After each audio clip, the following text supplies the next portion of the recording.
What builds skyscrapers high influences our lives, but doesn't always hear our forest's cries. What gathers us together predicts the weather, but can ignore the climate's warning signs. What lifts millions out of poverty develops economies, but doesn't always address growing inequalities. What defines our knowledge and shapes our priorities, but at times is out of touch with global realities.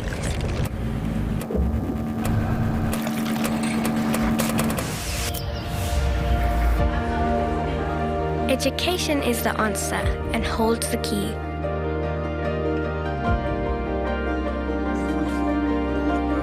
To face our changing world, we must learn to live sustainably. And when we do, we can adapt. We can act. We can respond to our future with far greater impact. For the survival of our planet, we need to learn for our planet.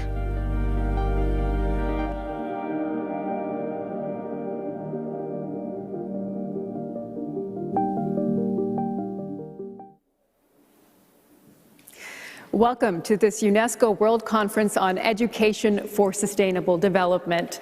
I'm your host, Sumi Somaskanda. I'll be leading you through this conference over the next few days. And I wanted to extend a warm welcome on behalf of UNESCO, also on behalf of the German Federal Ministry of Education and Research, which is generously supporting and hosting this conference. And I'm glad that so many of you could be joining us virtually from around the globe. We have more than 2,000 participants with us, from practitioners to policymakers, lawmakers and ministers. We have NGOs and students and experts. We also have members of the development community and the private sector. And all of you are going to help us make this a dynamic and enriching experience over the next few days and help us launch this initiative, Education for Sustainable Development for 2030. This is nothing less than equipping learners with the skills that they need, the tools that they need to make the world a more sustainable place and to put environmental education and in the core curriculum for learners around the globe. Now, UNESCO and the Ministry are opening the door for you to take part of the discussion over the next few days, and they want you to help put this roadmap in place and to breathe life into this framework, to give it energy. And we want you to take part in it. So you'll see that there's a chat function on your stream. There's also a chat function in the various Zoom sessions that you'll be taking part in. So please make use of that. Share your thoughts and your comments with us through the course of this conference. Now, you can also engage with us on social media. You'll see our hashtag here, ESD for 2030. That is our hashtag for this conference. So go into social media. You can engage with us on Facebook and Twitter. Post your thoughts and comments on this conference. And by the way, you can also join us on LinkedIn. We have a group there called ESD that you can join. And just a note on languages. I mentioned we have so many joining us from around the globe. Well, we have 5 primary languages available for translation: English, German, French, Spanish, and Arabic, and also partially some translations in Chinese and Russian as well. Just go to the bottom right-hand corner of your screen to access those translations. And if you're on Zoom, make sure that you use the desktop client or the app to be able to access those translations. And we hope that you do so you can join as many sessions as possible. Now, at this point, to get the conference officially kicked off, we have some welcoming remarks now from the Director General of UNESCO, Audrey Azoulay. Madame la Chancelière, chère Angela Merkel, Excellencies, ladies and Chancellor gentlemen. Angela Merkel, Excellencies, ladies and gentlemen. It becomes more and more a race between education and catastrophe.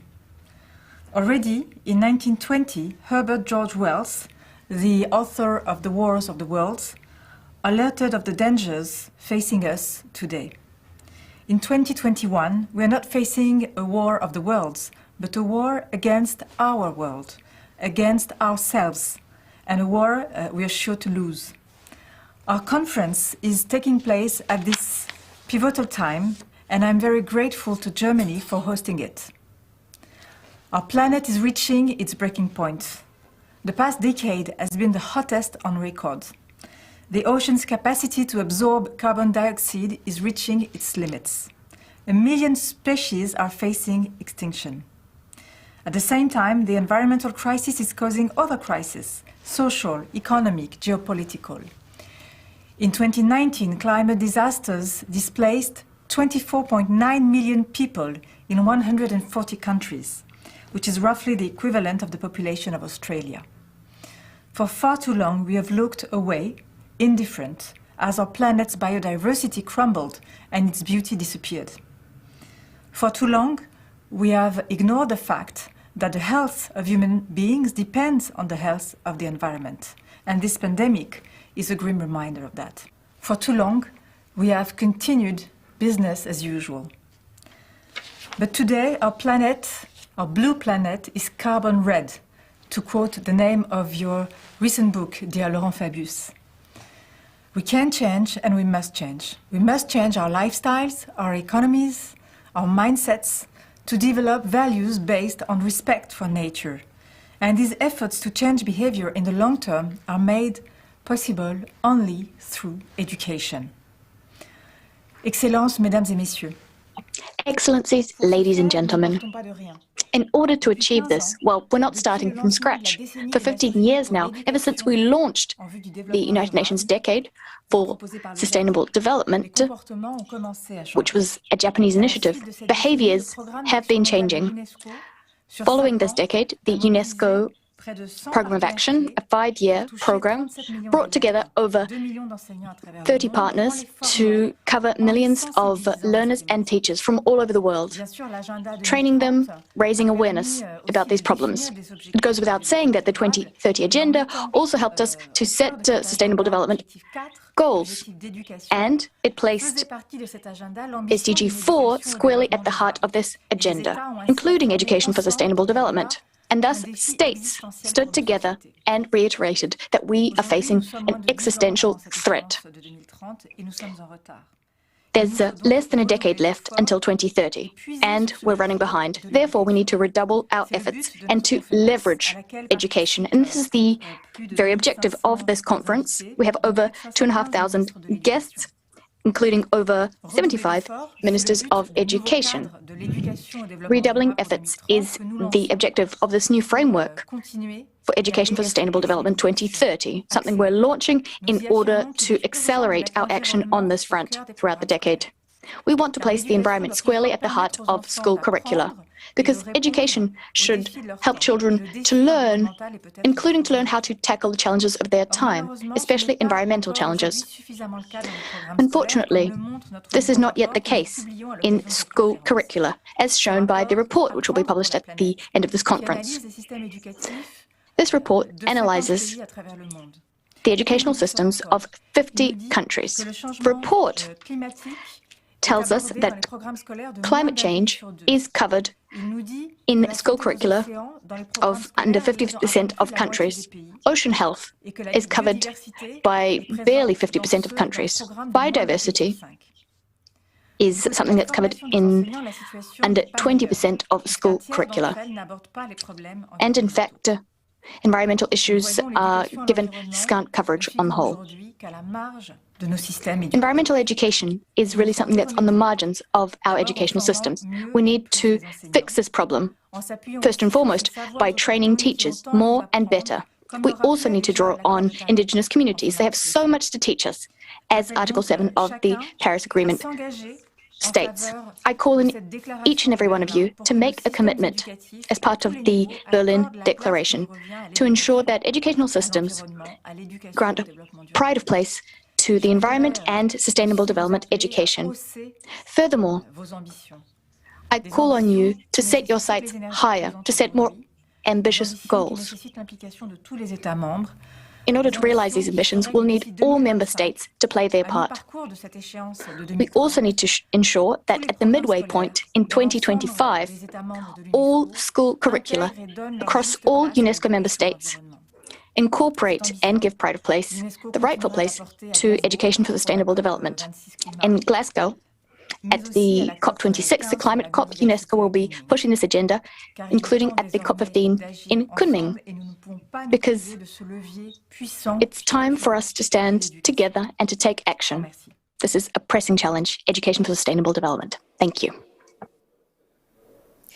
And thank you, Director General Azoulay, for those remarks. As we heard there, the German government is generously supporting this conference, and we have the opportunity now to hear some welcoming remarks from the German Chancellor, Angela Merkel.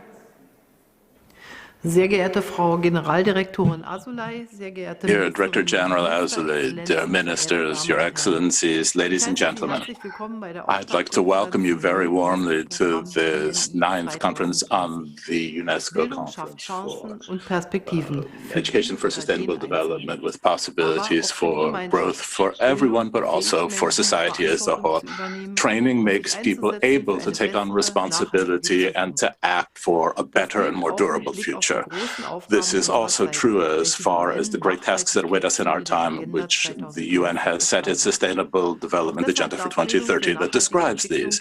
Here we need training for sustainable development not to be a privilege, but something accessible to all people throughout the world. In Germany, a broad network is working on this, and to have sustainability made part of all parts of education and training, be it civil society, education, and also, of course, youth representatives being involved.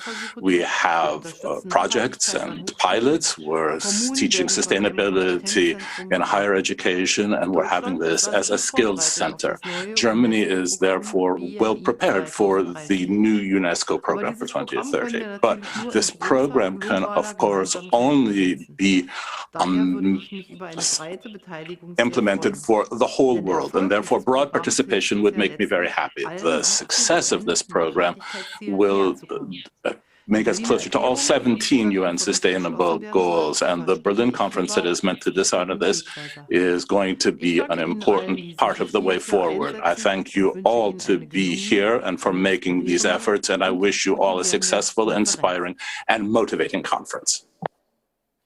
Thank you to the German Chancellor for that welcoming note there. We wanted to bring in now some celebratory remarks to get the conference started off on the right note. Now, you might have seen that the United Nations General Assembly reaffirmed the importance of UNESCO's role in seeing through this agenda, education for sustainable development.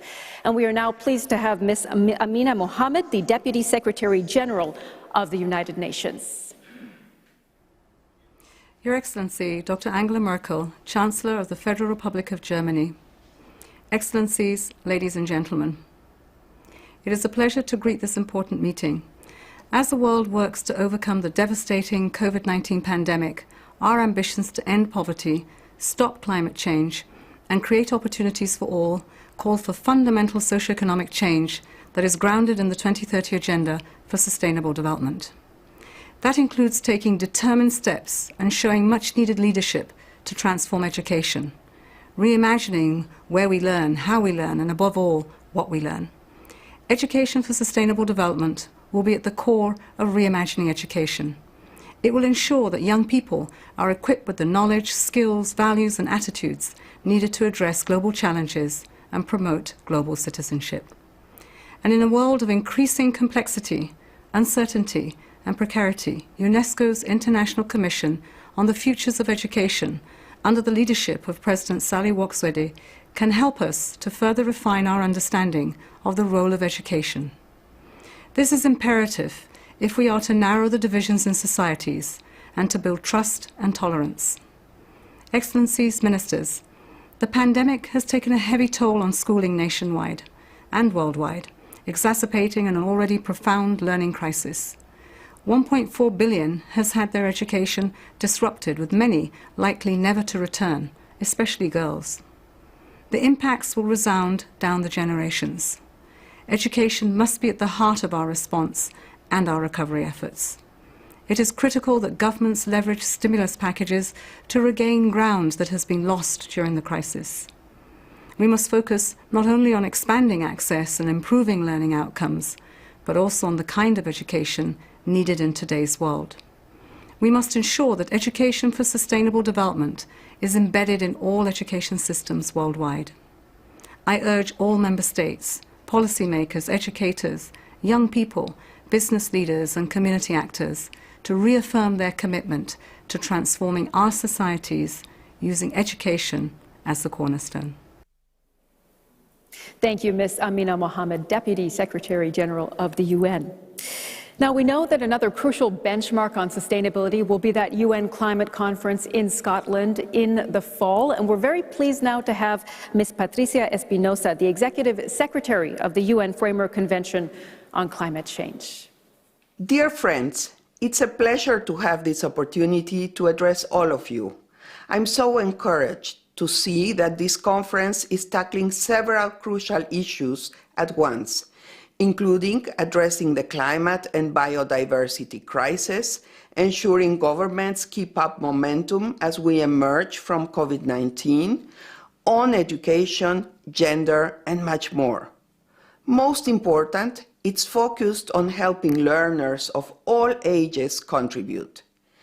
This focus on education is crucial, not only at this conference, but in our communities, cities, and classrooms. Never have we needed education on climate change and sustainable development more than we do today. Climate change is the single greatest challenge facing humanity's existence on this planet. It's inexcusable that this subject is simply overlooked or ignored, especially in our classrooms. That's why the launch of the new Education for Sustainable Development towards achieving the SDGs framework is so welcome and timely. Climate change is not only one of the Sustainable Development Goals, but influences and is deeply tied to all the others. This framework will ensure that education systems support their learners of all ages to be active contributors to more sustainable societies and a healthy planet. I'm pleased that outcomes from this conference will feed into other events, such as COP26 later this year in Glasgow. For COP26 to be a success, we need progress and clear deliverables in many areas, including a work program for Action for Climate Empowerment, or ACE. This is an important part of the Paris Agreement. It is about climate education and training. It's about raising public awareness about climate policy, and it's about taking climate action. Children and youth are essential in this, but action is not their responsibility alone. Far from it. ACE ensures that all citizens are equipped and empowered to drive the transition to low-carbon, just, and climate-resilient societies. It's about lifelong learning, giving people the tools they need to tackle climate change in diverse ways. This flexibility is important. After all, and as this conference clearly recognizes, the climate emergency is not static. It will continue to create firsts and unprecedented events. We must be adaptable and agile. We also need to ensure, as governments respond to COVID-19, that we address the gender-digital divide. Unfortunately, gender gaps have widened during the pandemic and must be addressed. That's why education is so important, and especially education that includes sustainable development and climate change issues. We must ensure that women and girls are not only involved in the climate change conversation, but lead that conversation, both for now and the long term. Finally, I just want to say how much I appreciate and value partnerships such as the one we share with UNESCO. We look forward to strengthening it as well as with others engaging in this conference, not only leading up to COP26, but beyond as well. Let's ensure that lifelong learning and engagement in climate action and sustainable development is truly a lifelong process. This is how we will build a cleaner, greener, and more just, prosperous, and equal world for all. Thank you. Thank you, Ms. Espinosa, for those remarks. And I'd like to highlight at this point that UNESCO and the German Federal Ministry of Education and Research are not just aiming to symbolically kick off this roadmap at this conference, they also want to see concrete commitments. And that is why one of the key outcomes of this conference will be the Berlin Declaration, which we have already heard from Ms. Azoulay. And you'll find that document on the About page of our website. It's available in several languages. And using a link, you can actually read this document and add some of your comments and add your thoughts on the declaration. So again, you can be a key part of the outcome of this conference. Now let's get to the environmental and global challenges of sustainability and how to move forward. We have three keynote speakers who will illuminate these two factors for us, starting with Laurent Fabius. He is the president of France's Constitutional Council, and you might remember he was the chief architect of the Paris Climate Accord. So who better to tell us which challenges remain and what progress might look like going forward? Bonjour. J'espère que tout le monde m'entend. Good afternoon. I hope that everybody can hear me. First and foremost, I should like to congratulate UNESCO and specifically the Director General, Ms. Azoulay, as well as the Federal Republic of Germany, for taking the initiative to convene this conference, which, in my view, is of utmost importance. The Minister of Education of France will be telling us a little bit about what we're doing on the Education for Sustainable Development front later throughout the conference. But I, as the head of the COP21, the Paris COP, and also as someone who's been following very closely all of the work being done on sustainable development, specifically the fight against climate change, just wanted to share some comments with you. I have 3 points I'd like to make. My first point is the following, and of course I'm not the first to say this. The fight against climate change begins at school. Paris Agreement, which is a global benchmark in terms of fighting climate change, said this already. In fact, I've got Article 12 here, and Article 12 clearly states that participants, signatories, in fact, everybody, because everybody signed the Paris Agreement, that everybody commits themselves to take measures to improve education, information, to work on awareness raising, public participation, and public access to information on climate change.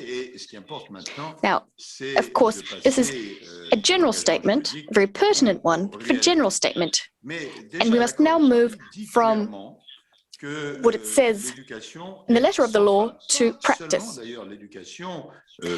it says here that education is pivotal, not just primary school education, secondary or tertiary education, but it's not just that kind of education, it's lifelong education as well. Thus, as it says here, we need to make these commitments a reality. We need to uphold them. But we must be objective and intellectually honest.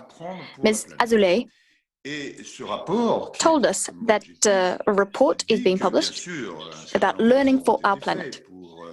And it's a very objective report which tells us that efforts have been made to promote education for sustainable development.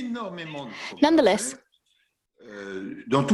a great deal of work remains to be done, and this in all countries. Some countries have barely begun, others have made some progress, but even those countries which think they're ahead of the pack, they also need to do their bit. Let me give you the example of my country, France. I have 2 surprising statistics for you. Recently, a report was published according to which 85% of people polled do not know what the greenhouse effect is. Now, of course, you can fight climate change without being well-versed in matters such as the greenhouse effect. Nonetheless, had we taught what the greenhouse effect is in schools, it would be much easier to fight this. So you see, even in France, 85% of citizens do not know what the greenhouse effect is. Another surprising figure. Now, you might know that France is rather reliant on nuclear energy, civilian nuclear energy. It's somewhat controversial, this source of energy, in many countries, but France does rely on it a great deal. And most French people are in favor of nuclear power. Nonetheless, 70% of French people believe that nuclear power results in CO2 emissions. However, we know that there shouldn't be any greenhouse gas emissions when it comes to nuclear power. So, as you can see, even those countries which are ahead of the pack, well, there's a long way to go. So, that's my first point. The fight against climate change should start in schools. Next, information. Information. In order to spread information, we need to make an effort to train teachers. Now, you might think that this is obvious, but in order to teach, we need to train the teachers. Here again, for a whole host of reasons, not all of them financial, also because generally, when we train teachers, we don't incorporate any teaching on sustainable development issues. Actually, on this note, I wish to commend the authors of the Berlin Declaration on Education for Sustainable Development, which is the fruit of this conference here today. I'd like to commend them because this declaration, which I read very carefully, is very well drafted. I wanted to quote just a number of its articles. For instance, Article 6. It says that we must ensure that education for sustainable development is a fundamental building block for our educational systems across all levels, with climate and environmental action remaining a key component of school curricula. So that's what we've set our sights on. That's where we're heading. A lot remains to be done. Of course, it's very welcome, these ambitious goals. The Berlin Declaration also states that ESD should be mainstreamed throughout the education system, from primary school education all the way through to TVET, formal and non-formal education, adult education. In other words, the Berlin Declaration recognizes how important this is, just like it recognizes the key role played by teachers. The Declaration also calls on us to harness new digital technologies as well as green technologies, and I wanted to underscore this. We must leverage these new technologies for the benefit of education for sustainable development. But we must also take into account the reality on the ground, as well as indigenous knowledge, local knowledge. This is priceless. Next, I wanted to say that all of the signatories to the Berlin Declaration commit themselves to allocate financial resources to promote education for sustainable development at the national and international level, because we must be realistic. Unless we secure the necessary funding, we won't be able to effectively promote education for sustainable development. The Berlin Declaration also invites us to follow up, to monitor progress on ESD. It's not just about signing up to various commitments. We must check that we're upholding those commitments. That's all to say that the Berlin Declaration is very well drafted. It's a high-caliber document, and all UNESCO member states will now have a very clear blueprint for what to do. That's my second point, and this brings me to my last point. 2021, this year, and in fact, the decade which has just begun all the way through to 2030, it's a very important year and a very important decade. Now, why do I say this? It's not by force of habit.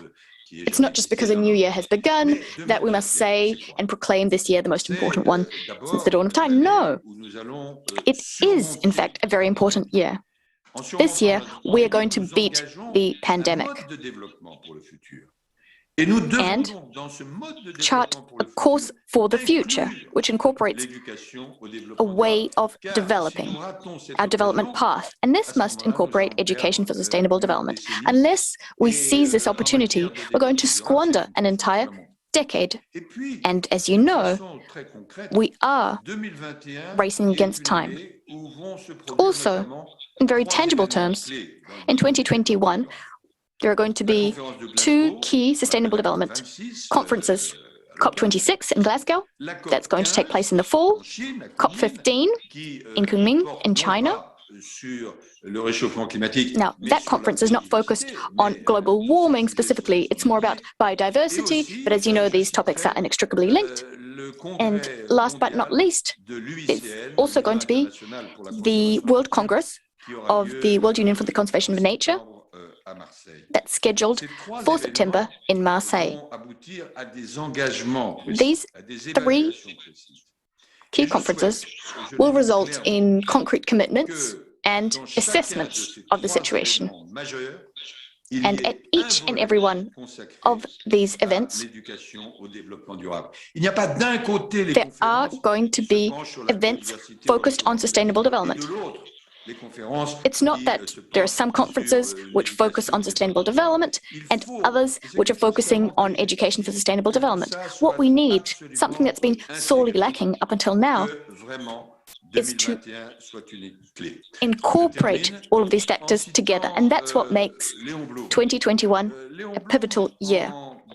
By way of conclusion, I wanted to quote Leon Blum, who in 1946 at UNESCO's inaugural conference said that education for peace needs to be squarely at the heart of the work we're doing. Today, I believe that education targeting peace and sustainable development needs to be squarely at the heart of the work we do. Have a wonderful conference. Thank you, Mr. Fabiu, for that impassioned plea for action. Now, some of you might know our next keynote speaker, Alexander Gerst, as a world-renowned astronaut for the European Space Agency, but he is also a very vocal advocate for sustainability.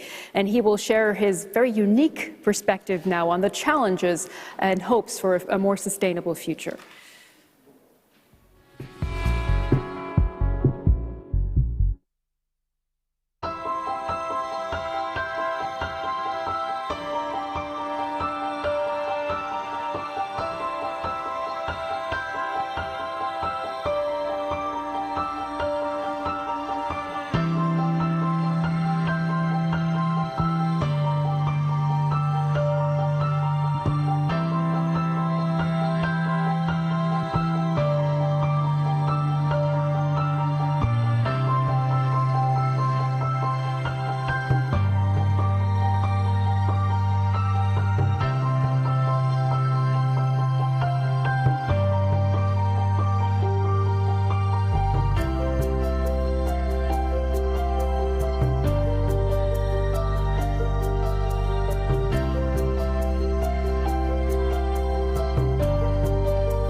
Dear participants of the UNESCO World Conference, people have compared the significance of Yuri Gagarin's flight with the first fish leaving the ocean eons ago to mark a fundamental leap in history, not only in human history, but in the history of earthly life, to be remembered in tens of thousands of years if humankind decides to still exist by then. This curiosity of life to explore new surroundings is at the heart of why we humans do exploration. Why we discovered every continent on this planet, why we started to live and do science in the hostile environment of Antarctica, and why we started to fly to space in the last decades. Every step of exploration opened up the next one beyond, and as a result of this, humanity now has a fascinating program that explores the space around our planet, including the next big destinations that are waiting for us out there, like the Moon and Mars. We returned the knowledge of tomorrow, invaluable data for science. We developed new technologies to improve life on Earth. We inspired the young generation. We worked together across nations and continents.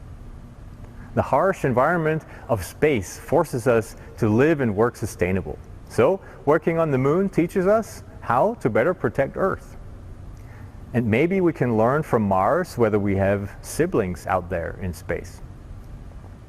But probably most importantly of all, we return something else to this planet that is more precious than everything else. When I flew to space for the first time in 2014, more than 500 fish had left this blue ocean before me for a quick voyage into the blackness of space, only to dive back a short while later, realizing the strangeness and hostility of our cosmic surroundings. Inspired by these descriptions, what I was looking forward on my first journey to space was to look back and to see my ocean from the outside. I didn't expect to see any surprises. After all, I'm a geoscientist and I have seen a lot of satellite photos from space before. But what I saw took me by surprise. Imagine yourself in that spacecraft.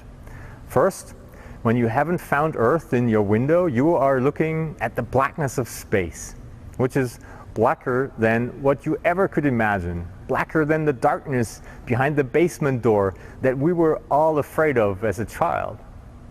In such an environment, the humming of the life support system in your spaceship gets a different ring to it. Then, when your spaceship turns so that all of a sudden you see Earth in your window, you get blinded at first and then stunned. I expected to be looking at a gigantic planet, and I expected it to feel infinite, like what I felt like when I grew up, when I ran through the wide fields surrounding my hometown, or when I gazed at the horizon from a mountaintop. I expected to feel like what I imagined that first fish would feel like when looking at its entire ocean from the shore, spanning from horizon to horizon. Extending from infinity to infinity. Something that you cannot gauge or fathom. Something too large to grasp or too large to understand. But it didn't. What I saw was shockingly, frighteningly small. I realized in the first second of my first glance out the window that even an entire planet appears dauntingly small in the light of infinity. There was black space all the way around this blue thing below me, nothing holding it or protecting it. I realized that it simply is what it is, a water-covered rocky sphere, no less, no more. Everything on it is finite. What we will use up will be used up. The ocean turned out to be merely a lake or a pond. And even tinier, thinner, more fragile is the thin layer of haze that surrounds it, like what you see in the seconds after breathing against a train window to draw a heart when you wave goodbye to your loved ones. Here is what it looks like. We cannot hear it hum, but this thin haze is our life support system. This is the perspective I would like to share with you today. A perspective that appears special to most of you, I imagine, but which in reality is just a small change in your point of view. In fact, a frighteningly small change. I floated 400 kilometers above the surface of the Earth, which is a ridiculously small altitude compared to the 2.5 million kilometers that Earth travels around the Sun every day. The space perspective that appears so distant to most of you is in reality just me sticking my head out of the window of our home planet.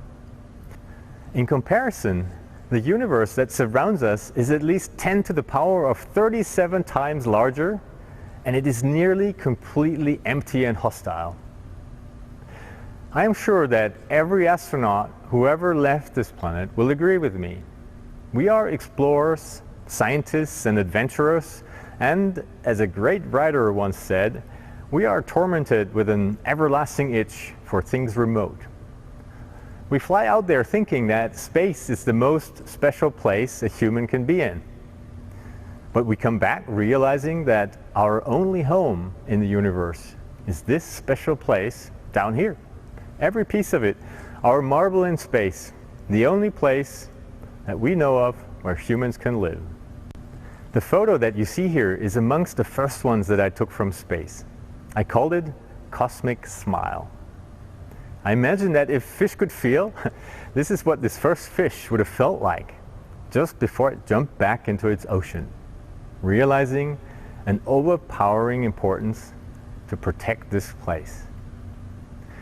You are my fellow astronauts, astronauts of spaceship Earth. Just like the International Space Station orbits around Earth, you and I are currently orbiting our central star, the Sun, once every year in a large black cosmos with all of us inside. In the next days, you will be discussing how to keep the life support system of our little spaceship running. We need to keep in mind this is something that we could break, easily break, even unintentionally if we don't pay attention. It has no backup. And if we do break it, then that's it. Then we're finished. Then human history will end. There is no planet B. Therefore, I would like to leave you with this perspective today. The perspective of a fish looking back, not at an ocean, but at a pond.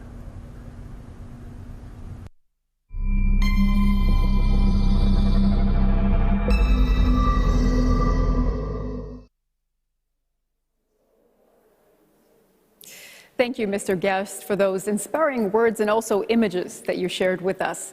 Now, we cannot lose sight of what all of this is for, why education for sustainable development over the next decade and beyond is so critical, and that is for our youth. And we now have some words from a young student who is very much invested in that future, Ms. Pandita Rajwardana from Indonesia.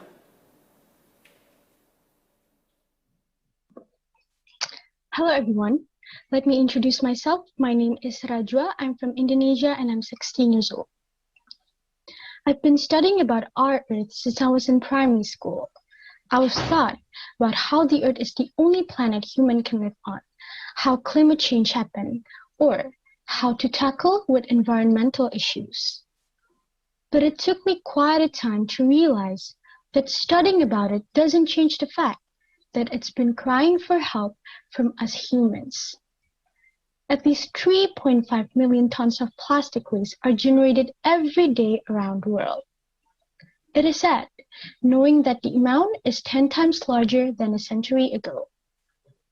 In my country itself, I've been seeing many places that used to be safe zones now started to flood or even landslides. Many city gardens that were built to naturalize the pollutions turn out to become a pile of trash. And many beautiful destinations are now full of waste. Each year, the amount of trash and plastic waste drastically increases, and this got to stop right now. It's too pity for us to ignore all the callings that the Earth has signaled these over past years.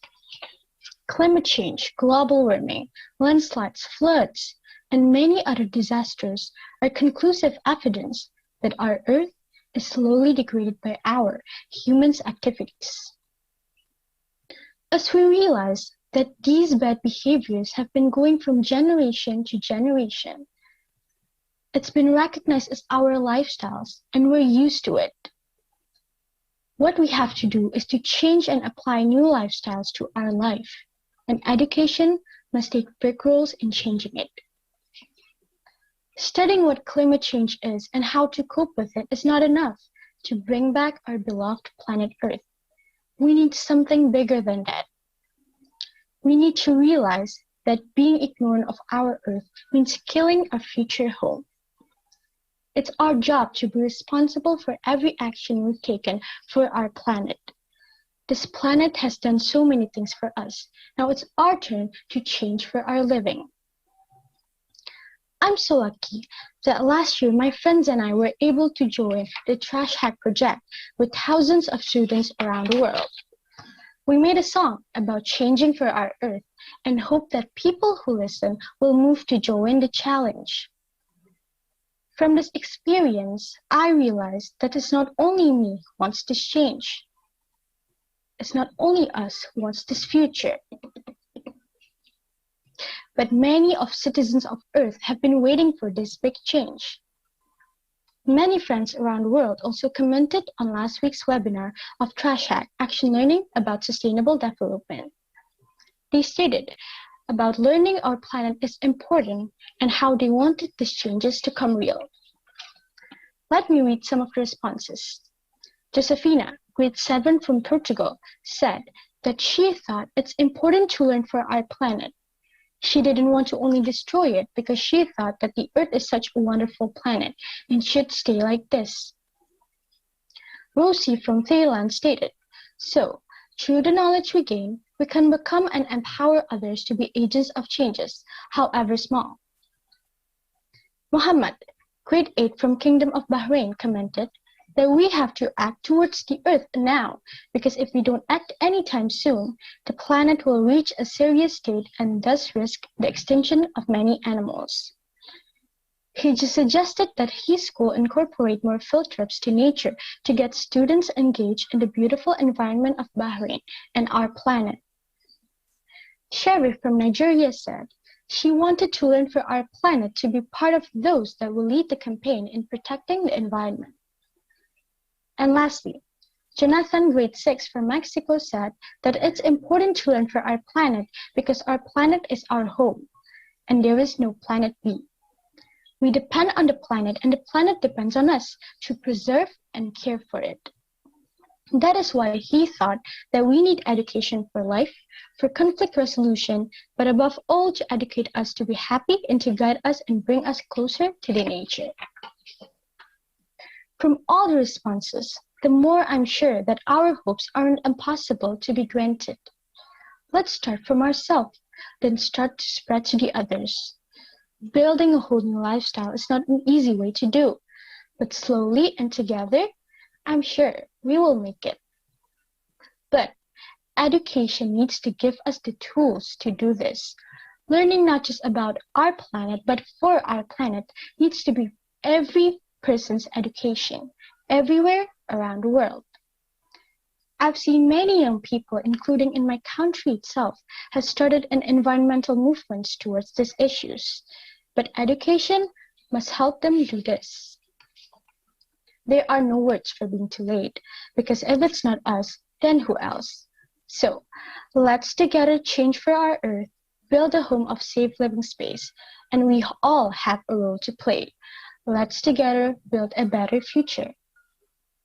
Now, I would like to leave you with a video we've compiled of some of the thousands of actions students have taken for the Trash Hack campaign to show you creativity, enthusiasm, and passion, learning for our planet. Thank you very much.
Aprendemos nuevos y sencillos métodos para ser ecológicamente responsables y hacer nuestro planeta un lugar un poquito mejor.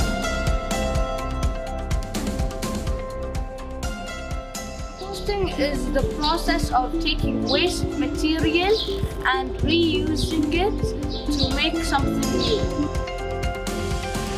How many of you know in 2050 we need 3 planets like Earth?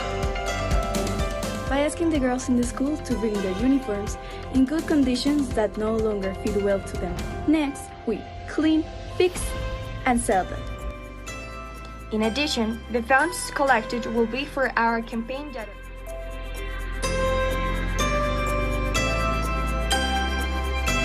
Todos sabemos que o planeta Terra tem-nos pedido ajuda, mas será que estamos a fazer o suficiente?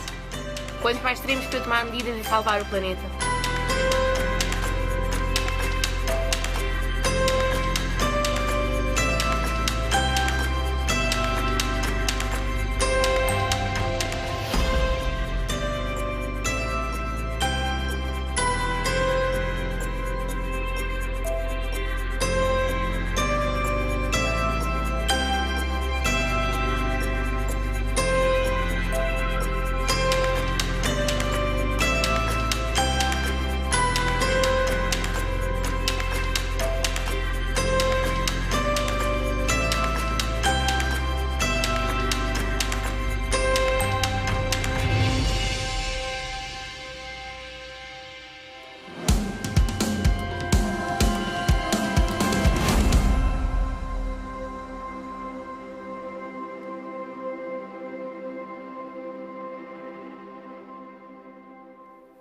And thank you, Ms. Waradana, for sharing those perspectives and those very important initiatives.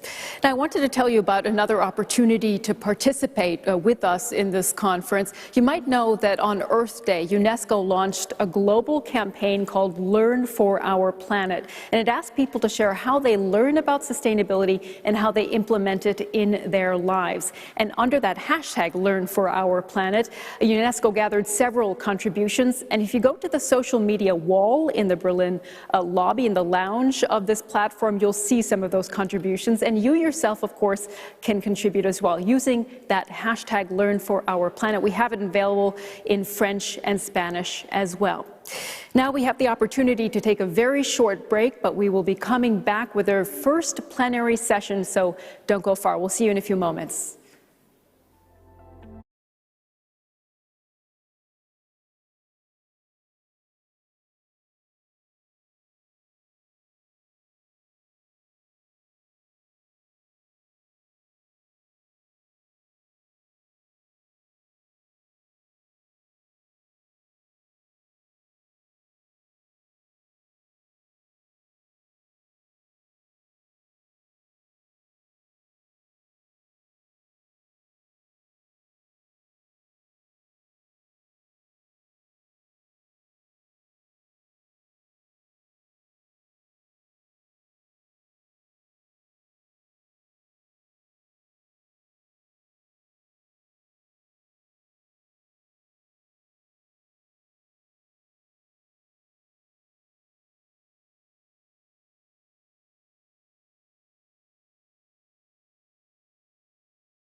Welcome back to our UNESCO World Conference on Education for Sustainable Development. And we will dive right now into our first key session, our plenary session on major sustainability challenges amid a planetary crisis, amid a pandemic as well. And I'm very happy to bring in now Ms. Stefania Giannini. She is the Assistant Director General for Education at UNESCO, and she will say a few words to get this session started. Ms. Giannini, the floor is yours. Thank you very much, Sumi, and Excellencies, ladies and gentlemen, good morning, good afternoon, good evening, wherever you are, and welcome to the first session of the 2021 World Conference on Education for Sustainable Development. This conference had to be delayed for a year by the outbreak of the COVID-19 pandemic, and thanks to the commitment and excellent collaboration of our German hosts, we are able to hold it, albeit online, and that's great. Well, the pandemic hit as we exited the hottest decade on record. The climate crisis is no longer the threat of a distant future, but a global reality. The Director General and today's other opening speakers have already evoked the environmental disasters that we are witnessing daily. Our planet is fragile and endangered. For too long, we have taken for granted that humans can disrupt nature without paying any price.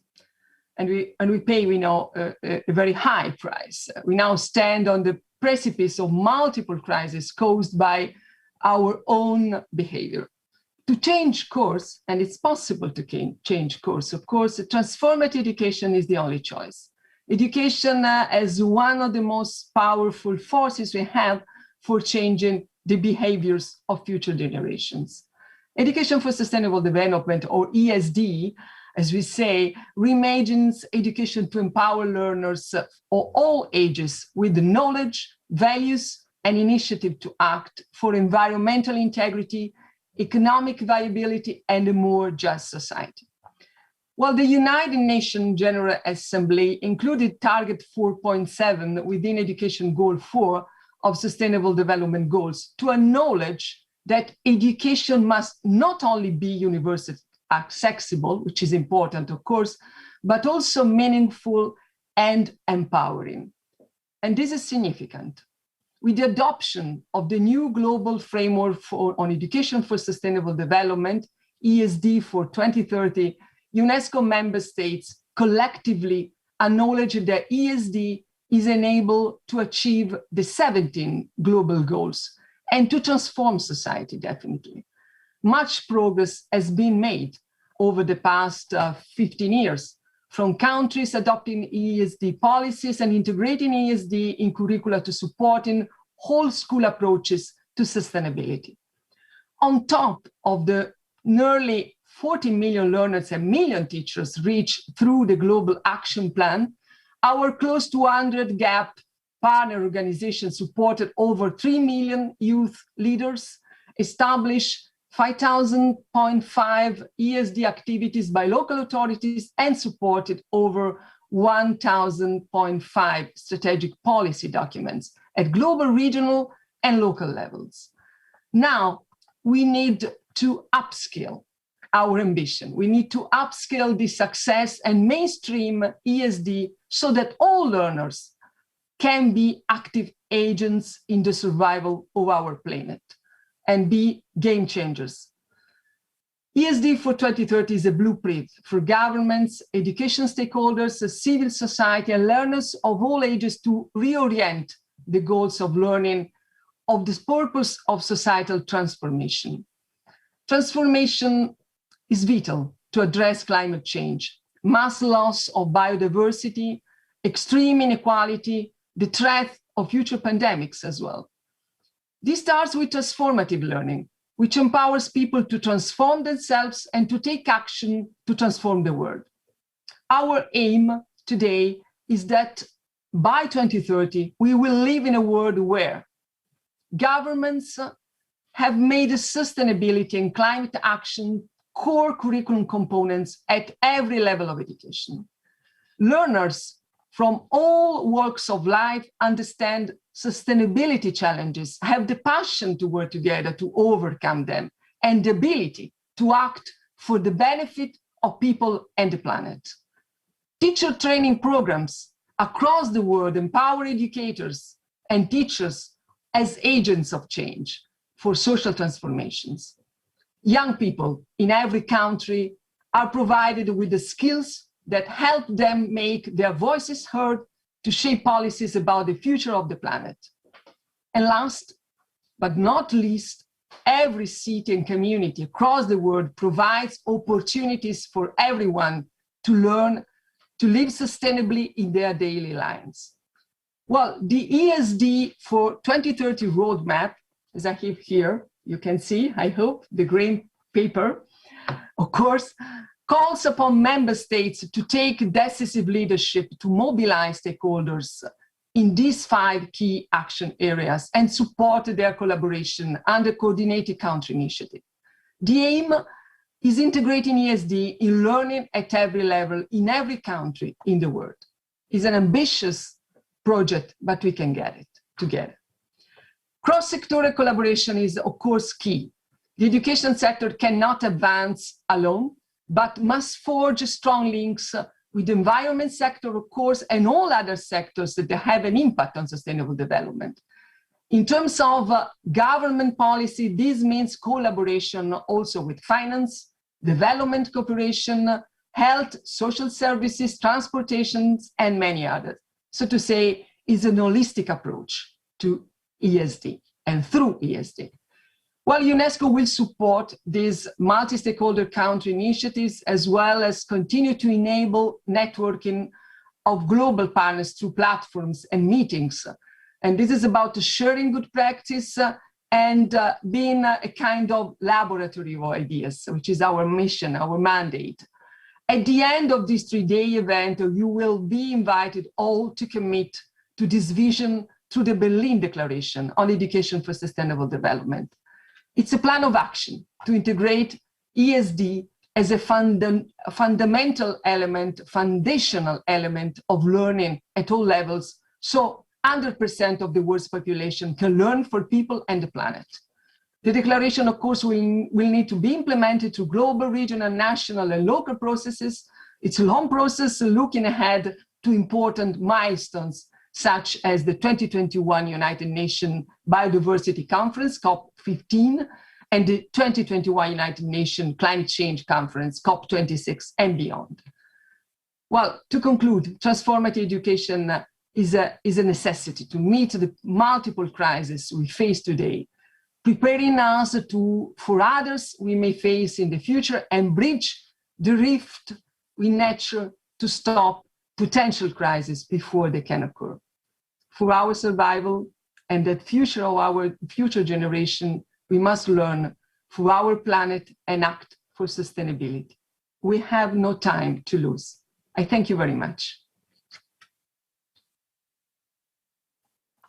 Thank you very much, Ms. Giannini, for sharing that valuable input, particularly sharing UNESCO's perspective on this 2030 roadmap.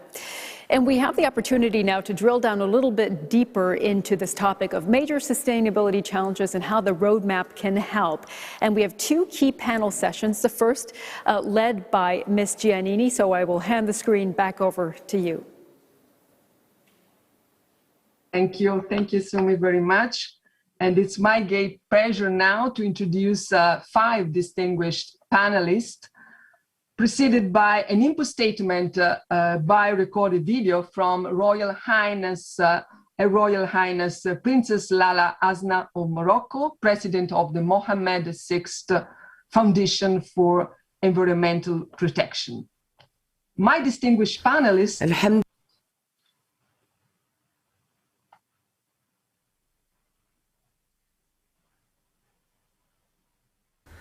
الحمد لله وحده والصلاة والسلام على مولانا رسول الله وآله وصحبه.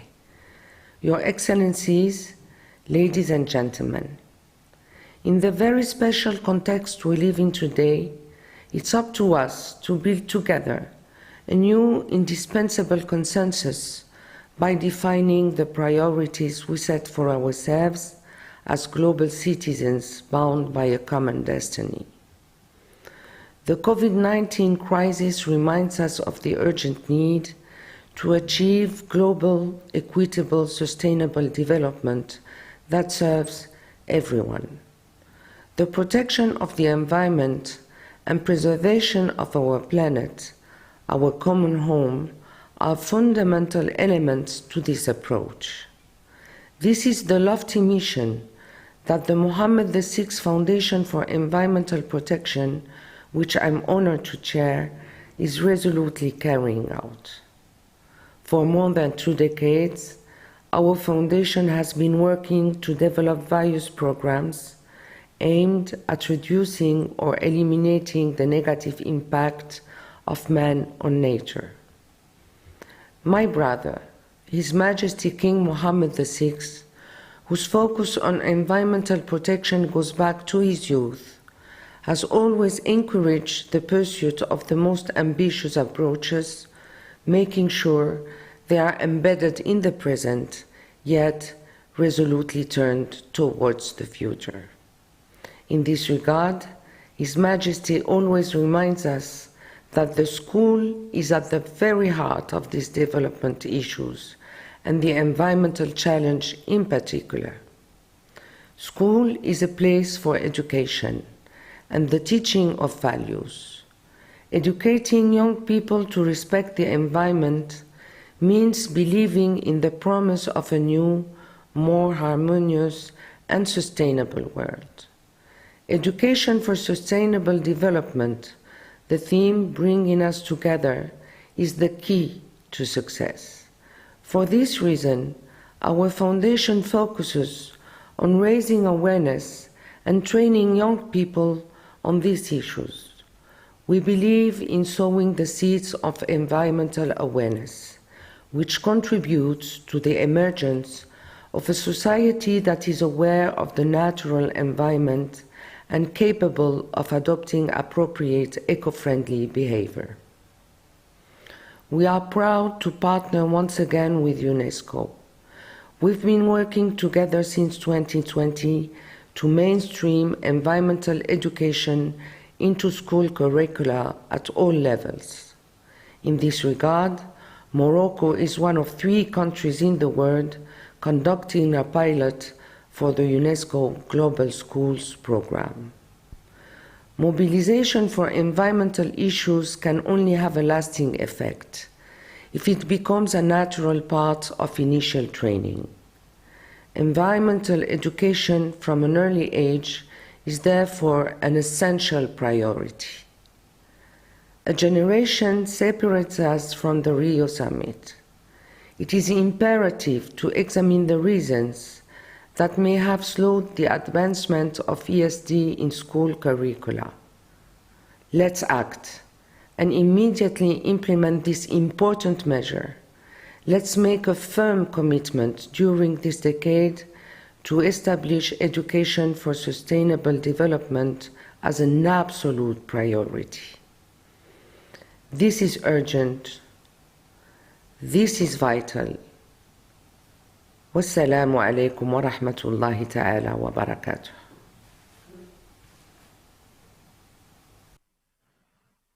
Thank you very much to Her Royal Highness Princess Lala Asna of Morocco for this input statement from a leading voice on ESD in the Arab region and in Africa. And let me now introduce my distinguished panelists, 5 ministers of education from all regions, all of whom are joining us live. Thank you very much for taking the time. We appreciate it very much. Our host, of course, Ms. Anja Karliczek, Federal Minister of Education and Research, Germany. Mr. Koichi Aguda, Minister of Culture, Education, Culture, Sports, Science and Technology of Japan. Ms. Sara Ruto, Chief Administrative Secretary, in the Ministry of Education of Kenya. Ms. Marie Levin, Minister of Education, Science and Culture, Suriname, and Mr. Hussein bin Ibrahim Al Hamadi, Minister of Education of the United Arab Emirates. Well, I would like to invite all of you to respond briefly for 3 minutes each, and please keep the time if possible to the question. What are the main 2-3 sustainable development challenges your country is facing, and how can they be addressed by ESD? I'm first calling upon our host, Minister Karliczek. Please. Ja, liebe Frau Giannini, liebe Giannini and other members of this roundtable, let me just say that Germany has a particular role to play because we are within the European Union, and we are in fact the most highly populated country of the EU, and we're also a very highly developed industrial country. And we get a lot of our economy and our wealth comes from the fact that we are a very have a high-performing industry, and that industry, of course, requires a lot of resources that over the next couple of years we're going to have to swap out and change. And so that leads to us to think about sustainability, and it is a real challenge to us to be sustainable, but we can see how well connected we are across the world. I think the corona pandemic has shown to us very clearly how tightly connected we are. Climate change is also another issue that Germany and Europe has felt as a serious issue. We've had droughts over the summers, which has been something new to our populations. They never knew that in years gone by. So it has shown our populations very clearly what lies ahead if we don't actually take our courage in our hands and try to ensure that sustainability is something which is implemented in our lifestyles. And that's why we need to work together and find joint global solutions. And for that reason, I'm delighted to be in this roundtable today, part of this roundtable today, and part of this dialogue, because we cannot do this alone. We need all of society to work together. We have developed a long-term policy. We have looked at the economy, which has got to develop our wealth, and we've also decided we need to focus also on society. So we've got policy, education, industry, and the society, which must work together to be much more sustainable, much more resilient, and to make sure that we're also an open and fair society, and that we all work together to create sustainability. We believe that a key to creating a sustainable society, a long-term sustainable society, is one which includes education and which focuses on the role of education. So our view is that education for sustainable development is a key step forward, and that's very much part of the UNESCO World Programme. 6 years ago, under the leadership of my own ministry, we started this process, and we have made certain amount of progress in the area of education for sustainable development. We have a national platform for ESD in Germany, which has 14 high-level members from politics, economics, industry, and society. We have a very clear goal, which is to make sure that our German education system is shaped for education for sustainable development. And we have a national development plan for ESD with 130 goals that have been listed. Out of those, out of those goals, we established also 194 goals to promoting sustainability, including sustainability being included in the curricula in our schools and in all educational establishments. And also, we have done this already in workplaces during this legislative period. We also understand that we've got to ensure that this is part of the further development and vocational training of those who actually are teaching our children. And we've had to establish models for how this can be integrated, in particular in professional life. It's important also that we support informal learning, for example, through museums or parks or other associations. Another important aspect which is important in my ministry, because I'm not only dealing with education, but also research. And research, I believe, is an important area as well. Research can do a lot for sustainable development within sciences and within technology to focus on sustainable solutions. All of the perspectives that are open to us must include what is sustainable, and to ensure that we have the financial wherewithal to actually promote this strand. It's also important that we're able to develop this at grassroots level as well. We want to support the communes to help them to work towards developing their own processes as part and parcel of the Education for Sustainable Development plan. We want to set up competency centres in the actual local communities.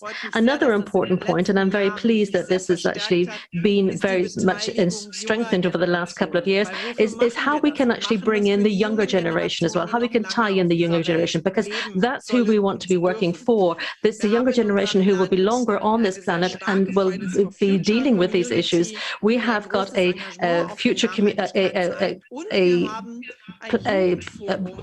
countrywide plan for sustainable development for young people, and we have the Young Plan Forum, where 30 young people from 16 to 25 years of age can come together and work for a sustainable future. There are a number of issues that can only be developed and worked on in a team or by pulling together, and it makes us stronger if we're able to develop things together as a team. We need more commitment to ensure that we're able to save our planet and ensure that we have a planet worth saving in the future. And for that reason, we have supported the SDG generation, because it is the younger generation who have understood that this has got to be central to our actions. We cannot go around climate matters. We need to focus on the climate. Thank you. Thank you very much, Minister Karliczek. And let me now turn this first round to Minister Aguda from Japan, a long-standing supporter of UNESCO ESD program. Minister Aguda, the floor is yours. Please. Hi.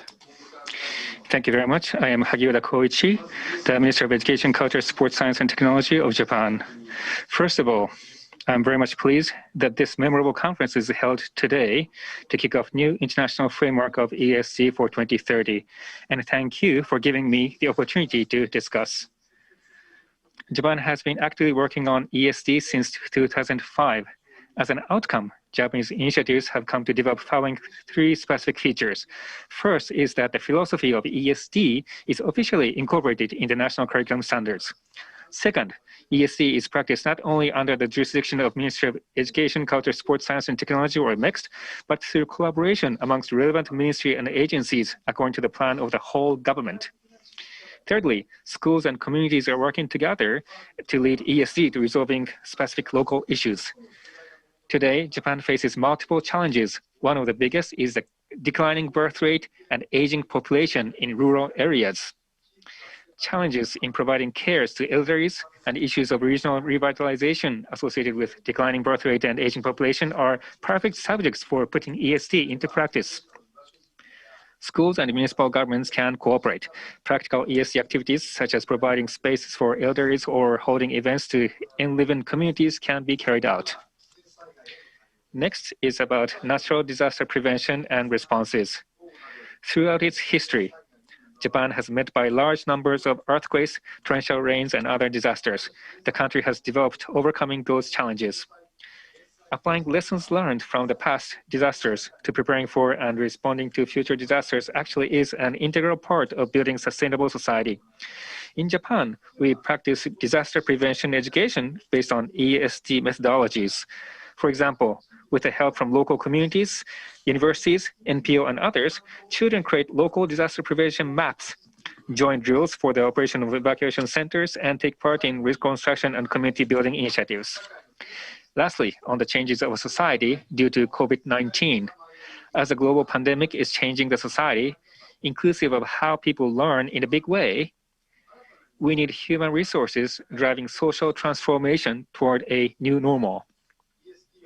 ESD is the very education which equips learners with capabilities to respond to the unknown and abilities to transform society. Corona is making the roles of ESD all the more important, and further initiatives are needed in each country. With that understanding, Japan is determined to continue working on the global promotion of ESD through contribution to the Japanese funds in trust. Thank you. Thank you. Thank you very much. Secretary Rutte now, let me ask you about the three main sustainability challenges Kenya is facing and how ESD can respond to them. Please, you have the floor, Excellency. Thank you. Thank you very much. And I hope you can hear me very well. Greetings from Nairobi. Kenya is keen in its leadership for education for sustainable development within the borders, in the region, across East Africa, and of course, globally. And this is because of our realization that while we must fulfill the needs and aspiration of the current generation, we must also protect the environment and guarantee the ability of future generations to meet their needs. And we have therefore seen the 2 to 3 challenges. There are many, but I'll just highlight the 2 to 3, which have been alluded to by some of the other speakers. The first one is climate change. In the recent past, the country has experienced extreme and unpredictable weather, which scientists attribute to global warming. And this has had a detrimental effect on agricultural output, which in turn has had major knock-on effects on the overall economy, as agriculture constitutes a significant 25% of our economy. As a result, environmental matters have been brought to the forefront of public discourse. It is affecting everybody, it is in everybody's kitchen, and so it is important that even publicly, we are now talking about this. And education for sustainable development will help promote good practices that address climate change, including integration of greening in all the sectors. The second major challenge that we are witnessing is waste management related issues.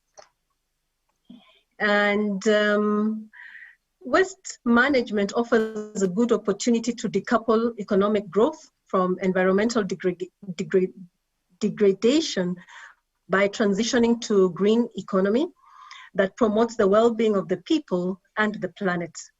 It is estimated that Kenya generates about 22,000 tons of waste per day, which translates to 8 million tons annually. And it is estimated that 40% of this waste is generated in urban centers. Given our 10% increase in urbanization, which is expected by 2030, there is need to promote a strategic approach to this challenge. And ESD, which promotes policies and facilitates knowledge and development of skills, is going to be helpful in this matter. And the third challenge that I'd like to point out is preservation of our natural resources.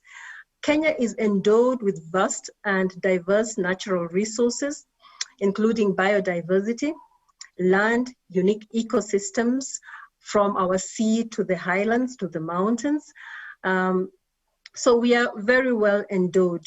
And Kenya's economy is founded on this natural resource base.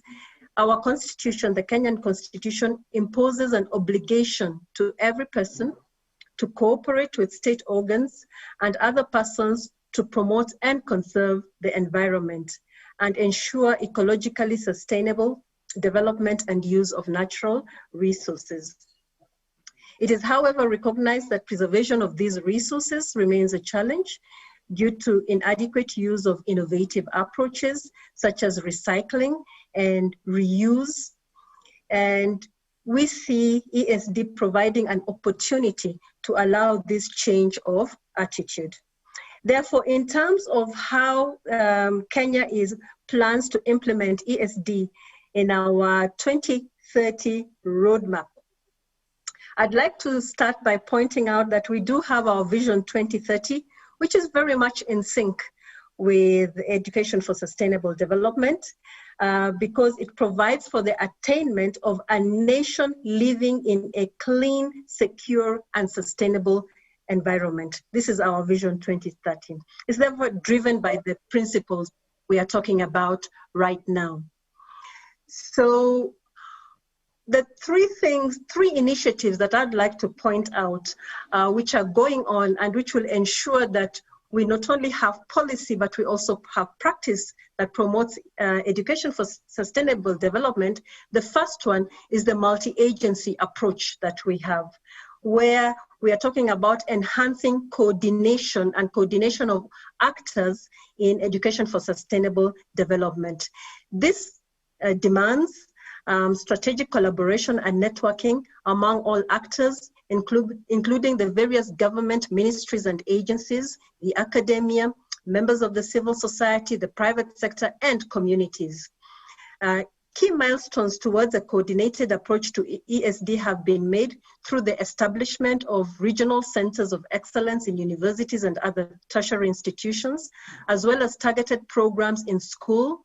There's been synergy amongst the actors, but a lot more could be done. So going forward, the ministry is focused on operationalizing a coordination framework with the Ministry of Environment, National Environmental Management Agency, known as NEMA, and other actors in education for sustainable development. And the intention is to harmonize all efforts, because when we work together, then the impact will be greater. The second thing which I'd like to point out, which is really helping in a perspective towards ESD and ensuring the practice, is the curriculum reforms that we are that are ongoing now, which have led to mainstreaming of ESD content in the curriculum. And the curriculum reforms are very exciting because they are about the future. Right from pre-primary, if we go to our curriculum, we have environmental activities about children understanding the value and growing up in the value of the environment.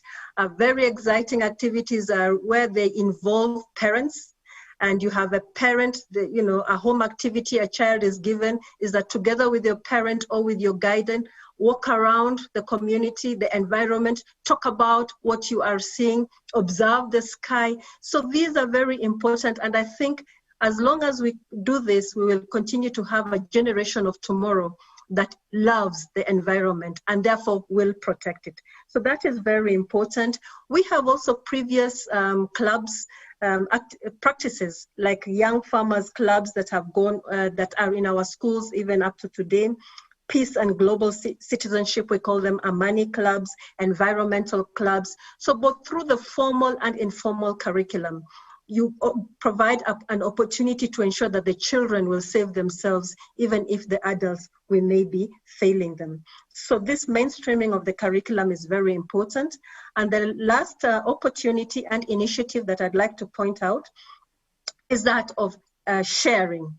Having a knowledge for sharing and learning, whether it is through the digital platforms, and digital education is a very key competence that is part of the curriculum, because we know that through sharing, through peer learning, through collaboration, you create opportunities for nurturing the skills and attitudes that are important for saving the planet and, of course, the people. Thank you.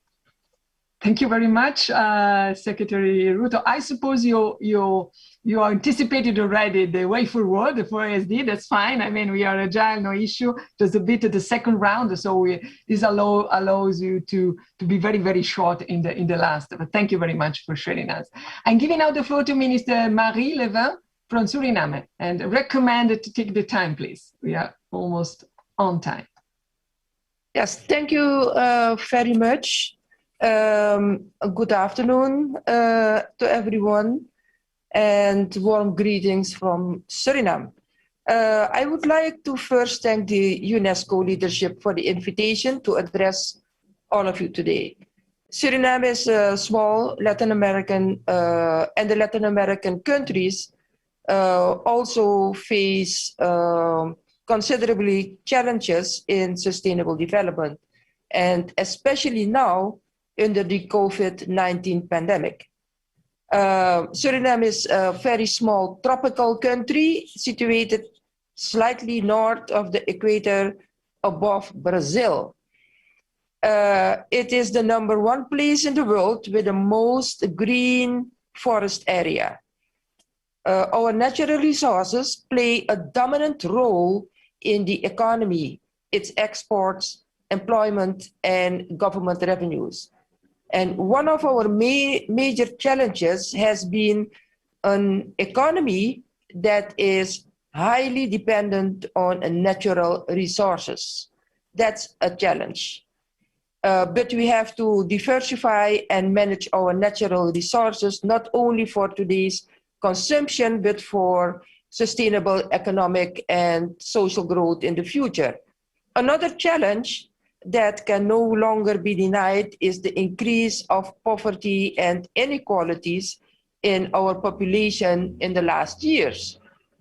People in remote areas of the country have become vastly vulnerable and excluded of opportunity. Isolation and inequalities have become a racing barrier to build bricks of development in the whole country. Given these challenges, education for sustainable development in my country and in Latin American region, education is the great equalizer. It lifts people out of poverty, but many young people leave the school system in our region because education here has lost its purpose.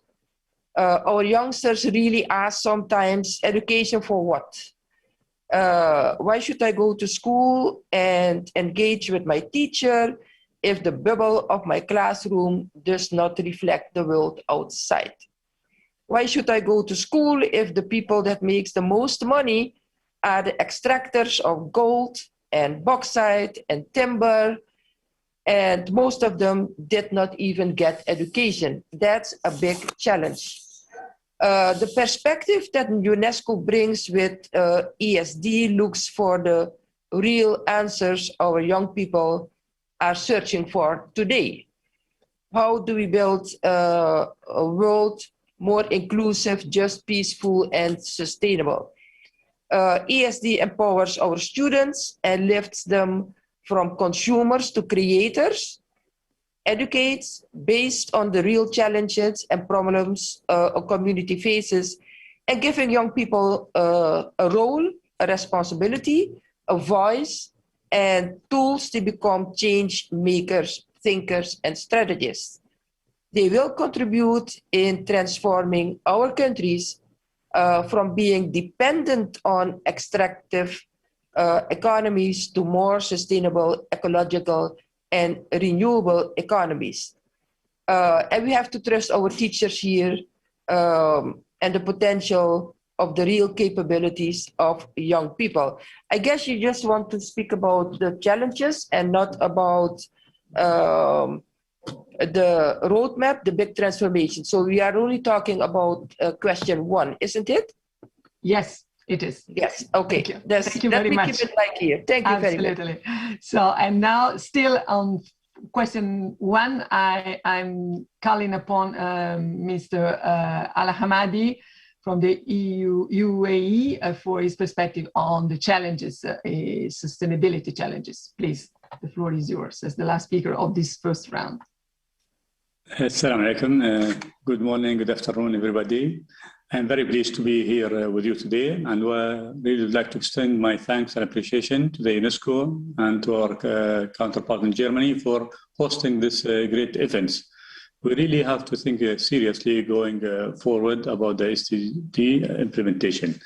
In the UAE, as you are aware, we have challenges. The main challenges in UAE is the environment. You know, the environment and the water scarcity in the UAE. We have done a lot of projects and a lot of research in that area to how we can harvest more fresh water and how can be efficient in desalination plan. And that has have a good fruit on us, and we are continuing in that area. The other aspect, UAE is a younger generation.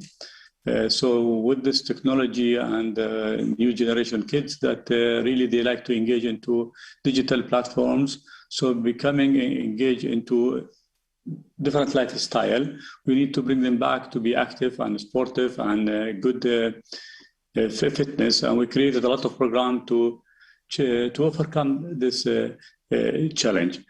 As you are aware, UAE is in the past used to mainly focus on natural resources, and UAE has evolved and changed plan to rely on different type of industries and there is a lot of manufacturing and tourism industry is growing in the UAE, and we are becoming a hub for tourism. And we are also working in other aspects is to create a knowledge-based economy for the future. And for that, we have done a lot of transformation in the education system from early childhood to general education to higher education and to research and R&D. But frankly speaking, with the COVID-19, when it hit, it had impacted the whole globe. I'm sure everybody has suffered and has brought a lot of nation years or 1 year or more than that back and impacted education. In UAE, we are blessed that we had very advanced infrastructure.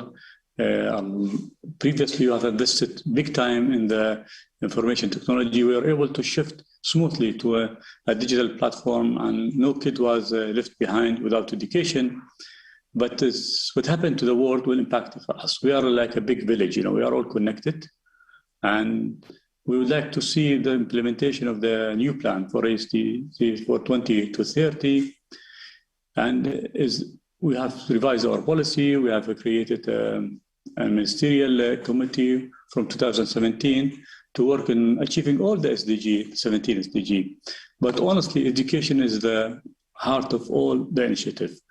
And I would like really to thank again the UNESCO, because we have to update and change and enhance our plans all the time. And with this new release, I think it's easy to read it, but it's very challenging, I think, for the whole world to understand it, to put a plan, and the implementation.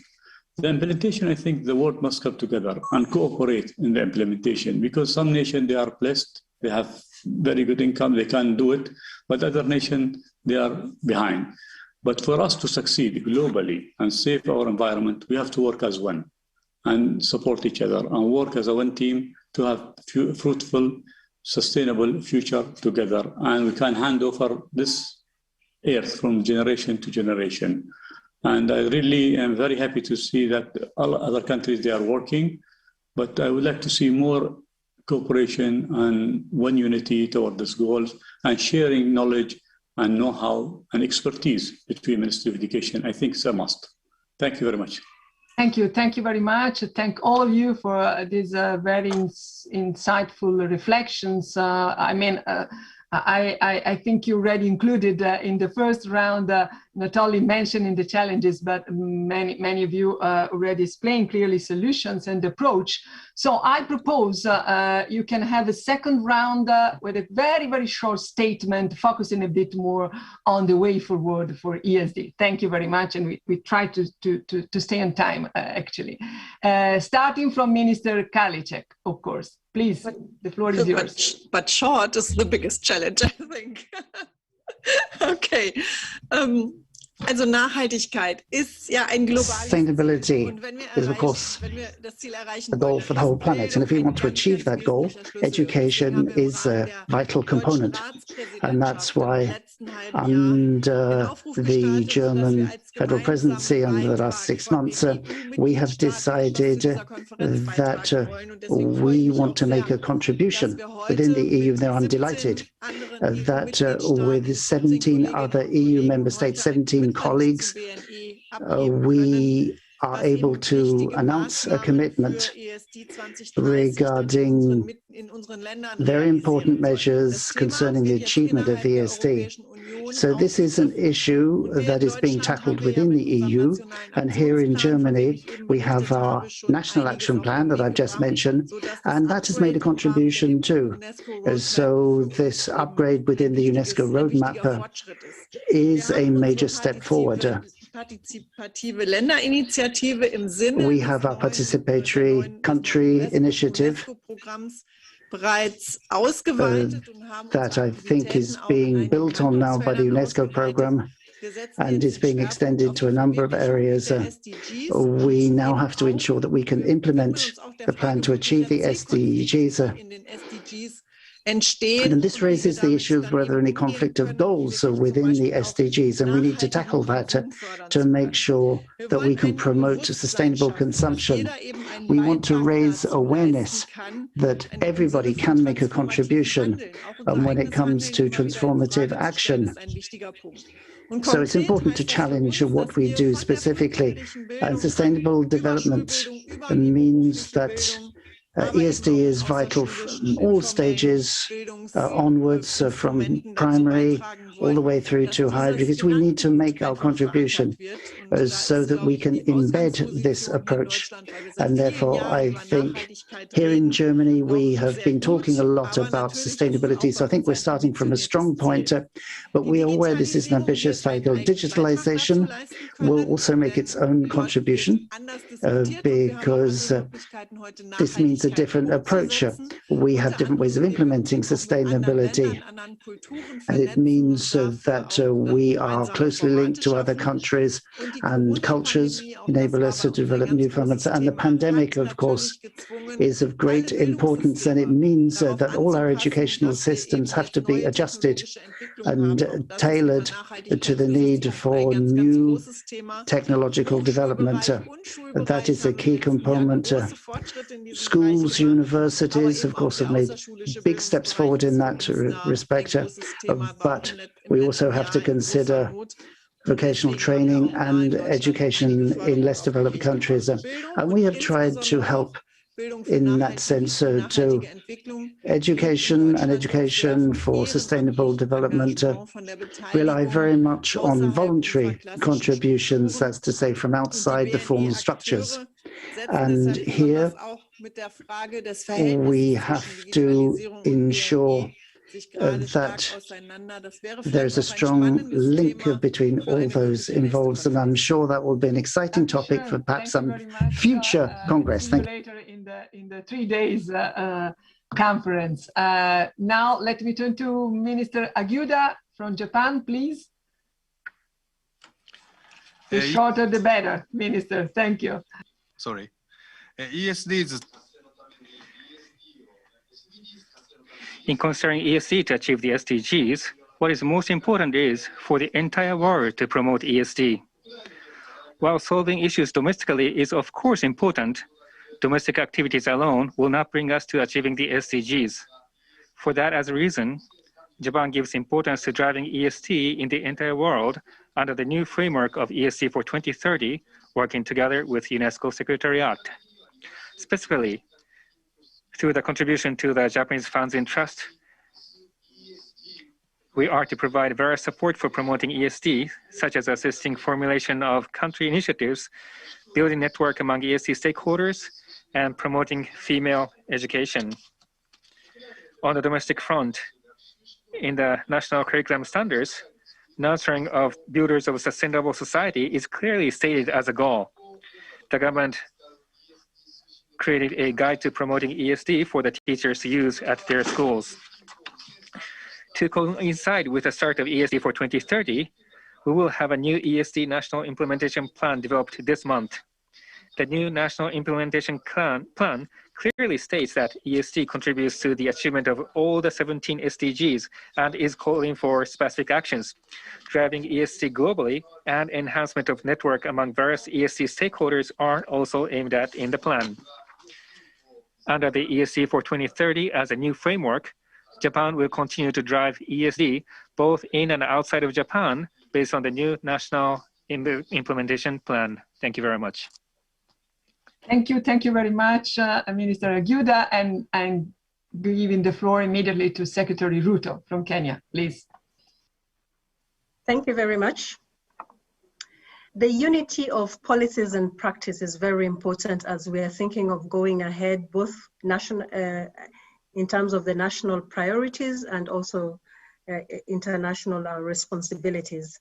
And I had mentioned a number of the practices, so let me just focus on some of the policies that we have. We do have a national policy on ESD, an education sector policy on ESD, and a national implementation strategy for ESD.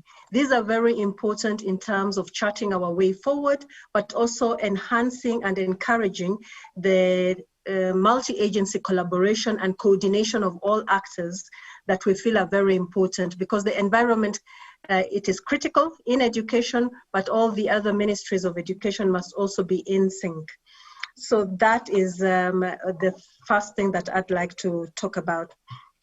The second one, and in order to, as a continuation of some of the reforms that are happening, we are in a major educational reform in this country. Many know about the curriculum reforms, but there's a huge educational reform. And one of the reforms that I had not mentioned earlier on is the reforms in the teacher education. And this is very critical because we also want that in the schools, we have a pedagogical approach that recognizes and encourages education for sustainability. And this starts small, whether in terms of using learning materials that are from the environment that build rather than destroy.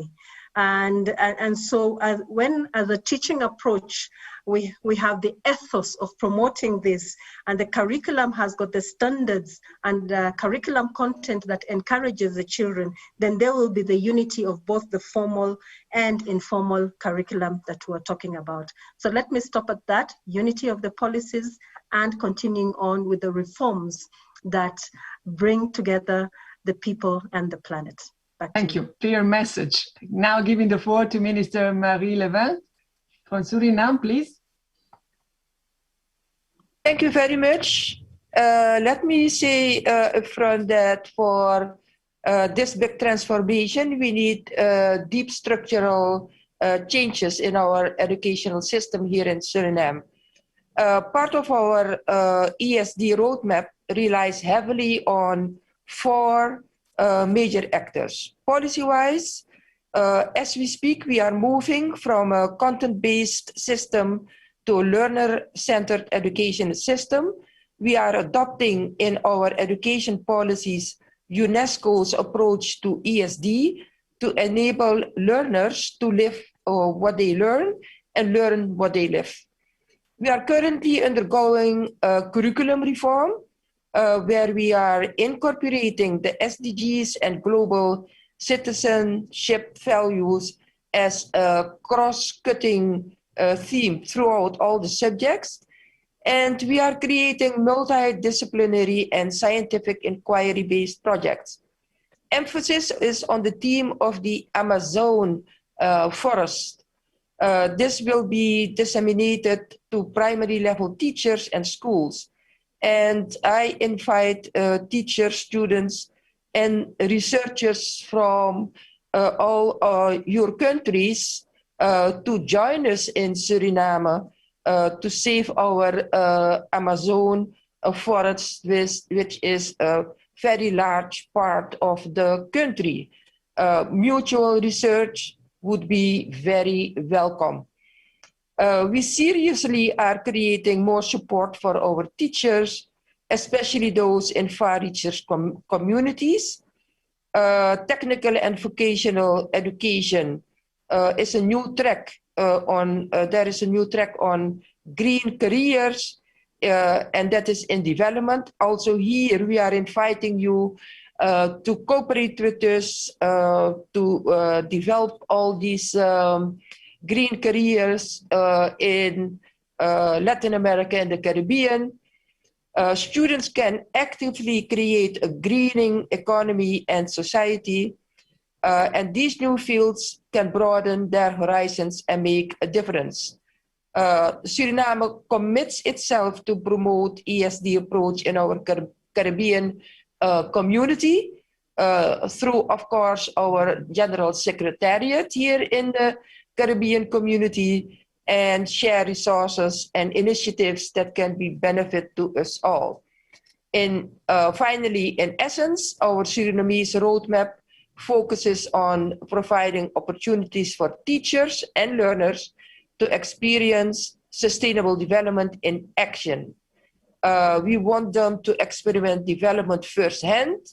Learning is not about being right or wrong, or being intelligent or not, but to be fulfilled, have a meaningful life, a sustainable livelihood, contribute to the bigger world, and feel responsible for our one home, our planet. So let's collaborate all together. Thank you very much. Thank you. Thank you very much, Minister Levin. And now I'm giving the floor to Minister Al Ahmadi, UAE to close this first roundtable. Thank you. Regarding the implementation of the ESD in the education system, we have been doing it with the reform, and we are continuing improving, enhancing. But honestly, I would like to emphasize is how can we measure and quantify the learner and the educator of their implementation in the school. And we have taken extra initiative recently in the UAE to make sure that there is really a work and hand-on and experience in doing this in the classroom and in the universities. In the school, we have created like something called the Capstone Project for grade 4 and 8 and 11 and 12, where they work on real problem that is in the UAE or the globally that is facing, and they do their own research and they work on it, and they submit their solution and they get evaluated. So really they get a hand-on experience and feeling about what the work and really what is the challenges, and they become like working with the environment, understanding the risk and their solution, and this becomes their ambition for the future. So we ignite their interest to continue in that direction. The other thing, we encourage the high school graduate to go to the university, like in grade 11 or 10, they spend like 1 month or a summer camp in the university research lab, and they get exposed to the advanced research that the university is carrying to resolve challenges in agriculture or in water or in the environments, and or new material or new sciences that we see there is a way forward in it that will give us an edge or give us more sustainability in the future.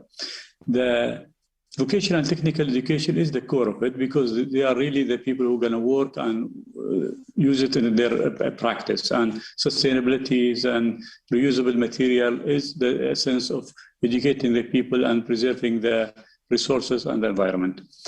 What is remaining, honestly, is the long life learning.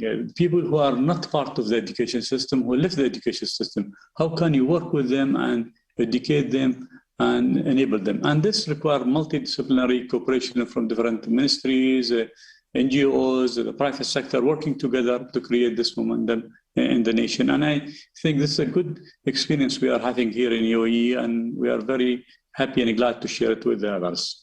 And lastly, I would like to express Expo is coming, and Expo is going to be a state-of-the-art example of sustainability, and I would love to see you all coming in Expo 2020 to see in action, in life, how we are the whole world is working in sustainability and in the future and in the environment. Thank you very much. Thank you. Thank you very much, Mr. Minister, as well for the invitation to the Expo Dubai, of course.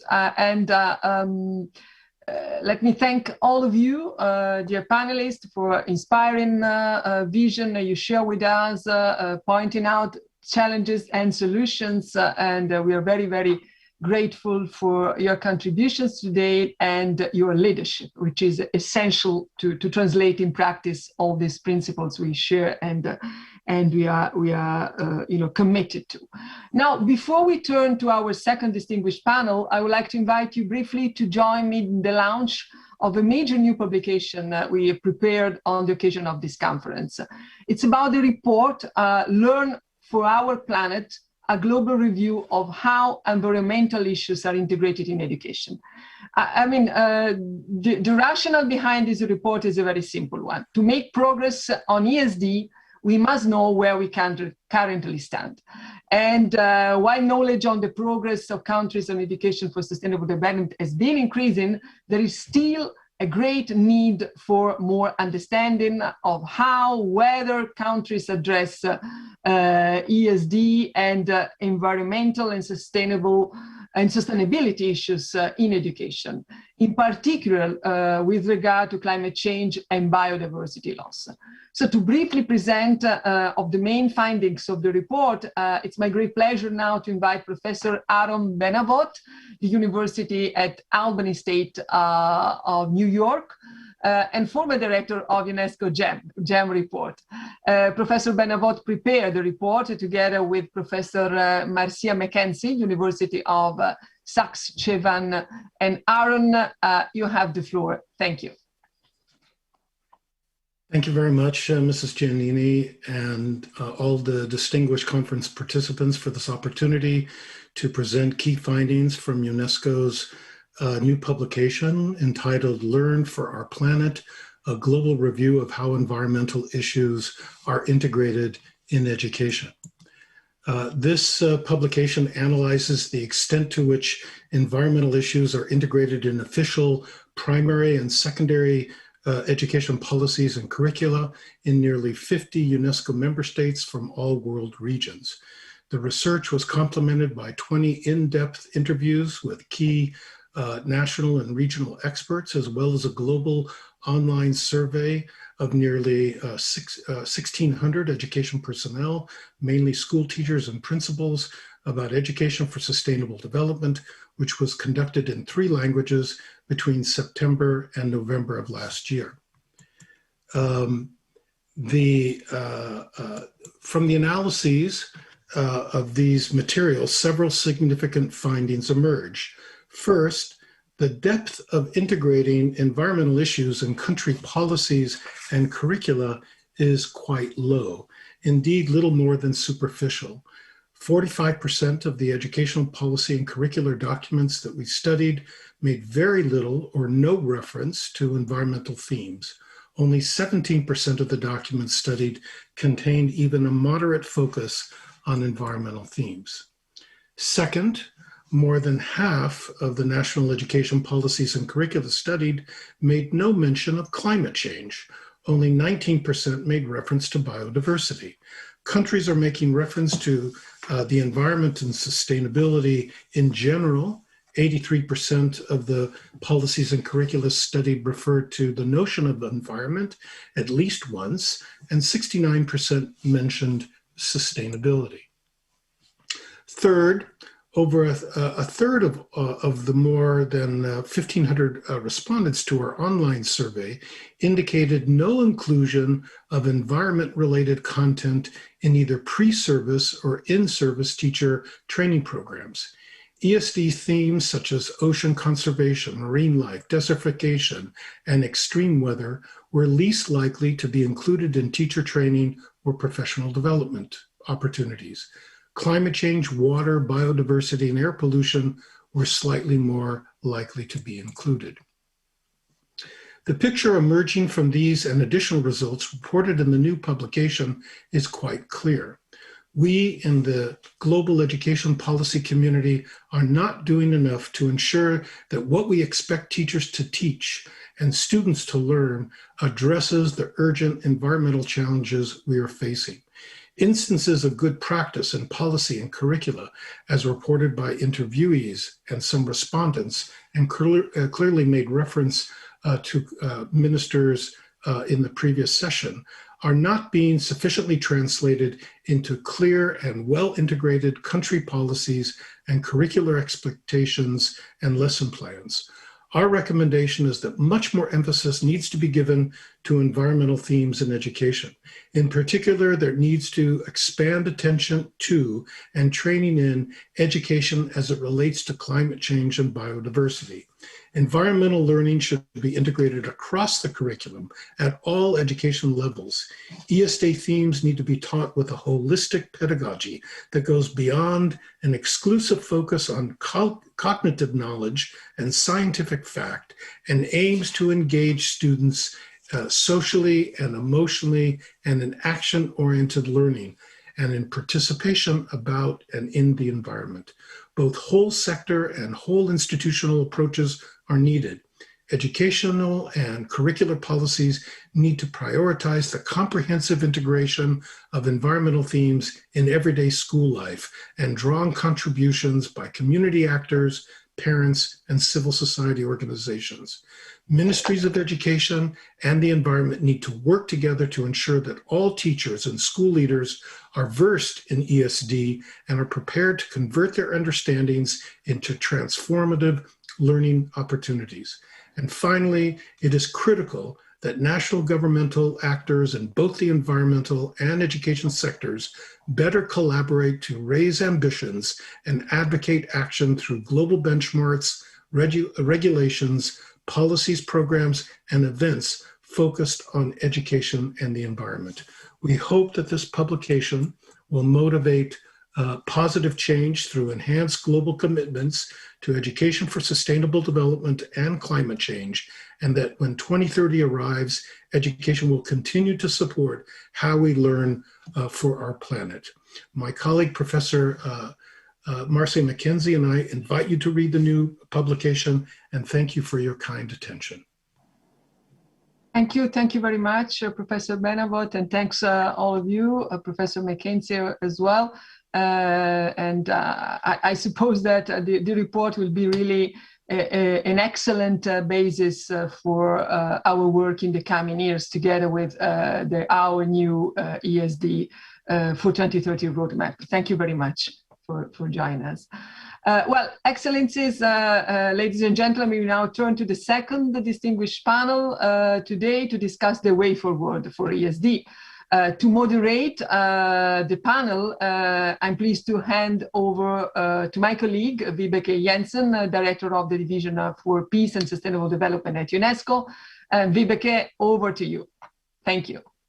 Thank you so much, Stefania, and good afternoon, good morning, good evening to everyone, and a very warm welcome to this second panel, where I'm delighted to have 4 distinguished speakers with me, all representing important stakeholders in ESD and transformative education.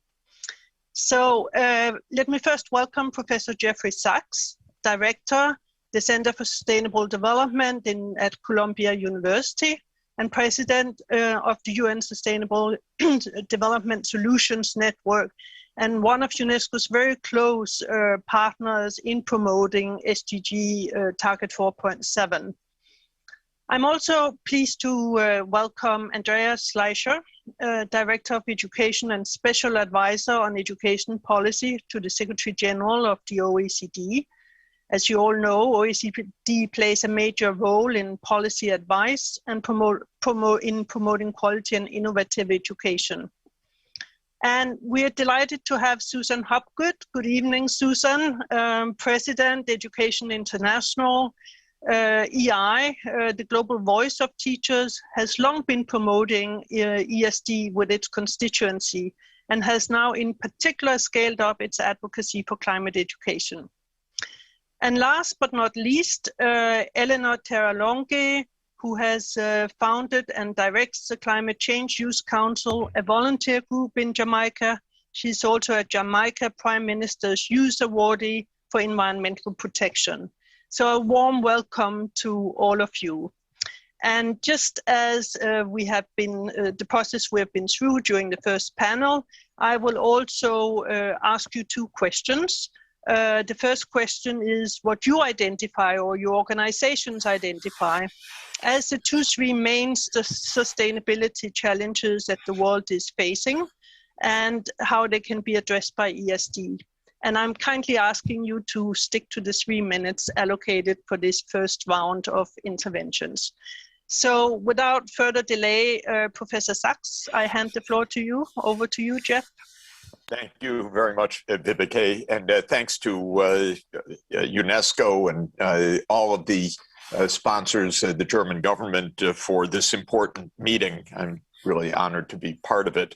The 2 crucial goals are the SDGs and the Paris Agreement. These are the 2 goals that the world set, one for the year 2030 and the other for mid-century. We have a rendezvous with destiny, and so far we're, of course, far off course, desperately behind in achieving the Sustainable Development Goals and far off track in achieving climate safety. Thank God for young people. They want to do more. They need the tools. That's what education for sustainable development is about. I think, though, we ought to give a sense of both the urgency and the opportunity regarding education itself. Even before COVID-19, hundreds of millions of young people were not enabled to finish an upper secondary education. The situation was not acceptable in any way. More than 250 million young people of school age were not in school. COVID-19 has, of course, profoundly disrupted all parts of society, but education among them. We have hundreds of millions of kids who have had a disastrous year. And this, I think, has to be a front reality for us. We can't achieve ESD if we can't achieve E. If kids are not in school, how are they going to be in school learning sustainable development? And I think we need to focus on this with some realism.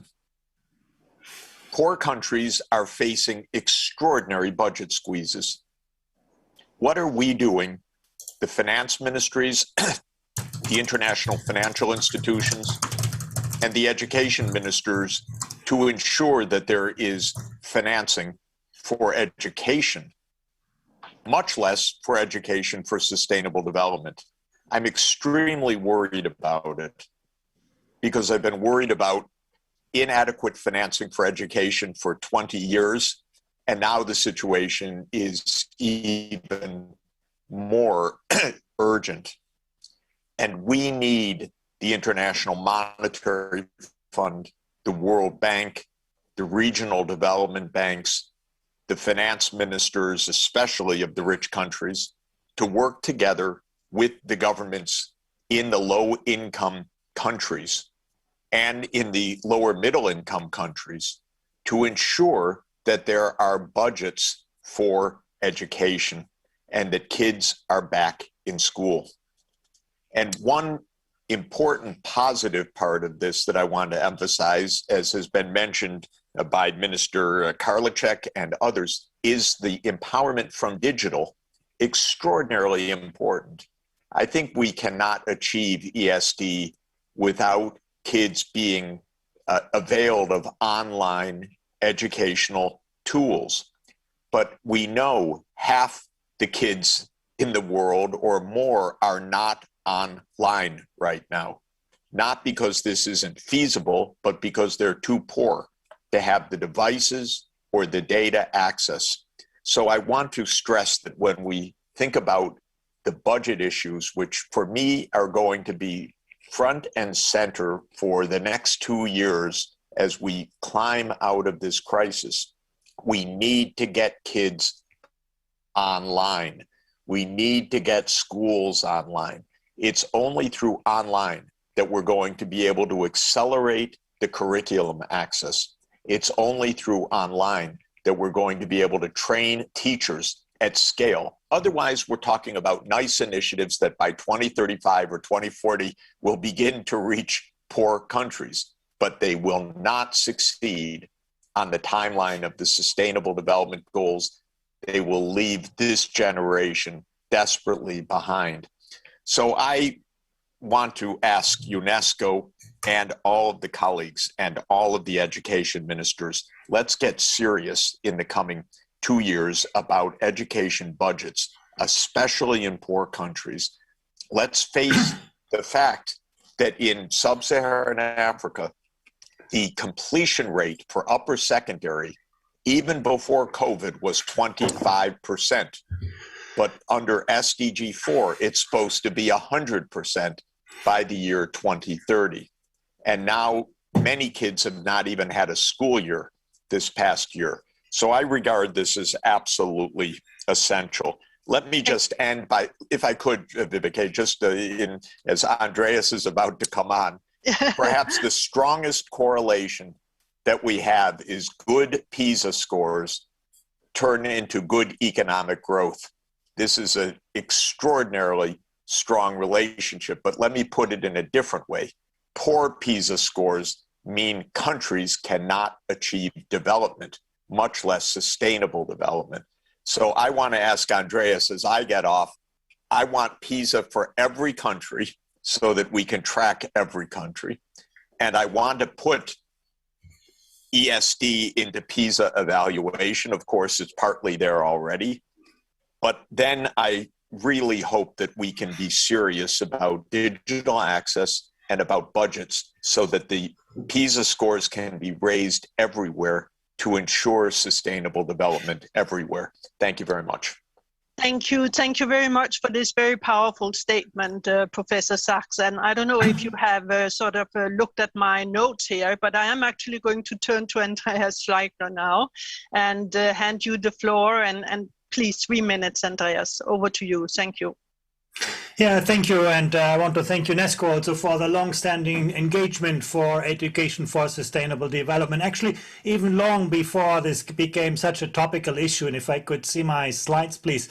Of course, there are lots of steps we can and need to take in the short term to address the sustainability challenges. But we're not going to win this race without deeply investing in changing human behavior. And that's really what the education story is about. At the surface, sustainability has made it into school curricula. And that's also what we just heard in the first panel. You can see here among countries, over 80% of school principals say their schools deal with, climate change, global warming, poverty, migration. But, things look quite different when you actually look at this through the lens of students. And in our latest PISA survey, over 3/4 of 15-year-olds said that the climate agenda is important and urgent to them. So that's really important.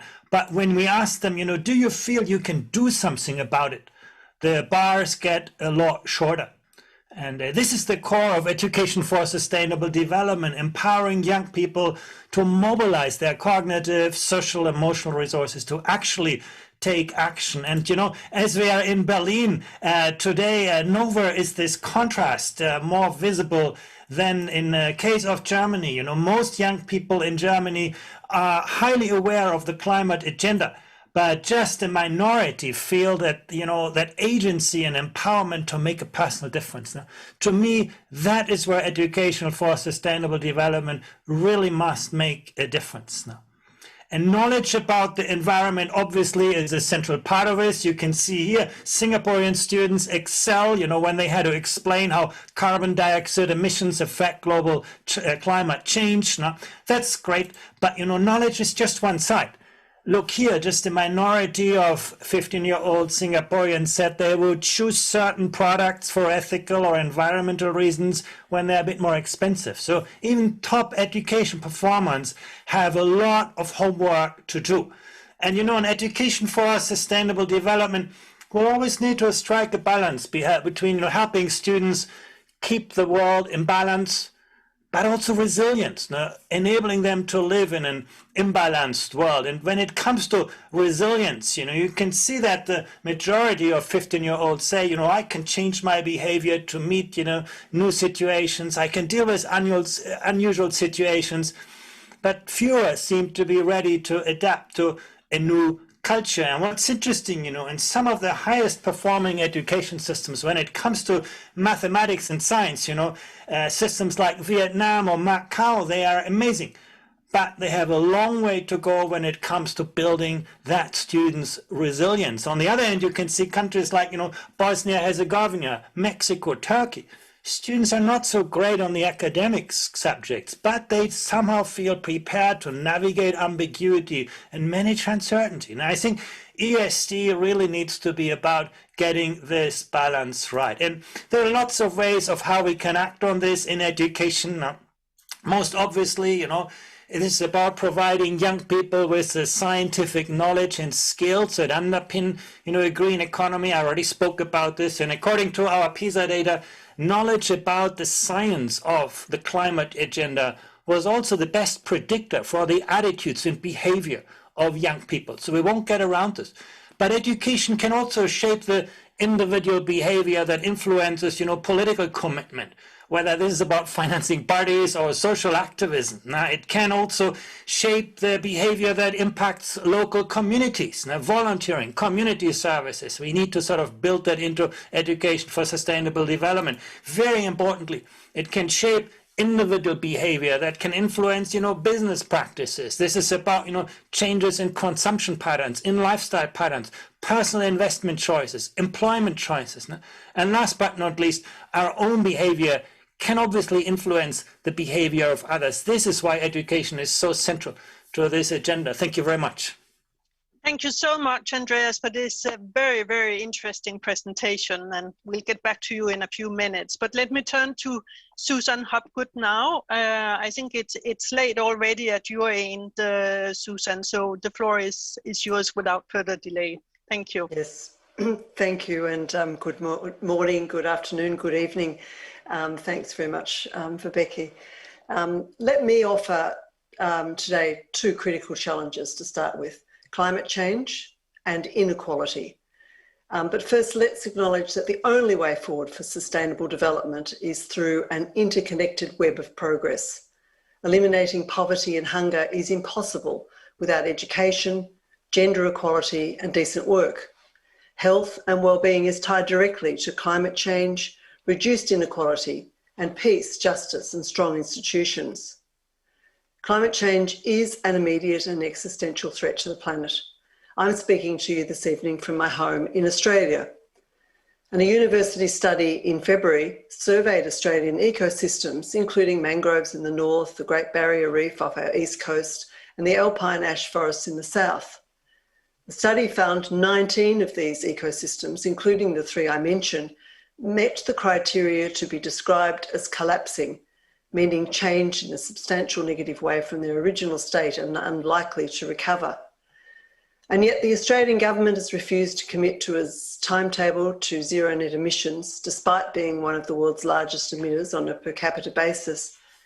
And as the birthplace of the Murdoch media empire, Australia is among the world's most prolific exporters of deception, misinformation, and outright lies about climate science. But we know the truth. 5 of the 10 most endangered nations due to climate change are in my region: Japan, Philippines, India, Sri Lanka, and Fiji. It's one reason why the meeting early this year of the Asia Pacific Climate Change Adaptation Forum was the 7th annual convening. And among their findings is the disproportionate impact climate change has on the most vulnerable populations. And I quote, "Environmental changes are undermining hard-won development gains by causing economic costs and millions of premature deaths annually. They are impeding progress towards ending poverty and hunger, reducing inequalities, and promoting sustainable economic growth, work for all, and peaceful and inclusive societies." End quote. This is the science. These are the facts. And education for sustainable development first must provide our students the inspiration and the tools and the grit to achieve literacy on these subjects. Because we cannot escape the context.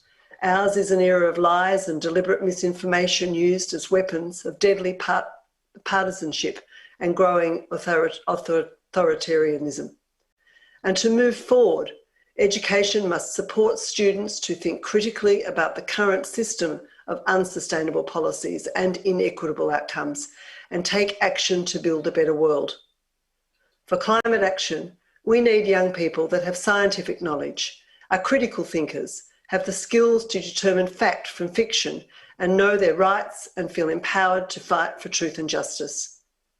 But let's start by being realistic. The responsibility lies with governments. Only a strong and well-financed public sector with vision and regulatory muscle and public support can bring us back from this brink. In the end, the fundamental lessons of sustainable development are the lessons of democracy. Thank you. Thank you so much, Susan, for these great and important insights. And it's now my pleasure to turn to Eleanor Teralongi from Jamaica, the other end of the world. What is your take, Eleanor, on the first question? I think you may still be muted.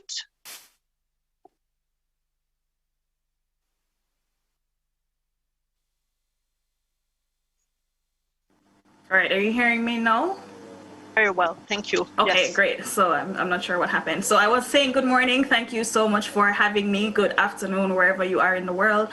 So I'm going to quickly give my perspective from living in Jamaica, which is a small island developing state. I think our climate reality here is a lot more urgent than other countries. Not that it's not urgent across the world, but I think for us it's a little bit more urgent, just based on how badly we are already being affected. So for me, when I look at the global picture, the challenges that really concern me are, first of all, food and water security. I think that when we're talking about climate change, that's a part of the conversation that needs to be at the forefront. And also, as some of my previous presenters would have mentioned, protection of vulnerable communities. So whether it is vulnerable communities on the global scale, so comparing us small island developing states to other countries, or whether it is locally or vulnerable populations, so poor persons, people in rural communities, people without access to education. Because we're talking about the education conversation, we're talking about poor persons not being able to access devices.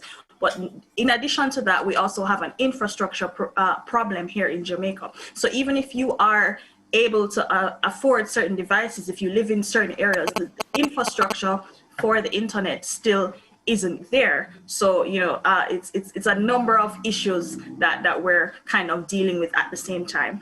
But I want to kind of tie it back to us as young people, because we're the generation that really has to live climate change. We're the ones that have to feel the effects of it. We're the ones that really have to champion solutions if we want to create a world for us to live in, for our children to live in, and for future generations to live in.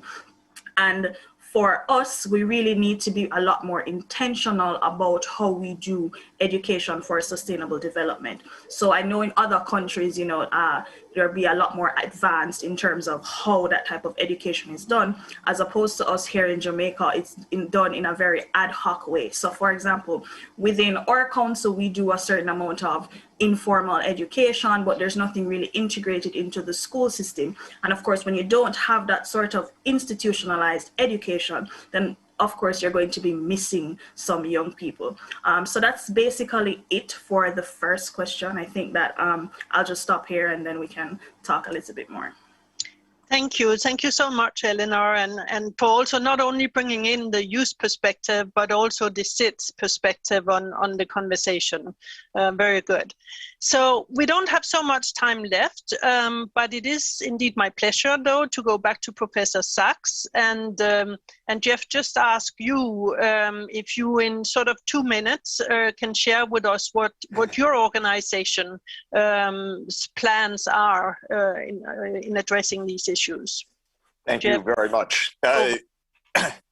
Thank you very much. You know, as you know, the Sustainable Development Solutions Network is working together with UNESCO, with the Vatican, with the Ban Ki-moon Center, with Columbia University, and with other partners to develop, help develop the rapid spread of the new curricula, and to campaign for the connectivity and the financing that we need. Please listen to what Eleanor just said. She said in Jamaica, there is not the connectivity to be able to carry out this education. This is a phenomenon all over the world. We cannot stop with nice platitudes here. We have urgency. I think we could turn everything over to Eleanor and the problem would get solved a lot faster. This is probably the case. I do think Susan Hopgood had a great idea.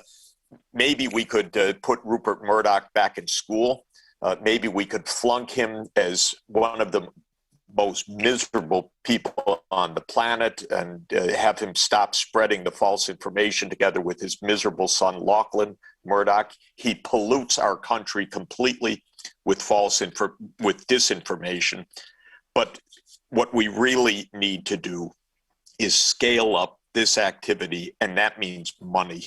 And please, let's work together to look at real budgets, real mobilization, because the finance ministers right now, I was with the Vatican yesterday on this issue, with the head of the International Monetary Fund, today in Paris as a meeting with the African leaders. We need financing.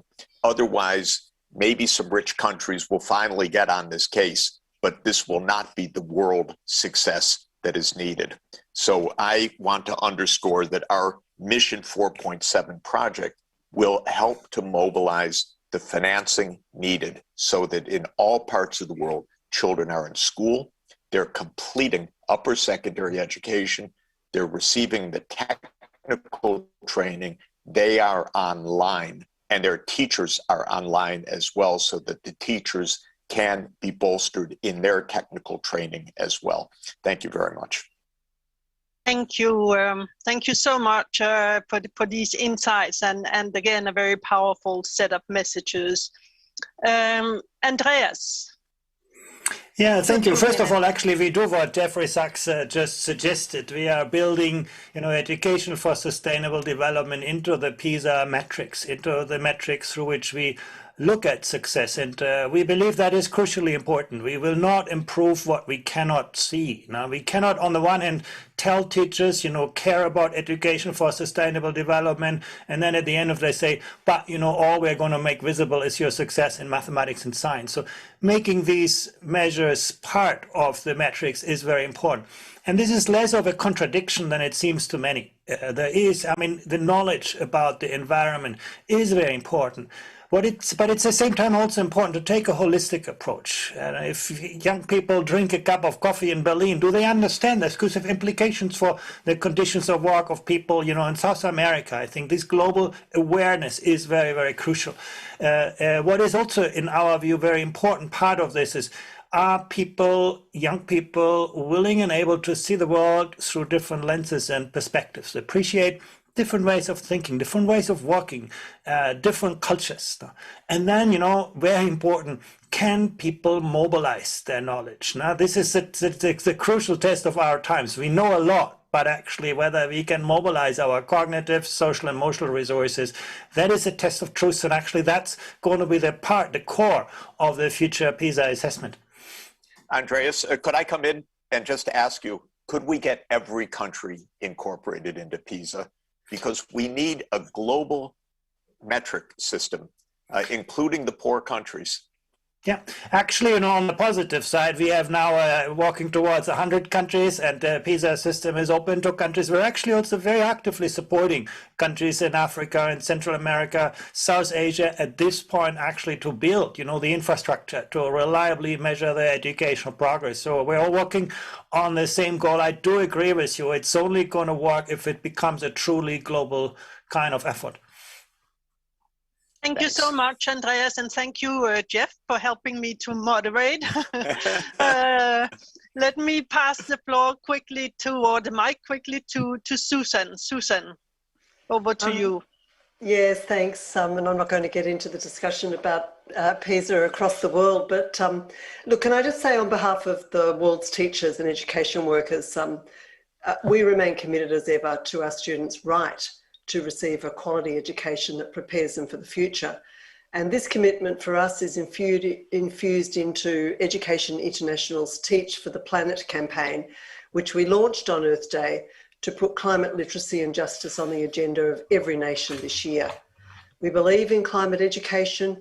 We believe in climate education based on science and with a civic action focus. And we believe that that should be as fundamental as teaching, reading, and writing.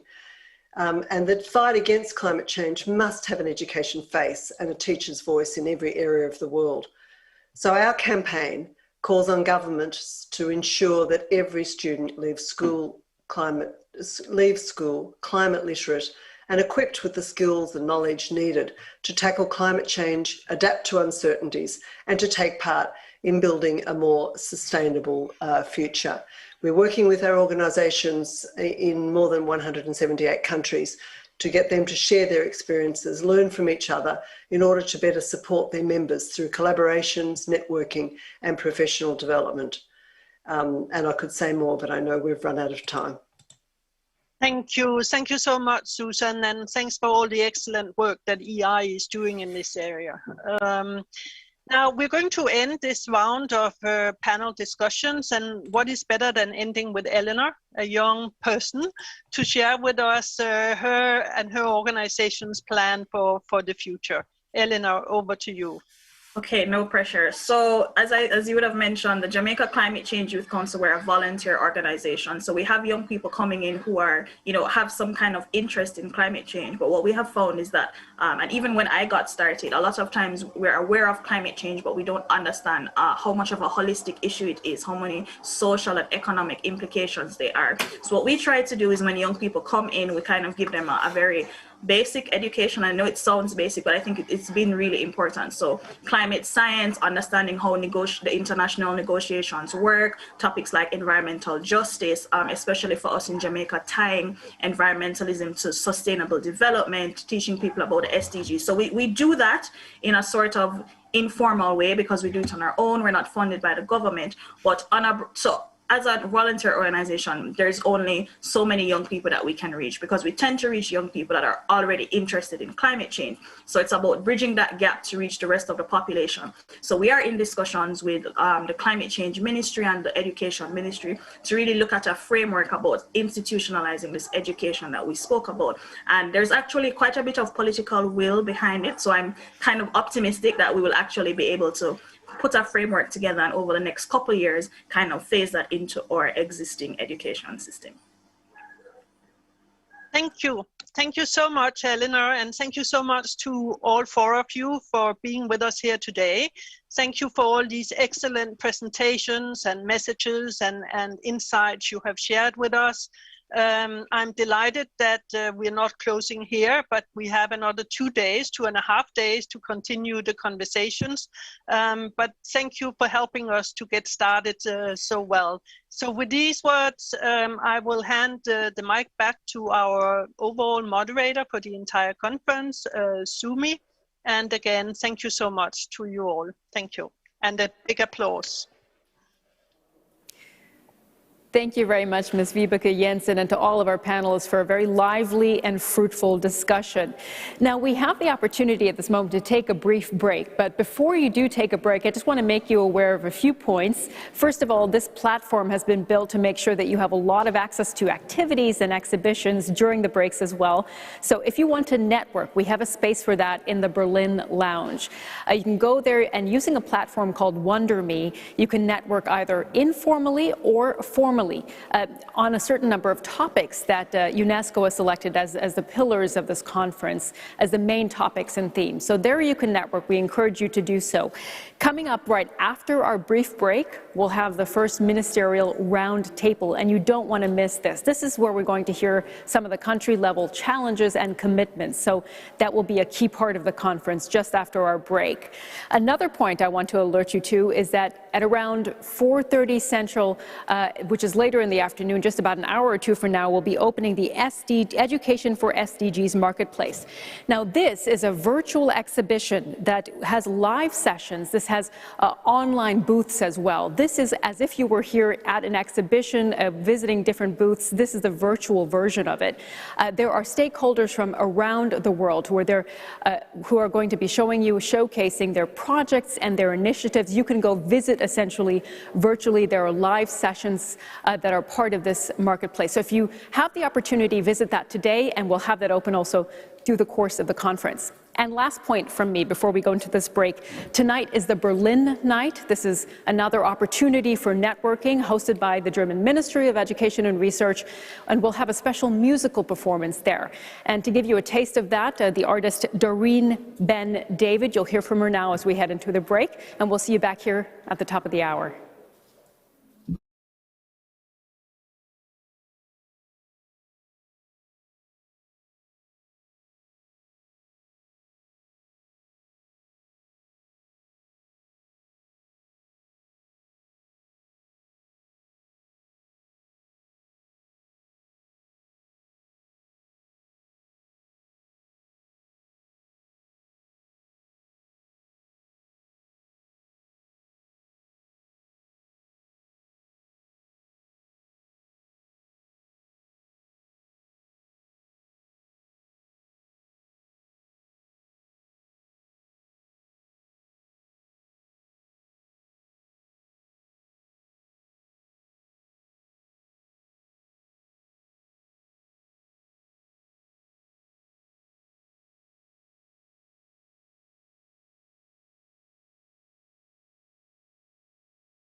Welcome back. We hope you had a good break and are ready to go, because we're going to start now with another one of our key sessions in this conference, the Ministerial Roundtable, which is about implementing the ESD for 2030 roadmap.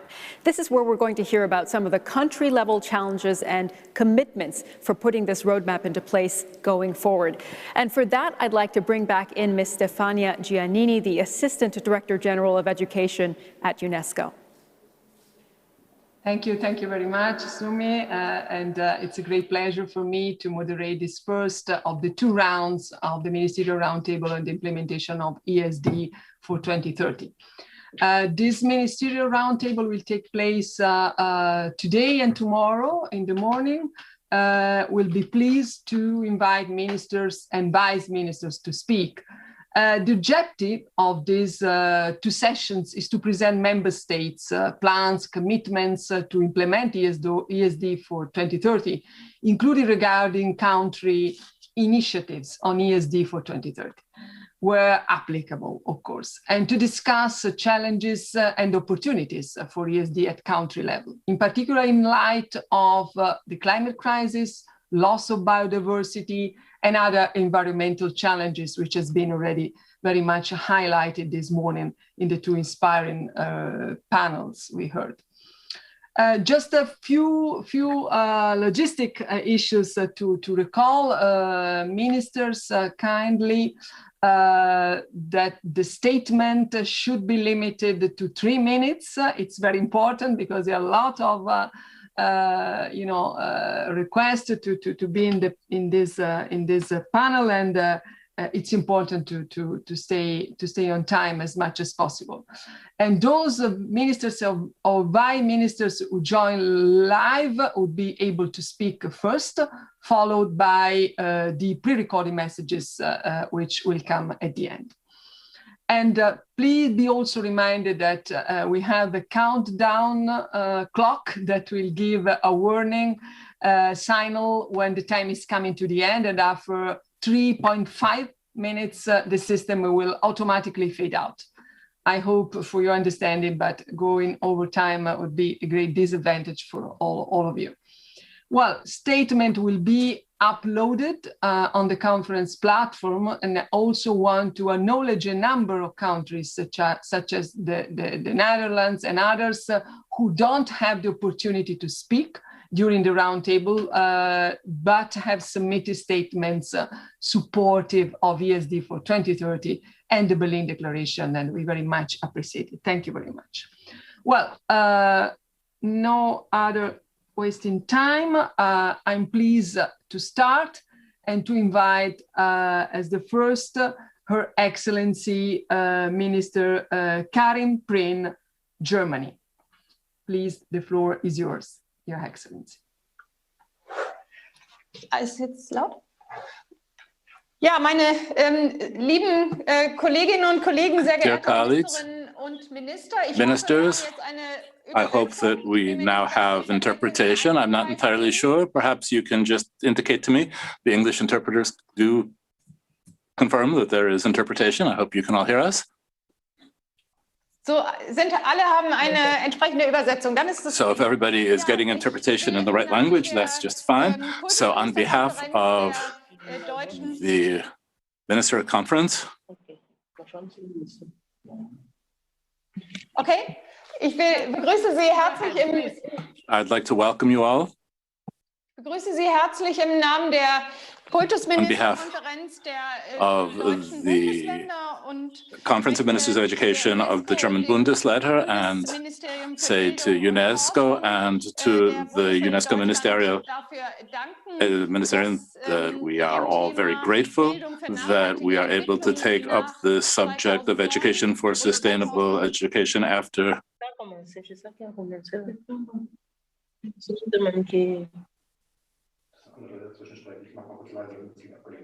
Nach 2009 und 2014, after 2009 and 2014, once again to have an international conference on these subjects. The huge meaning of education for sustainable development is something we can see right in front of our very eyes. Climate change change and species diversity and other phenomena require urgent treatment. Young people know that. In Germany, Fridays for Future, before the pandemic, was already well underway. We all know that we're going to call this by its abbreviation. Education for Sustainable Education is much more than a simple issue of teaching nationally about the environment. It means rather that people need to be able to cope with challenges in the way people think and act. And for that reason, it requires to have broad coverage and a true transformation of our education systems. I warmly welcome that education for sustainable development is being considered to be a goal in the Education 2030 agenda, and that it will be the subject of programs of work, including the UNESCO program of work with Sustainable Education 2030. In Germany, Education for Sustainable Development has been playing an important role for a long time. In 2007 already, the federal government and the Länder set out orientation frameworks for this area. And in 2015, they were further developed. This orientation and framework can be used as a basis for the development for curricula in our schools. It makes concrete recommendations and the pedagogical material is provided. We consider that this framework is now to be applied to high school and other higher levels of learning. The German Bundesländer that are responsible for education are being very active in these national sustainable development education structures. In 2017, national actions plans were decided upon, and this shows our national commitment for years to come in the different areas to be covered. Schools, high schools, universities, trade and professional schools. As we've already said, we also are seeing that this is a very important challenge for school systems to meet, to work alongside existing programs and projects. New ones need to be established, for instance, coordination centers or partners for school management. And furthermore, certain Bundesländer have also worked out their own strategies for sustainable education. We still have challenges to meet to see who is responsible for what in our systems. And at the end of the conference, we will decide on a declaration that will show our commitment for the application of these measures. We apologize, but we can no longer hear the speaker. Thank you very much. Dankeschön, Minister Prien. I'm giving now the floor to Her Excellency Minister Esther Villarrubla Escales, Minister of Education and Higher Education, Andorra. Please, the floor is yours. Merci. Madame la Directrice Générale, Excellences. Thank you, Madam Director General, Excellencies, ladies and gentlemen. For me, it is an honor to speak to you and to take part in this important global conference. I wish to thank UNESCO and the German Ministry of Education and Research for their commitment to education for sustainable development. The COVID-19 pandemic has been the single largest disruption to schooling. We're pinning our hopes on the vaccination campaigns, which are currently underway to beat this scourge. The government of Andorra took a bet and decided to keep many businesses open. Very importantly, we kept schools open. In addition, we began a large-scale testing campaign across various sectors and specifically in schools. This continued throughout the year. Against the backdrop of the pandemic, education for sustainable development is vital. The goal being to promote the right attitudes, to get people to shoulder their share of the responsibility so as to achieve equity, educational inclusion, and education for global citizenship. Without a doubt, schools must play a key role in the green transition. Over the last decade, Andorra has undertaken educational reforms. We have a strategic plan aimed at introducing competency-based curricula. Education for Sustainable Development cuts across all curricula and teaching practices, and this throughout the various schooling levels. Similarly, the Andorran Parliament declared a climate emergency, and thus it's now up to the government to run educational campaigns in schools, promoting the preservation of the environment and encouraging schools to become so-called green schools. Currently, 21 schools are part of the Green Schools program. That accounts for 79.5% of school children. 9 other schools are going to join soon. So children receive teaching materials about greening. Agenda 2030 underscores the need to ensure that all pupils acquire the knowledge and competencies needed to promote sustainable development. The UNESCO Associated Schools Network is working very actively on this front. As a mountainous country, Andorra, through its Institute of Andorran Studies and its involvement in the European Programme for Cross-Border Cooperation, is developing a Pyrenean educational strategy so as to showcase the Pyrenees mountain range and show how it is part and parcel of education for sustainable development. Without a doubt, we need to ensure that this education begins very early on and continues throughout people's lifetimes. Thank you for your kind attention. Merci beaucoup. Thank you very much, Minister Villarubla-Escales. I'm now giving the floor with pleasure to Her Excellency, Ms. Luisa Maria Alves Grillo, Minister of Education of Republic of Angola. Please, the floor is yours. Excelências, felicito a UNESCO e a República Federal da Alemanha, país acolhedor, pela iniciativa de trazer à luz a temática da educação para o desenvolvimento sustentável. The speaker is speaking Portuguese, which is not part of our language program today. Para se atingir os objetivos da Agenda 2030, num momento marcante da história da humanidade em que direcionamos os recursos para o reforço dos sistemas de saúde. A educação para o desenvolvimento sustentável devidamente implementada reduziria em grande medida o esforço empreendido, pois as pessoas acatariam e saberiam melhor viver com as regras de biossegurança impostas pela pandemia. A temática da educação para o desenvolvimento sustentável consta em vários documentos que norteiam as políticas públicas da educação em Angola, tais como o Plano de Desenvolvimento Nacional, a Lei de Base do Sistema de Educação e Ensino, o Plano Nacional de Formação de Quadros, assim como os planos curriculares de ensino pré-escolar, primário e secundário, especificamente nos conteúdos programáticos das várias disciplinas do modo transversal, em articulação com o Ministério da Cultura, Turismo e Ambiente. Definimos no nosso sistema de educação objetivos aliados à preparação do indivíduo para a vida ativa, nomeadamente assegurar a aquisição de conhecimentos e competências necessárias a uma adequada e eficaz participação na vida individual e coletiva e promover o desenvolvimento da consciência nacional, em particular o respeito pela dignidade humana, a tolerância e cultura de paz, a unidade nacional e a preservação do meio ambiente. Entretanto, a educação ambiental deve resultar em aprendizagens tendentes a prevenir cada vez mais os danos na sequência de alterações climáticas, como é o caso recente da praga de gafanhotos e das vagas cíclicas de seca no sul do país, um grande desafio para Angola.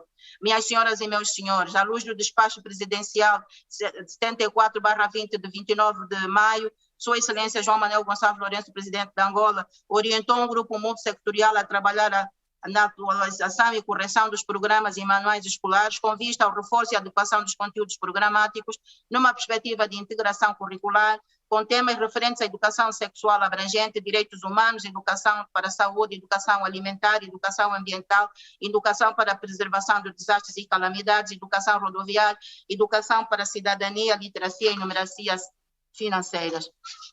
Caros delegados, termino apresentando 2 iniciativas que elucidam o comprometimento do nosso país para com a educação para o desenvolvimento sustentável. O governo de Angola assinou em 2018 com a UNESCO e a União Africana a realização da Bienal de Luanda, Fórum Pan-Africano para a Cultura de Paz, cuja edição encontra-se preparação para o presente ano sobre o lema Cultura, Arte, Patrimônio Histórico de África. Por outro lado, a iniciativa da Organização da Sociedade Civil, OCHIVA, de repovoamento de mangás, lançado por Sua Excelência o Vice-Presidente da República durante uma reunião entre a União Africana e as organizações ambientais, que visa a plantação de mais de 1 milhão de mangás para a preservação das espécies vegetais e animais, bem como das comunidades que têm a orla costeira como fonte de subsistência. Muito obrigado pela vossa atenção. Thank you very much. Muito obrigado. I'm giving now the floor to His Excellency Mr. Victor Vega Godoy, Vice Minister of Education of Brazil. The floor is yours, Your Excellency. Thank you. Good morning, good afternoon. On behalf of the Minister of Education of Brazil, Mr. Milton Ribeiro, I present my compliments and congratulations to UNESCO for organizing this conference. I would also like to extend these compliments to all the ministers and authorities present. Importantly, I express my suggestion that future UNESCO meetings also could include Portuguese as the official working language, considering the reach of our idiom, which is among the most widely spoken in the world, with around 290 million speakers worldwide. Ladies and gentlemen, it's a pleasure to participate in this conference, an important space to discuss and reaffirm our commitments in promoting education for sustainable development. Sustainable development sins as the harmony between economic growth, environmental protection, and social equity. Is in line with Brazilian normative guidelines that seek a balance between social and environmental needs to guarantee a dignified existence for present and future generations. There is an understanding that in order to achieve sustainable development, the state and society need to work together. For this to happen, the main conciliating instrument to be used is education. In Brazilian education, sustainable development is treated as a cross-cutting and interdisciplinary theme, present both in the common national curriculum base, which is the national orientation for the elaboration of curricula in the schools of basic educations, as well as in the curricular guidelines to the elaboration of curricula of the high education courses. We understand that education for sustainable development must have an integrated and articulated approach with all the themes of everyday school, because it is essential that everyone understand that everything connects directly or indirectly with the environment and its complex system of cause and effect. It is known, however, that this is a challenge, but we are investing efforts on the education of our children and young people so that everyone can effectively fulfill their role, either as trainers for future generations or as entrepreneurial agents of projects and actions that progressively promote environmental education as a preventive and collective awareness tool, inclusive economic growth, and the fight against inequalities. These are the basis for sustainable development to be increasingly effective in Brazil. In this sense, Brazil is available to collaborate and share its experiences. Thank you very much. Thank you. Thank you very much, Your Excellency. And please allow me now to give the floor to His Excellency, the Minister of Education and Technical Education of Egypt, Mr. Tarek Shouki. Please, the floor is yours, Your Excellency. Thank you very much, Madam ADG, and thanks to UNESCO for organizing this important event. And I'd like to welcome all my colleagues, the ministers from around the world and the audience. Of course, this is a very important topic, actually. And in Egypt, we have been lucky that back in 2017, we started the process of reimagining our education system from scratch. And we built a new education system. We call it version 2 or education 2.0, which started the deployment in the fall of 2018. We started with the young children KG1, KG2, and grade 1. Right now, as we speak, we reached students at grade 3, and we finished preparing for grade 4 on the new education system. Being new, we embedded the topics under sustainable development. All of them are embedded in the curriculum framework, are embedded in our learning outcomes for the new education system. It's very hard to impose those concepts on an existing education system. That's why I said we were lucky to start something new, and we were able to do that, especially that the design from KG1 to grade 3 was a multidisciplinary approach, which allowed us to embed those topics like biodiversity, like climate change and others into the learning outcomes directly. And for grades 4 to 6, this is an interdisciplinary approach to curriculum framework where we continue doing that. We also started putting 50-50 balance between printed and digital content, which makes that curriculum quite easily updatable. We update it, over the years by bringing in important subjects like sustainable development issues. So this is also envisioned for the new curricula for grades 7 to 12, which we are working on. Also, because of the pandemic, our dependence on digital content and the use of media has increased multiple folds. And that's why we created a lot of platforms, digital libraries, TV channels, which are allowing us to embed those new topics for kids in the old and new education systems alike. So I think we have been very fortunate to be able to do that. And we just want to reiterate our commitment as a country to address those topics in our education system. And we use all ways possible, from having them embedded in the framework to the learning materials, whether they are printed or digital. And we have gone a long way in that regard. And thank you for listening. Thank you. Thank you very much, Your Excellency. And it's a pleasure now to give the floor to the next speaker, is Excellency Mr. Michael Csinkentele, Minister of Education and Science of Georgia. Please, the floor is yours. Thank you. Honorable participants, it is my pleasure and honor to participate in UNESCO World Conference on Education for Sustainable Development.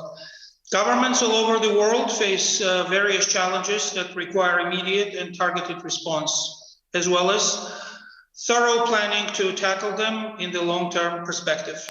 The crisis of unprecedented scale caused by the COVID-19 pandemic has put enormous pressure on governments and individuals.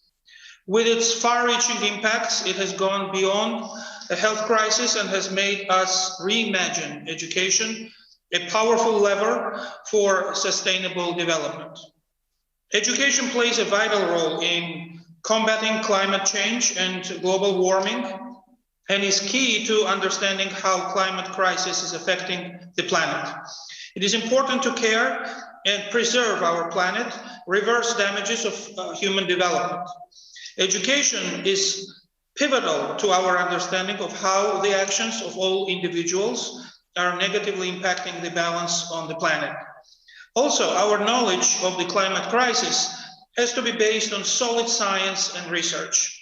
Implementation of the Paris Agreement affirms the importance of education on the matters addressed in the agreement.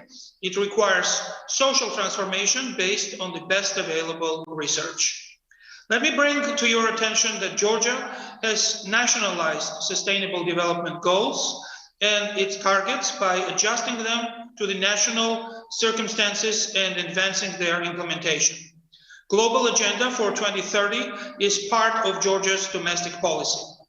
We acknowledge ESD as an integral element of SDG 4 on education and a key enabler of all other SDGs. The Ministry is planning and implementing its policy and activities in line with the UN Sustainable Development Goals, adhering to the overreaching goal to equip learners with skills and values required to contribute to a more sustainable society. build education system that produces citizens capable of acknowledging their individual responsibility in shaping better society and contributing to the healthier planet, encourage scientific research to understand the causes and consequences and develop relevant responses. Government of Georgia has declared education a top priority, which was translated into the governmental pledge to increase gradually the public funding of education, reaching up to 6% of GDP. As the impact of major health crisis has been enormous in its scale, in order to support enhancement of ESD implementation, it is important that we combine efforts on the local level and international cooperation. Let us consider the pandemic an opportunity to become stronger, more resilient, and innovative, to accelerate progress in pursuit of the SDGs and support main actors in education and science in order to promote sustainable development of the planet we share. We all acknowledge that eventually, healthy planet provides us with possibilities to enjoy our fundamental human rights. Thank you very much. Thank you. Thank you very much, Your Excellency. And now it's a pleasure to give the floor to Ms. Priya Manichka Chand, Her Excellency Minister of Education of Guyana. Please, Minister. Thank you very much. I thank UNESCO for arranging this very important conversation, especially at this time when the world is faced with COVID-19, which brings very forcefully to all of our attention the interconnectivity of every country and all its peoples in the world. Introducing anything new into education systems is always a challenge. However, education for sustainable development is not new to Guyana. Its commitment to this process started in 2009 through its low-carbon development process, built around the sustainable use of our forestry resources. This process forms the basis of policies at a national level that aim to, 1, transform Guyana's economy to deliver greater economic and social development for the people of Guyana, and 2, provide a model for the world of how climate change can be addressed through low-carbon development in developing countries. The development of an education for sustainable development, ESD we called it, policy in 2016 by the education sector is a testament to the country's commitment. Great strides have been made in this regard as it relates to these policy objectives that are still relevant today.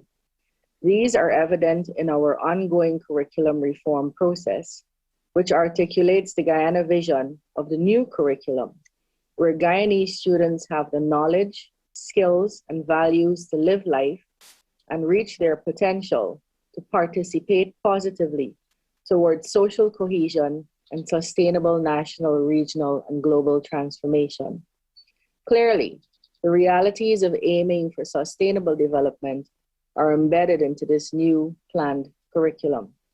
Our 2021 to 2025 education sector plan is the sector policy position with a 2030 vision that is about providing opportunities for quality, equitable education, and lifelong learning for all that are aligned with all of the SDG 4 targets. These two documents are the roadmaps through which education sector development and for sustainable development is integrated into the education sector in Guyana. Guyana supports any movement towards education for sustainable development. I thank you. Thank you. Thank you very much, Your Excellency. And now giving the floor to Excellency Ms. Gloria Menijva, Minister of Education of Honduras. Please, you have the floor, Your Excellency. Buenos días a todos y todas. Good afternoon to everyone. Thank you for the invitation to this important conference. organized by UNESCO. As Honduras, we are committed to the implementation of the Sustainable Development Growth Goals that have been expressed in our national policy and in our strategic plan for the educational sector 2018-2030, which is meant especially to concentrate on the quality of education according to Goal 4 and to have basic and other skills for development of capacities to reflect, to be creative, to have interpersonal relations and to solve problems, as well as social and affective studies that are delineated on a citizen vision that is of responsible nature. All of this will allow us to educate Honduran citizens to integrate into our society and to benefit from the global knowledge society. The strategic plan for the education sector is, by its nature for us, an instrument of national policy which has been worked out under the responsibility of the government, which is suggesting a vision in the long term of the educational system for our country, and which tries to be a coherent set of strategies for our different policies so as to surmount the difficulties which present themselves, a strengthening of policies, plans, and agendas, as well as activities which sustainable development is promoting via these strategic plans, suggest actions, plans, and projects to meet achievable goals on the basis of analysis of present trends and the commitments we have made, making adjustments to our national curriculum and allowing schools in this way to overcome many of the financial, technical, and political difficulties they have for effective implementation of all of this. Local implementation with the support of our strategic allies, which will allow us to manage the educational system via processes of decentralization and modernization, will then allow us to greatly develop local capacities and skills. Our major challenge is to incorporate into our national curriculum programs for new citizenship and interactive policy, which are centered on persons in the educational process, which will transform our society and our relations with education for sustainable development. I thank you. Muchísimas gracias. Thank you very much, dear Minister. And I'm now giving the floor with pleasure to His Excellency, the Minister of Education of Italy, Mr. Patrizio Bianchi. Hi. Hi. Hi, Tanya, and hi to everybody. Thanks. Thanks for this initiative. It's clear that climate change is the crucial issue now at global level. And it's also evident that education is the main instrument to manage in the long run this extraordinary transformation, not only of our physical environment, but also our social environment. And it's a matter of fact that we can face this global issue through a global movement involving education processes in all the countries. It's clear that everybody at national level has generated different experiments, different experiences, different cases. In Italy, we have launched in 2015,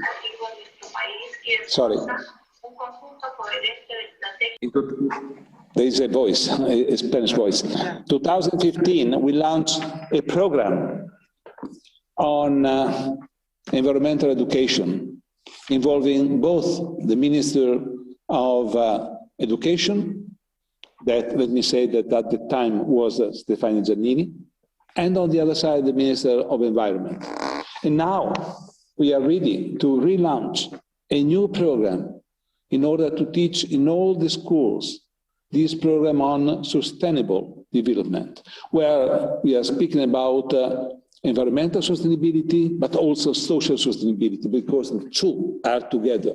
And we cannot speak about environmental sustainability if we don't speak about public life, about civic education.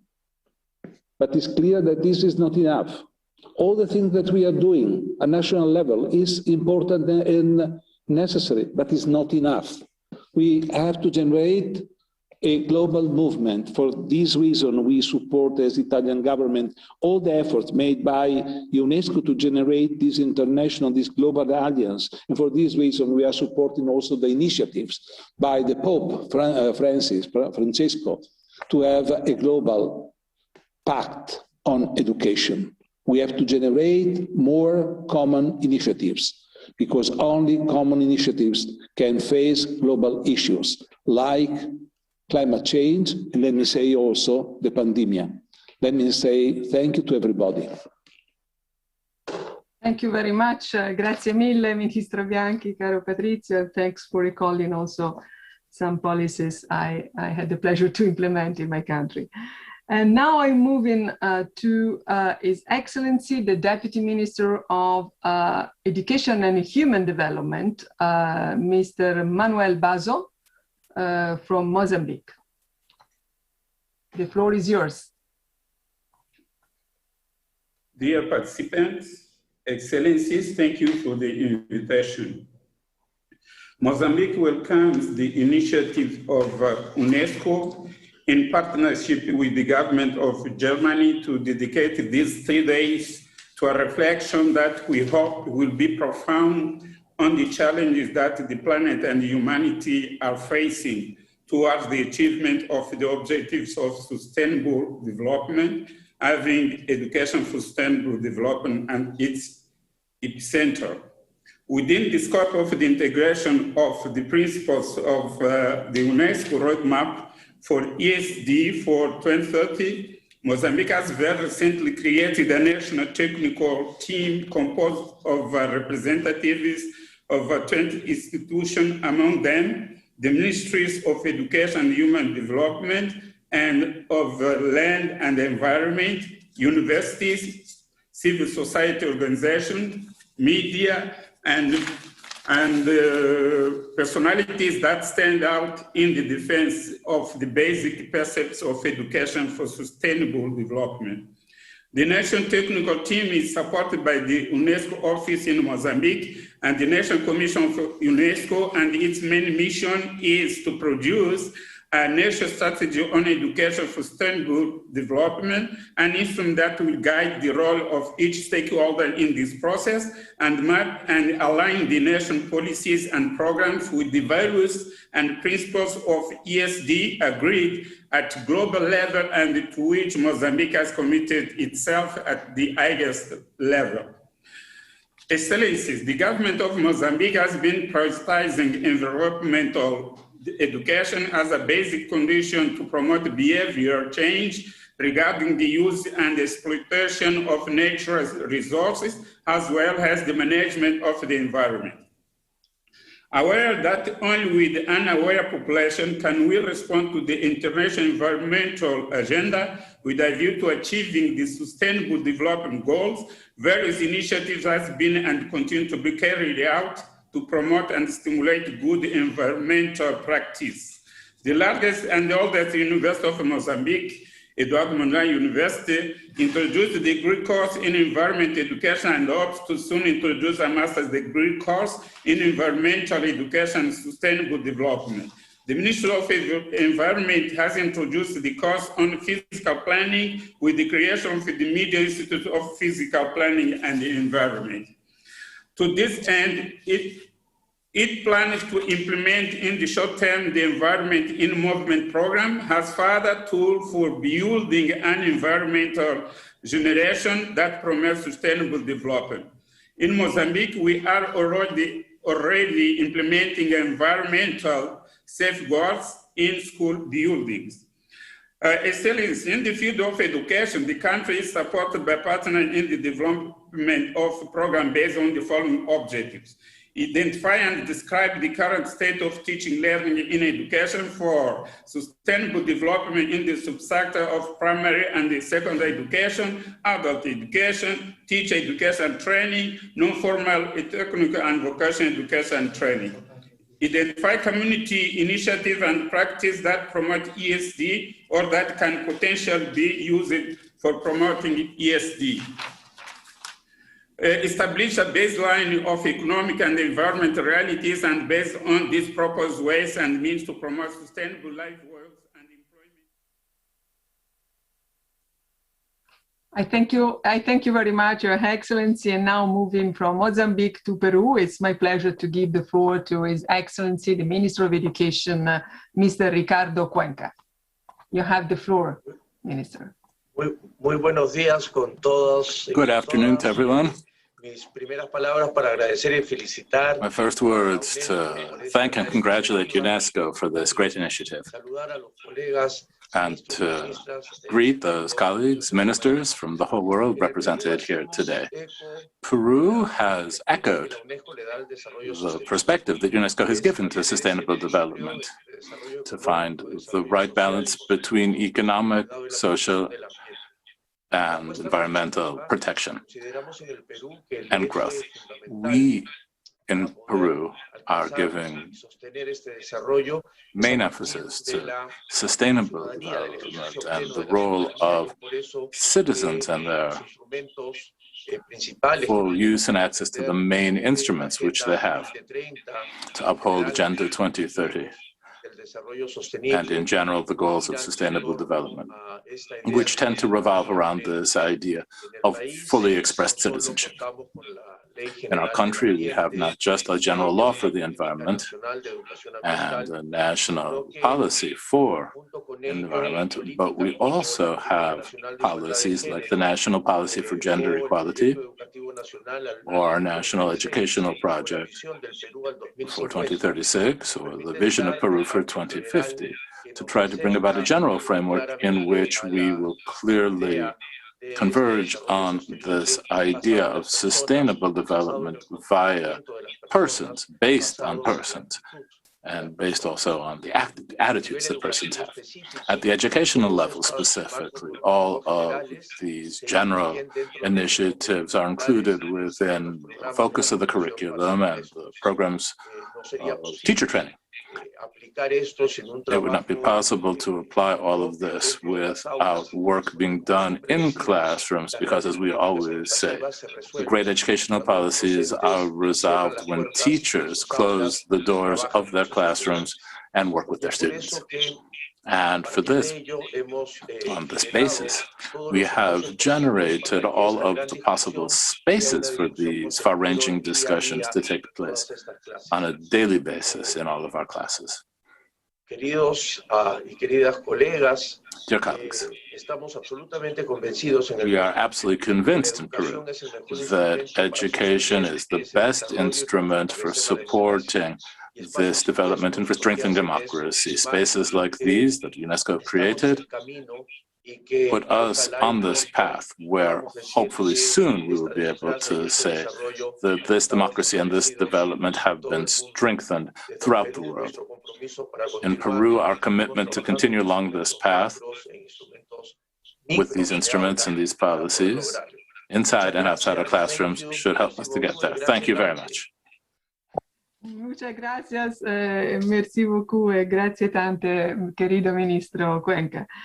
I'm giving now the floor to His Excellency, Mr. Hamad Mohammed Al-Sheikh, Minister of Education of Saudi Arabia. Thank you. You have the floor, Excellency. Excellencies, ladies and gentlemen, I am delighted to be part of this distinguished UNESCO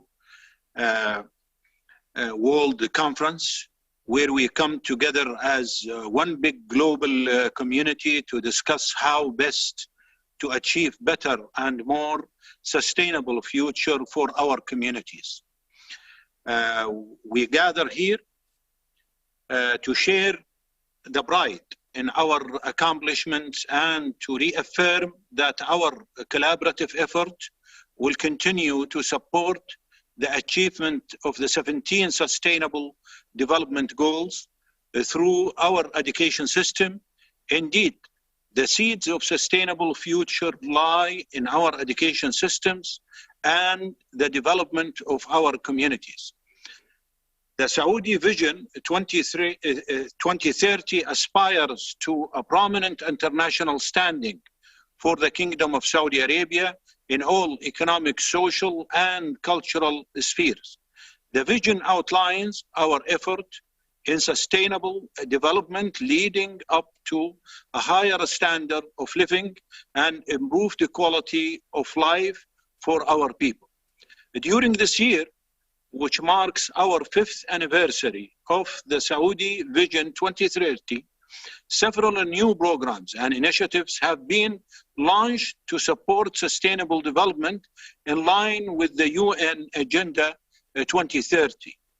With regard to education, Saudi Arabia has made great progress towards education for sustainable development during the last few years, and a national committee was established to track the implementation of Sustainable Development Goals number 4. The Ministry of Education has affirmed our commitment to continuous and sustainable education through choosing priorities that are directly linked to sustainable development during Saudi presidency of G20. We have also reviewed all academic curricula to ensure their alignment with sustainable development goals and initiated several initiatives focused on capacity building of our educators.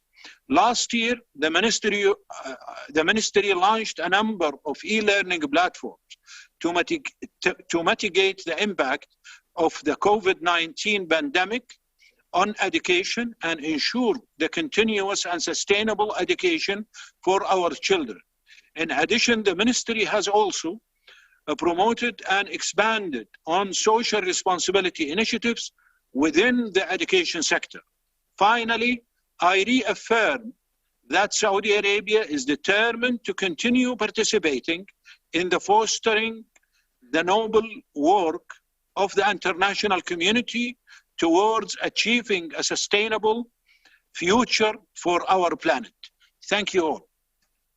Thank you. Thank you very much, Your Excellency. And allow me, please, to give now the floor to Ms. Anna Maria Vicek, Her Excellency Vice Minister of Education, Science and Technological Development of Serbia. Please, the floor is yours. Thank you. Thank you. Honorable ministers and vice ministers, distinguished ladies and gentlemen, it is my utmost pleasure and honor to be speaking at this significantly important event, the Ministerial Roundtable within the World Conference on Education for Sustainable Development, as State Secretary, as a Deputy of the Minister of Education, Science and Technological Development of the Republic of Serbia. I will be addressing a few issues regarding education for sustainable development that our ministry is very proud of. We show a firm commitment to promoting an accelerated implementation of the 2030 Agenda and have a clear strategic and long-term national vision of educating children and youth, the future generations, for the implementation of the 2030 Agenda in Serbia, with a special emphasis on SDG 4. Our ministry has got a special role in this, which is visible in the new strategy for education development in the Republic of Serbia until 2030, which has implications regarding education for sustainable development as well. We are proud to be sharing our experience with the ongoing curricular reform, which is aiming for new curricula in primary and secondary education as well, and builds upon newly adopted standards and general cross-curricular competences. The goal of the curricular reform is more dynamic and more engaged combination of knowledge, skills, and attitudes relevant to different contexts. The new curricula are supposed to be rather outcome-based than content-based.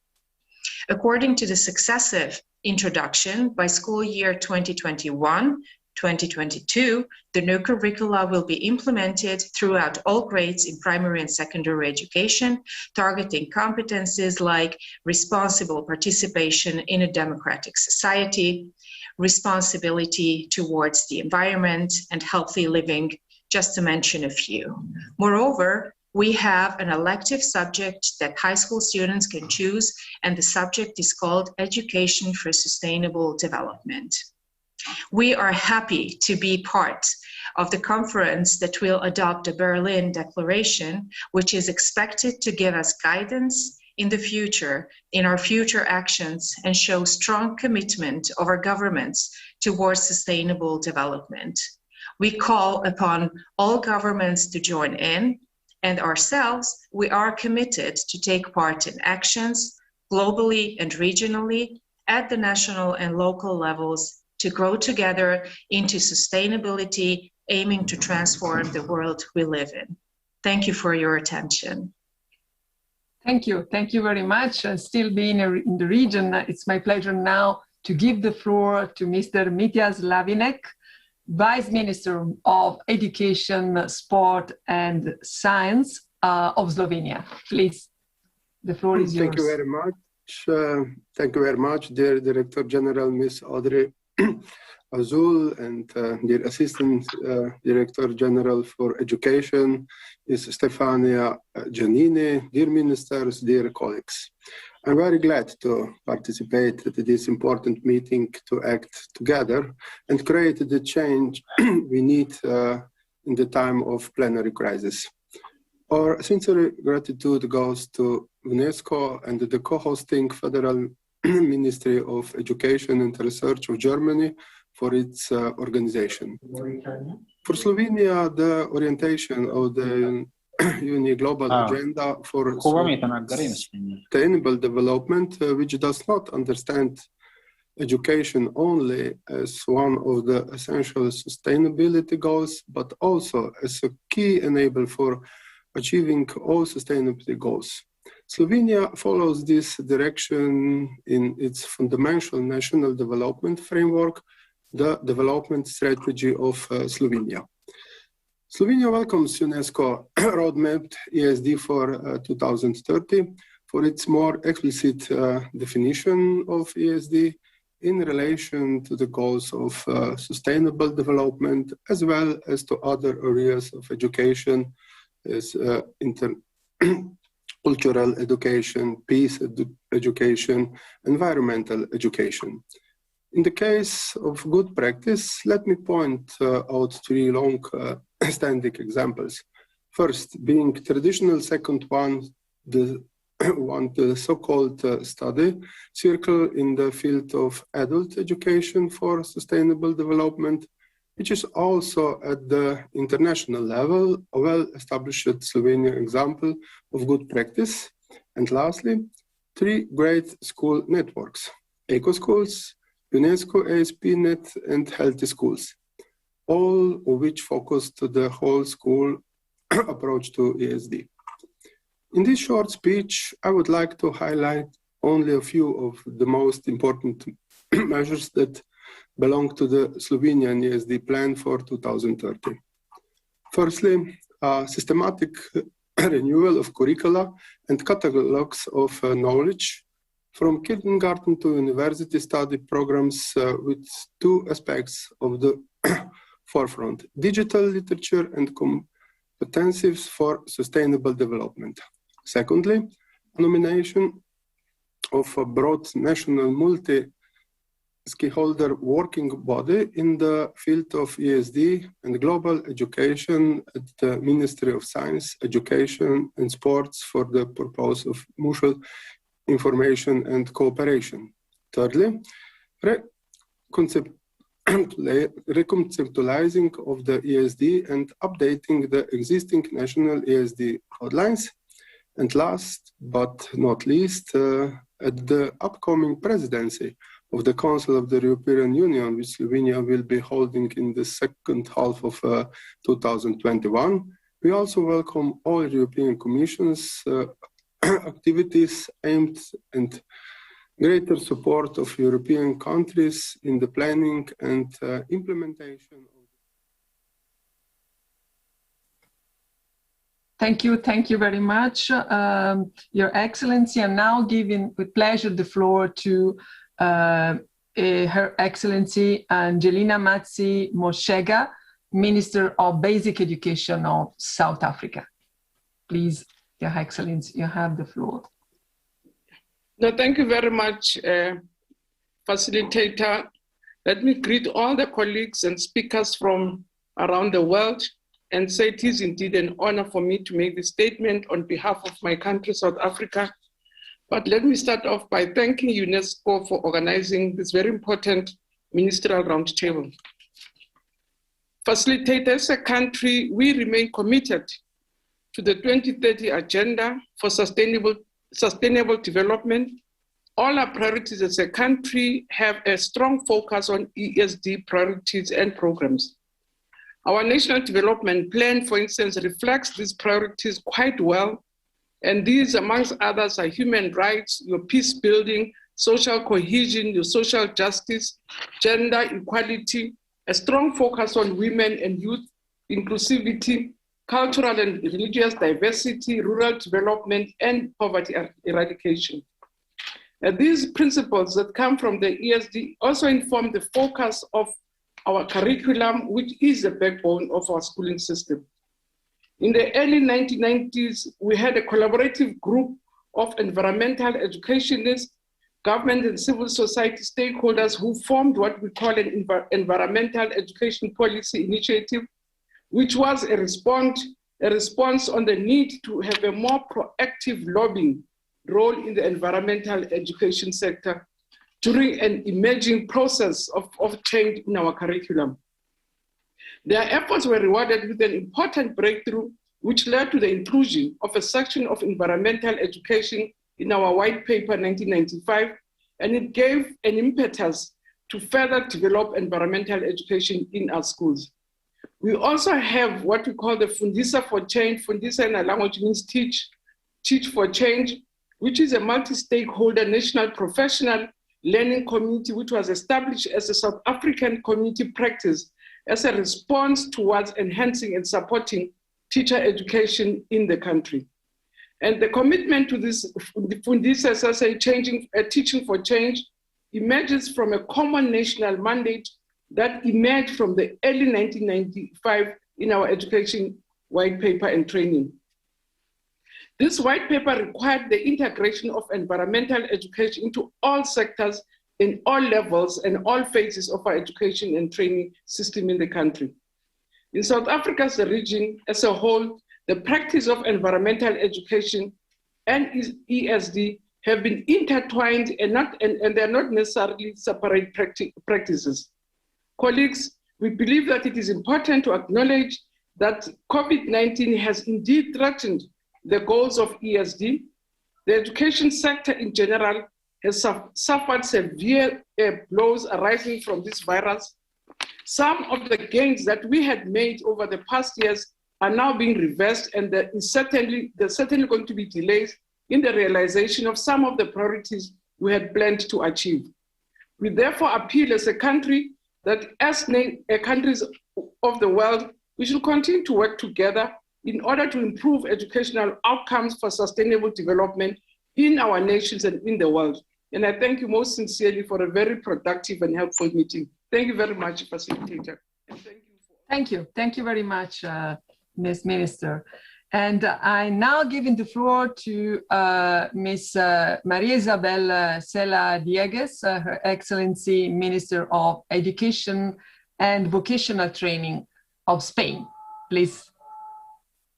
Gracias, queridos ministros y ministras. Thank you, dear ministers. Good afternoon to everyone, and thanks to UNESCO for this conference, because education is the cement of our societies, it's our roadmap for our planet, and we're putting together education systems in one way or another that are meant to transform our societies and bring about a global society of citizens who are committed and responsible in terms of their respect for and protection of environment. Our new education law, which was approved last year, has among its principles the 2030 Agenda, and also makes explicit reference for the first time to education for sustainable development and for global citizenship. In 2022, both of these will have been integrated into the system of access to the educational system, and all of the members of the teaching corps should have received specific training for Agenda 2030. In all of the different stages of these educational processes, we are talking about the acquisition of skills for the building of more sustainable societies, and we would like by 2024 100% of the student body have access to materials which will give them the necessary skills to promote sustainable development with agenda based on Agenda 2030. Moreover, the law calls for the teaching corps to be considered a body for the protection of our environment. And in line with this, the ministry has created a specific education area for sustainable development and is coordinating together with administrations and other bodies that are involved in education and in sustainable affairs. In terms of professional information, our national plan for facing climate change covers the need to upgrade existing qualifications and create new ones, which will be adapted to climate change and to sustainable development. Moreover, in evaluation and accreditation processes for professional skills, we are talking about the inclusion of criteria for evaluating knowledge and skills in these areas. The Ministry of Education, the Ministry of Professional Development, and the Ministry for Environmental Transition are leading on action plan for environmental education and for sustainable development, which will set forth the strategic lines along which we will work, which until 2025, and which, given the emergency situation that we are facing and the social inequalities which call upon us all, it requires us firmly to count upon the transformative power of education so as to create an active citizenry which is committed to these matters and will allow us to have a healthy planet and a society without gaps in it to transmit to future generations. Many thanks for your attention. Querida Ministra Cela Diegues, buenas tardes. And now moving to the last speaker before the short break we have, His Excellency Mr. John Powell, Minister of Education, Youth, Culture and Sports of St. Kitts and Nevis. Thank you. The floor is yours. Thank you. Distinguished officials and experts from UNESCO, the OECD, and the UN family of organizations, ladies and gentlemen, I'm indeed honored to say a few words today at this ministerial roundtable as part of the UNESCO World Conference on Education for Sustainable Development, hosted commendably in cooperation with the Federal Ministry of Education and Research of Germany and with the German Commission for UNESCO. My starting point is that the government of St. Kitts and Nevis subscribes robustly to the UNESCO member states' shared vision and responsibility associated with ESD, relating to respect and care of the community of life, ecological integrity, social and economic justice and democracy, nonviolence and peace. As we struggle with the effects of the COVID pandemic, glaring inequality, divergent in economic development, ecological deterioration, social instability, never have these fundamental principles been of such pivotal importance. These concerns have particular resonance for small island developing states as we in turn seek to strengthen our resolve towards achieving environmental, social, and economic sustainable development. St. Kitts and Nevis was amongst the first Caribbean states to engage on and incorporate ESD in the National Education Policy Framework back in 2017. My government, with the encouragement from UNESCO, launched an embryonic ESD plan under the theme Education for All, Embracing Change, Securing the Future, designed as a roadmap for action over the ensuing 5 years until 2021. Central to this plan was the provision of holistic and lifelong education for all, contributing to the sustainable development, building civic responsibility, and foster in individuals the ability to succeed locally and globally. Our national education curriculum is being reoriented to reflect this plan. Our challenge now is further reviewing how to integrate ESD as part of the horizontal and vertical curriculum components of our national education program. while contemporary curricula continues to use traditional subjects as a main structural component, such as science, the arts, mathematics, ESC subjects need to be incorporated as part of a cross-curriculum learning and architecture. But these ESD elements have to be relevant to the social, economic, and political context of a small island. Two areas stand out for special attention for incorporation: sustainability, through exploring the long-term impact of social, cultural, scientific, technological, economic practices on society and the environment. Small islands susceptible to natural disasters, economic innovativeness in the face of remoteness, insularity in size, and preserving national cultural heritage all fall in this category. Citizenship, exploring what it means to be a citizen and to contribute to the developments and well-being of society.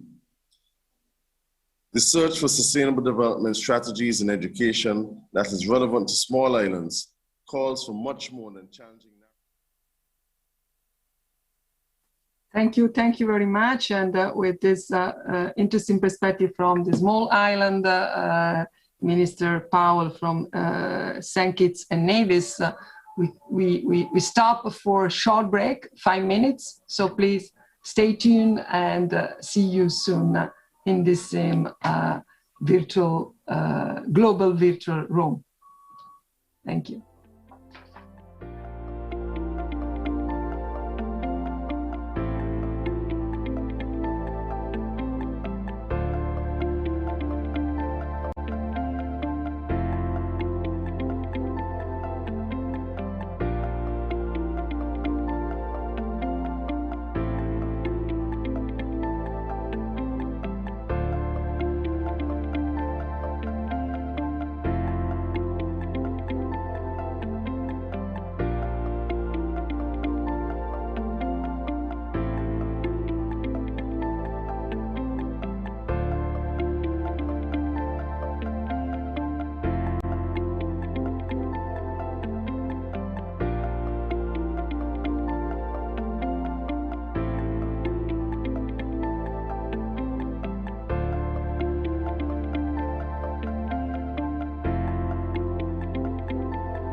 Welcome back, all of you.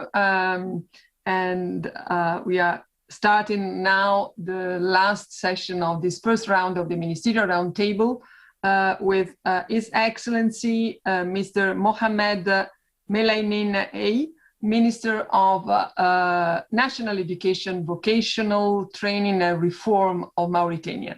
Please, the floor is yours, Your Excellency.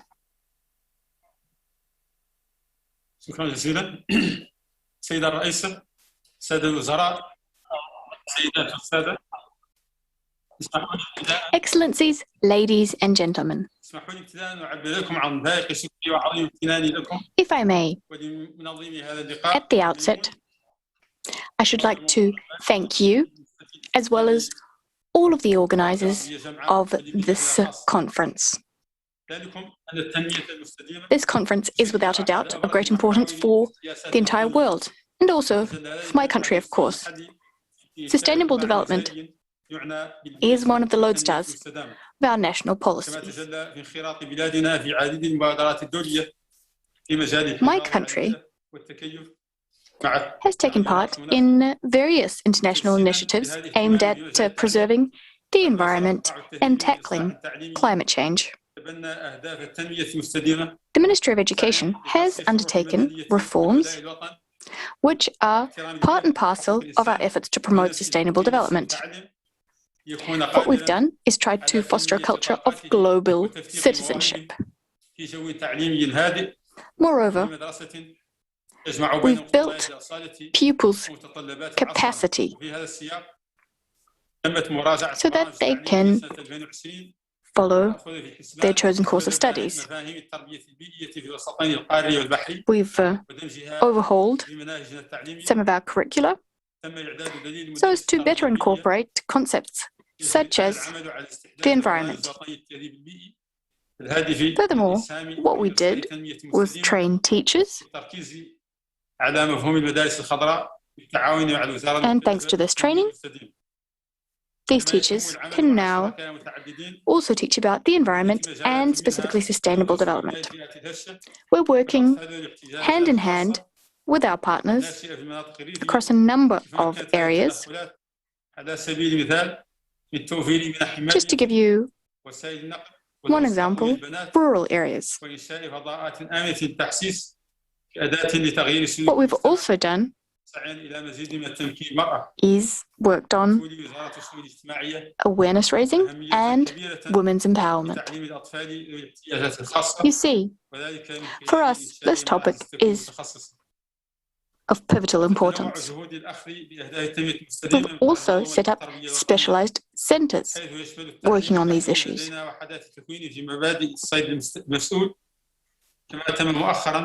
The Ministry of Education is working tirelessly so as to beef up our teaching of environmental issues. In addition, we've learned a great deal from other countries on this. Thank you for your kind attention. I'm now giving the floor with pleasure to Her Excellency Ms. Ana Elsa Velázquez Coviella, Ministra de la Educación de Cuba. Gracias. Excelentísima señora Many thanks. Stefania Giannini, Deputy Director of Education, UNESCO, distinguished ministers. Education with a view toward sustainable development needs to promote the fundamentals of a more viable society for humanity. Education which helps us to better understand environmental problems and sustainable development. Problems of the environment have become one of our major political, economic, societal and educational concerns today. And we need to have systematic efforts made to incorporate education for sustainable development as an element key in the education of all citizens. In Cuba, we have committed ourselves to education for critical thinking and for getting rid of cultural colonialism. We have to have collective action for solidarity and spirituality and civic values, without forgetting the material necessities of human beings. In spite of being victims for more than 60 years of the trade and financial blockade imposed by the United States, which constitutes the main obstacle for sustainable development in my country. The plan for development until 2030, aligned on the Sustainable Development Goals of the United States, give a major role to education, innovation, and research for science, which have been key actors in the process of integrated human development. We are committed to Agenda 2030 and producing transformation of our present curriculum. Teachers themselves are key players in the spiritual vanguard of our peoples. And in Cuba, we know that we need to perfect our national education system along these lines, which is distinguished by the participation of all of those who are involved in the teaching process. Other bodies for organizations and different groups of society need to be involved in the development of a high-quality learning process throughout everyone's lives. We need to include different types of information to promote integrated political programs which follow sustainable development goals, research, and resilience. One example of this is made up by our plan in the Cuban state for fighting climate change, and which will allow us to link together content of our school programs and our educational and political goals, so as to arrive at a more resilient, flexible, inclusive society and school system from earliest childhood throughout life, with special emphasis on the attention given to the most vulnerable, creating a shared digital heritage that is shared by all of us to make it possible to have more inclusive, high-quality forms of education in science and in technology, and adapted to the context of each country, reducing the digital divide in education, promoting digital citizenship, and having high-quality goals pursued by our citizenship to have intersectoral alliances in the context of education and in the pandemic that we are presently facing. Finally, we need to face up to this crisis internationally with international solidarity and multilateral cooperation among teachers based on values, and science are key factors among these. Thank you very much. Ministra Velázquez Cobiella, buona tarde. And let me now give the floor with pleasure to His Excellency Minister of Education of Ethiopia, Mr. Getahun Mekuria. Please, Your Excellency, the floor is yours. Okay, thank you very much, distinguished colleagues, ministers, ladies and gentlemen. I'm delighted to be part of this World Conference on ASD and most grateful to UNESCO and the German Ministry of Education and Research for organizing this very important conference. In Ethiopia, ASD is an integral part of the 10-year National Development Plan that serves as a pathway to prosperity by 2030. To implement SDG 2030, in Ethiopia, we have done education policy reform. The major reform interventions include curriculum review and textbook development, teachers and education leaders development, school expansion and school feeding programs, and the use of digital technology for education sector transformation. Education sector policy reform. In Ethiopia, we had 8+2, 8 primary school years and 2 grade 9 and 10. Then from grade 10, we used to send students to the vocational class. So we had 10-year education system. Now this education system is phasing out, and the new 6-4, 6 primary, 2 middle school, and 4 secondary school for all vocational students and academic students. This system is phasing in starting next academic year. This will give all students 12 years of education, including grade 11 and 12, career technology education that will enable students to join the world of work or pursue university students. In teachers' recognition, as teachers are pivotal in the process of implementing ASD, the government for the first time recognized 700,000 teachers nationwide and celebrated the National Teachers Recognition Day here in the capital Addis Ababa, which is also to be celebrated every year. in the lifelong learning to ensure that all adults are equipped with the 21st century skills and lifelong learning, with a particular emphasis to uplifting the literacy rate. We have developed adult and non-formal education national strategy and launched national literacy assessment strategy. With this strategy, in only 1 month, we were able to have 400,000 adults who sat for adult literacy test and passed their third grader. In digital technology for education sector development, to universalize secondary education and provide lifelong learning for all by 2030 and beyond, there is no shortcut than going digital. To this effect, one of the paradigm shift in our education sector is the use of digital technology for education sector transformation, which we call D-test. This new intervention includes the following: online exam and assessment administration, education national network, education sector digital ID, digital intensive secondary schools, education sector dashboard, e-learning content, and platform development. Currently, these interventions are at various development of stage of developments. COVID-19 has caused the largest disruption to education system in history in Ethiopia and everywhere. Ethiopia is not an exception. Our 28 million students were affected by school closures. During closures. Thank you very much, Honorable Minister of Ethiopia. And now I'm giving the floor from Ethiopia to Paraguay to His Excellency Ministro Juan Manuel Brunetti Marcos, Ministro de la Educación y de la Ciencia de Paraguay. Please, the floor is yours. Directora General de la Junta de Educación de la UNESCO, señores ministros. Thank you very much, Madam Ministers. Muy buenos días. Muchas gracias. Good afternoon to you all.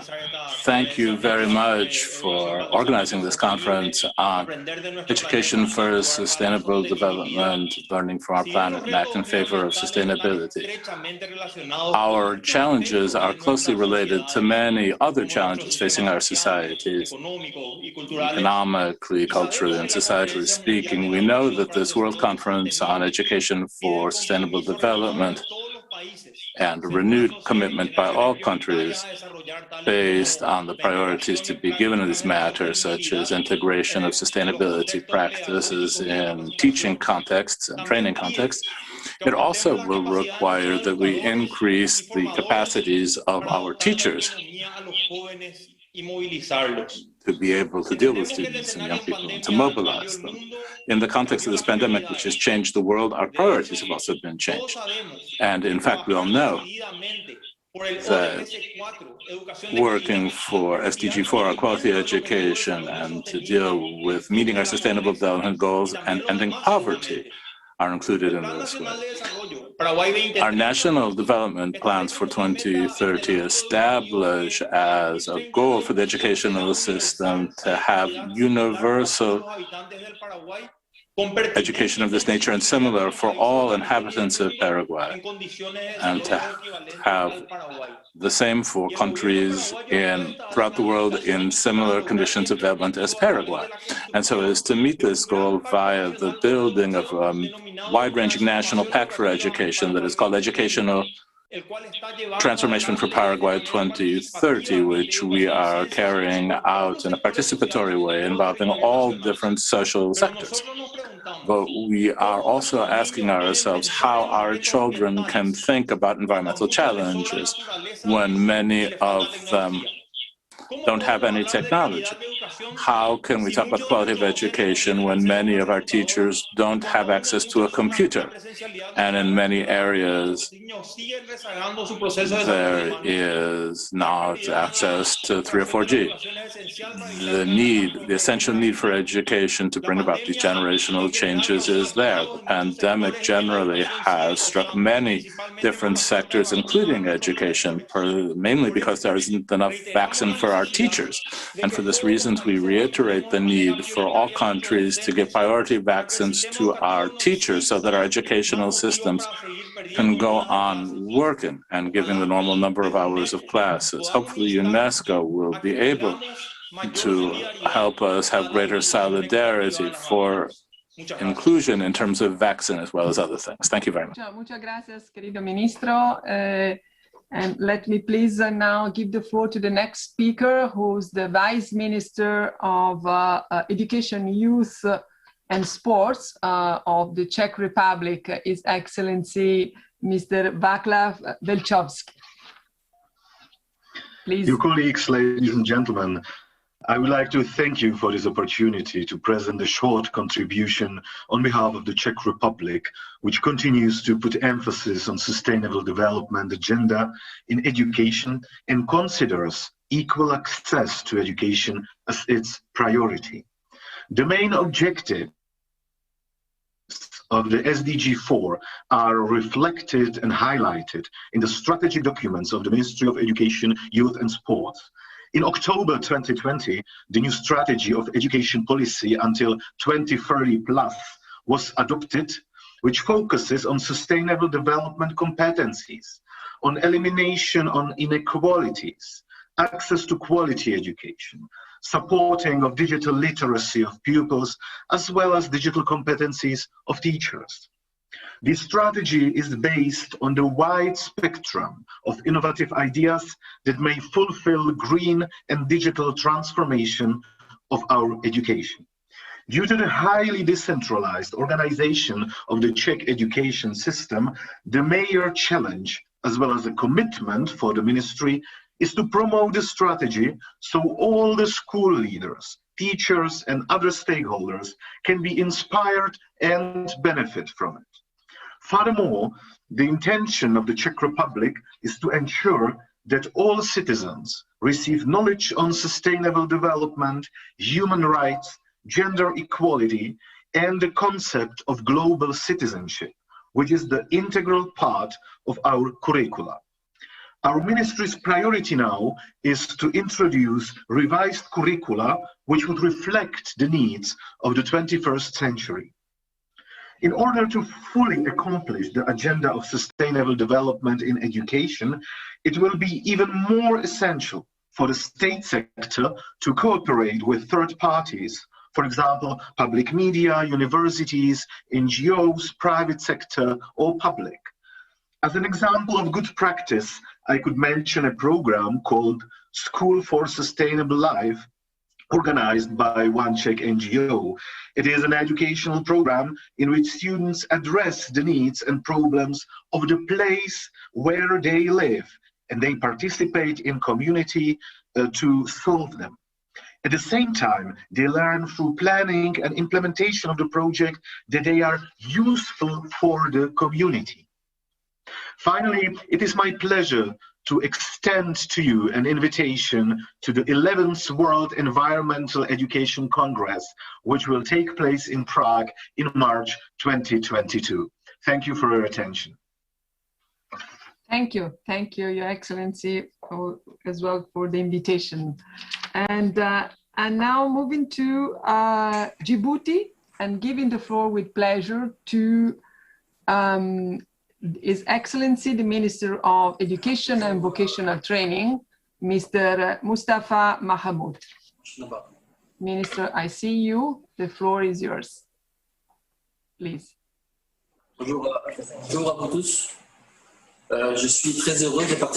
Good afternoon.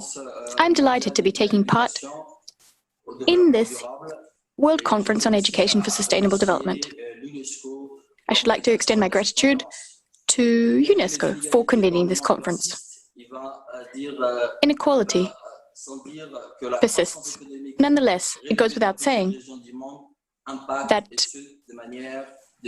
economic growth, which is quite high in many parts of the world, is having a dire impact on our environment. This is affecting the lives of millions of men and women. The international community has recognized the power of education for sustainable development, because the future of our planet hinges not only on the responsibilities we are shouldering, but it also depends on just how aware of the problems future generations are. Against the backdrop of the COVID-19 pandemic, the need to promote education for sustainable development is absolutely pivotal. It's absolutely pivotal. When it comes to education for sustainable development, the Republic of Djibouti has adopted a new framework. We're well aware of the need to preserve our planet. So we've taken the lead, working in a number of areas. Specifically, we've taken ownership of many SDGs, specifically SDG 4, through the establishment of national consultations, as well as the crafting of a national roadmap. 4.7, the target pertaining to the promotion of sustainable development via ESD, as well as sustainable livelihoods, human rights, gender equality, promotion of cultural peace and non-violence, global citizenship, and an appreciation for the diversity of cultural expressions, as well as the environment. All of this takes pride of place in our education action plan. It will continue acting as our lodestar as we seek to achieve these targets. In 2017, we began implementing these plans. So for a long time now, we have incorporated education for sustainable development into our work. The government of Djibouti has also organized a workshop back in June 2019. It did this working closely with UNESCO. The aim being to craft an education for sustainable development policy. This process involved various other relevant ministries. So the Ministry of National Education has laid the groundwork for a national strategy and a national policy on education for sustainable development. So this is a fantastic opportunity. A fantastic opportunity to make sure that we can raise awareness of this issue. This issue being the fragility of our planet and the pressing need to ensure that man is aware of the consequences his actions have. Furthermore, we've also been asking questions about how we do things. Thank you very much, Your Excellency, for your input to this panel. It's my pleasure to, as already announced, to share with all of you some pre-recorded video messages sent by ministers who unfortunately couldn't join us today, whose commitment is, as you will see, absolutely as much as strong and clear. We can start with Costa Rica, and we have the Vice Minister of Public Education, Miss Melania Brenes. Please. Muy buenos días y también muy Very good afternoon to you, well, good evening, depending on where you are. To all the people around the world who are following this very important UNESCO conference on education for sustainable development. Very warm greetings from Costa Rica. In 2021, the Ministry of Public Education of Costa Rica and its Superior Council for Education approved for our country our education policy for sustainable development, which is totally aligned with the goals, sustainable development goals for the United Nations, and which Costa Rica as a country has committed itself to supporting and promoting. This new policy for sustainable development education is aligned with other national development policies whose goals, according to our education law, and then our policy for transformation of our curriculum and for learning in general. The process of building this education policy has been a participatory process where the educational community has taken part, taking advantage of digital tools for consultation, but really we wanted to come up with a product which the whole educational community had wanted to. Ministerial level for sustainable education, development education in Costa Rica. This is involving all the principal ways forward for the collectivity, promotion of our collective society, integral development of free and autonomous persons who are critical and self-critical, and which are oriented toward the work one does on oneself as well as work on one's society, both locally and for the world as a whole, and where definitively history and the context are important for recognizing the way in which we might further develop and respect the differences and individualities and cultures and beliefs and other elements that make today's world interesting and challenging. This policy, which is presently in force, is being applied by our High Council for Education, and once again with consultation of UNESCO's regional authorities, so as to carry to have experiences with other policies on the country level. And we know that those who are interested in education for sustainable development in Costa Rica, when we have human rights, gender equity, intercultural natures, and sustainable development. These are our principles, which are linked to our belief in solidarity, citizen participation, the promotion of pacific coexistence, and the protection of the environment. Presently, we are developing a series of political points in an action plan which will be a curricular vehicle for the participation of students in different activities, continuing education, and the creation of educational centers. Muchas gracias, Ministra Brenes. I'm giving now the floor to Minister Jean-Michel Blanquer, Minister of National Education, Youth and Sports of France. Please. Madame la directrice adjointe, chère Stefania Giannini, mesdames, messieurs. Dear Stefania Giannini, Madam ADG, ladies and gentlemen, I'm delighted to be taking part in this World Conference, which is made possible thanks to the efforts of our German friends and UNESCO, so as to shine spotlight on ESD the world over. Since 2019, education for sustainable development has been enshrined in the law as one of the fundamental values of our schools. This is important for our world and our society because the climate, biodiversity, all of these issues are absolutely vital, and we need a fact-based, reliable, rational, objective basis underpinning the knowledge we disseminate among young people so they can shoulder their responsibility as citizens. ESD in France is cross-cutting. In other words, it cuts across all disciplines, from grade 1 right up until the last grade. Since 2021, in fact, since this year, at every age we've had ESD, and across all subjects, philosophy, biology, you name it. ESD is also part and parcel of teacher training, both the training they do at the outset and their CPD. This means that every school, every educational institution has a special pedagogical project focused on ESD. For instance, they might have veggie patches, they might be fighting against food waste in the school cafeteria. That's just one or two examples. The objective is very simple. We want students, pupils to be talking about education for sustainable development beyond the classroom. We want them thinking about taking tangible steps. We know that they do not lack the motivation to do so, but we want to give them the tools to put these words into practice. Also, we've been taking additional measures.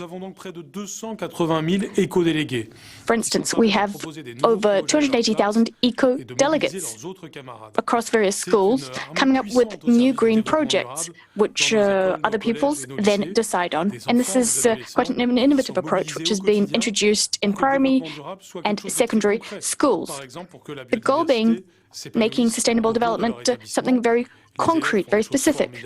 For instance, promoting biodiversity around schools, ensuring that in cafeterias, locally sourced food is served, or some have planted gardens on school grounds. ESD is also the object of international, European and national partnerships at the school level, at the ministerial level, and so on and so forth. So we've got school principals, school staff very involved in these projects. We've also been training teachers, for example, in Senegal. Moreover, we've set up a special jobs campus. As part of that initiative, we've been working with, for example, Indonesia. We've got other initiatives working on renewable energies with Kenya. This is now part of our everyday lives. I wish to thank the National Commission for UNESCO, France, as well as the associated schools network. UNESCO has been working very hard on this front, as have many NGOs and associations. France has been supporting such initiatives, for instance, teaching science to children. France would like to express its full support for the roadmap UNESCO has proposed. We want to create a fairer world and a more sustainable world. This World Conference is a way for us to reiterate our robust international commitments. That's absolutely vital. The public health crisis has once again showcased the fact that we have a common destiny. We live on this one planet, the one planet we have, and that binds us all together. And underpinning all of this should be education. We need to mainstream education for sustainable development the world over. We need to do this unless we want to see a rollback of growth and sustainable development. Thus, we must invest in education. We need to ensure that we achieve qualitative change on education for sustainable development. This is a serious, pressing challenge for all of humanity, an environmental challenge and also an educational challenge. We wish to promote liberty, fraternity, and equality. Thank you very much. Merci beaucoup, Ministre. Thank you very much, Jean-Michel Blanquer. Now I'm giving with pleasure the floor to, through the video message, to Ms. Niki Kerameus, Minister of Education and Religious Affairs of Greece. Dear colleagues, ladies and gentlemen, it is a great pleasure to join all of you today in this most important discussion regarding education for sustainable development. There's no doubt that education can and should play a most critical role in this respect. The question is how.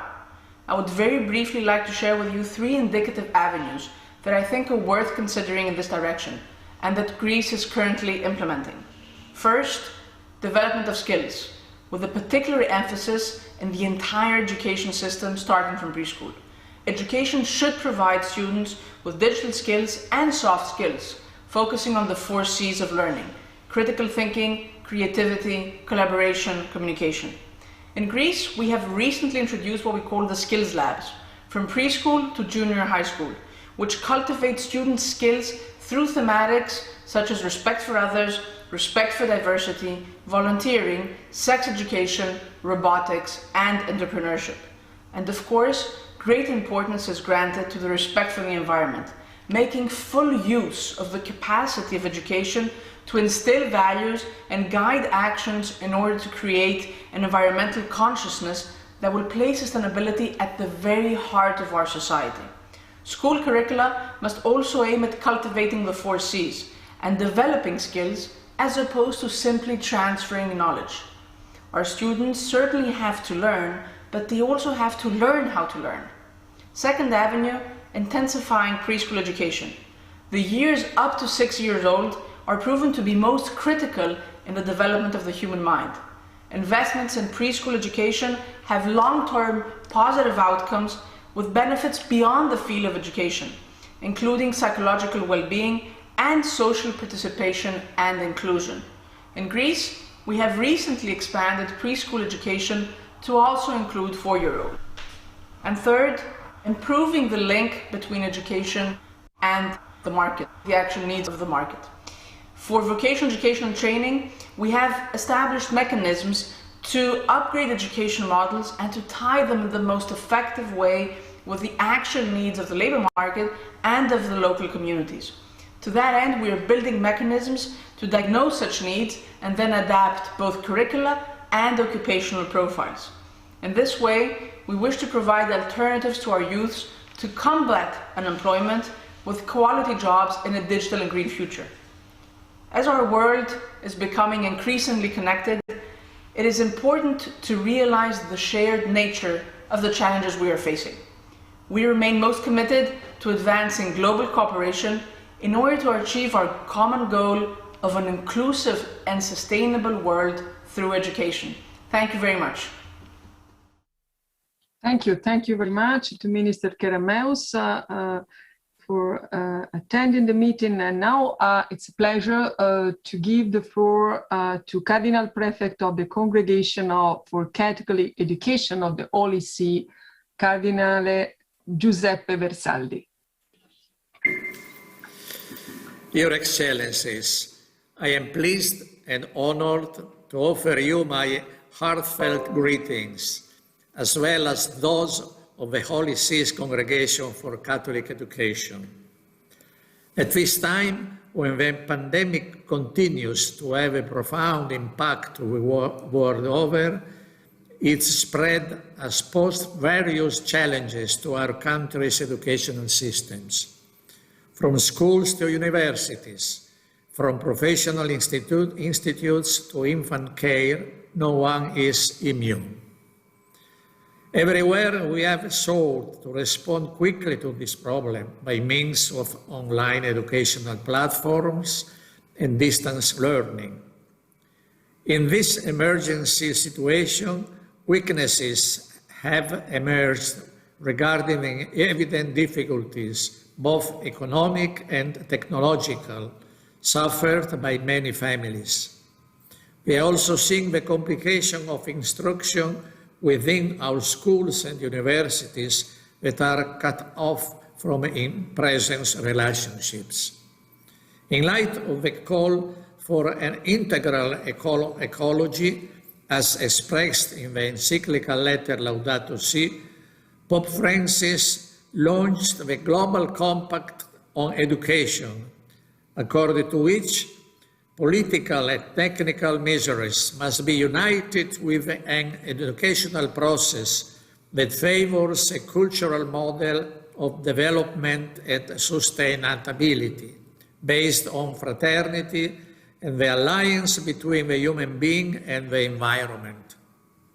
This compact aims to reinforce the themes of democratic citizenship, peace, and non-violence, interreligious and intercultural dialogue, as well as service learning, responsible and human economy, intergenerational encounter, and international cooperation in order to ensure inclusive quality education and promote lifelong learning opportunities for all.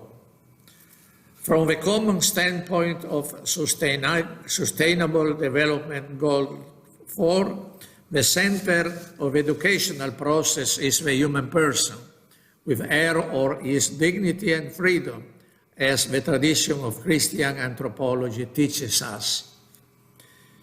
In his message on Global Compact on Education, the Holy Father also underlined how a pandemic has been a precipitating factor in an educational crisis that has already been going on for some time, but has not yet been given sufficient consideration.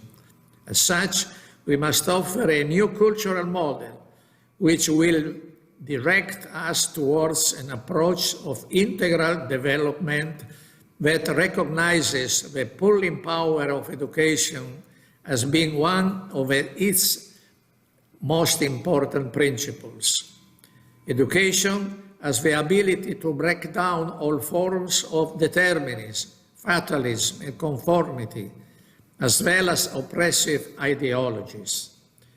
This means re-emphasizing the central role in education of the students' families so as to renew the fabric of relationship for the sake of humanity capable of speaking the language of fraternity. We urgently need to open ourselves up with courage to new alliances that can give due weight to education, finding pathways we can share as well as collaborative networks that will lead to greater integration, understanding, and social harmony. The Catholic Church contributes to this task through its educational institutions, both formal and informal, which over time have left a permanent mark in various countries.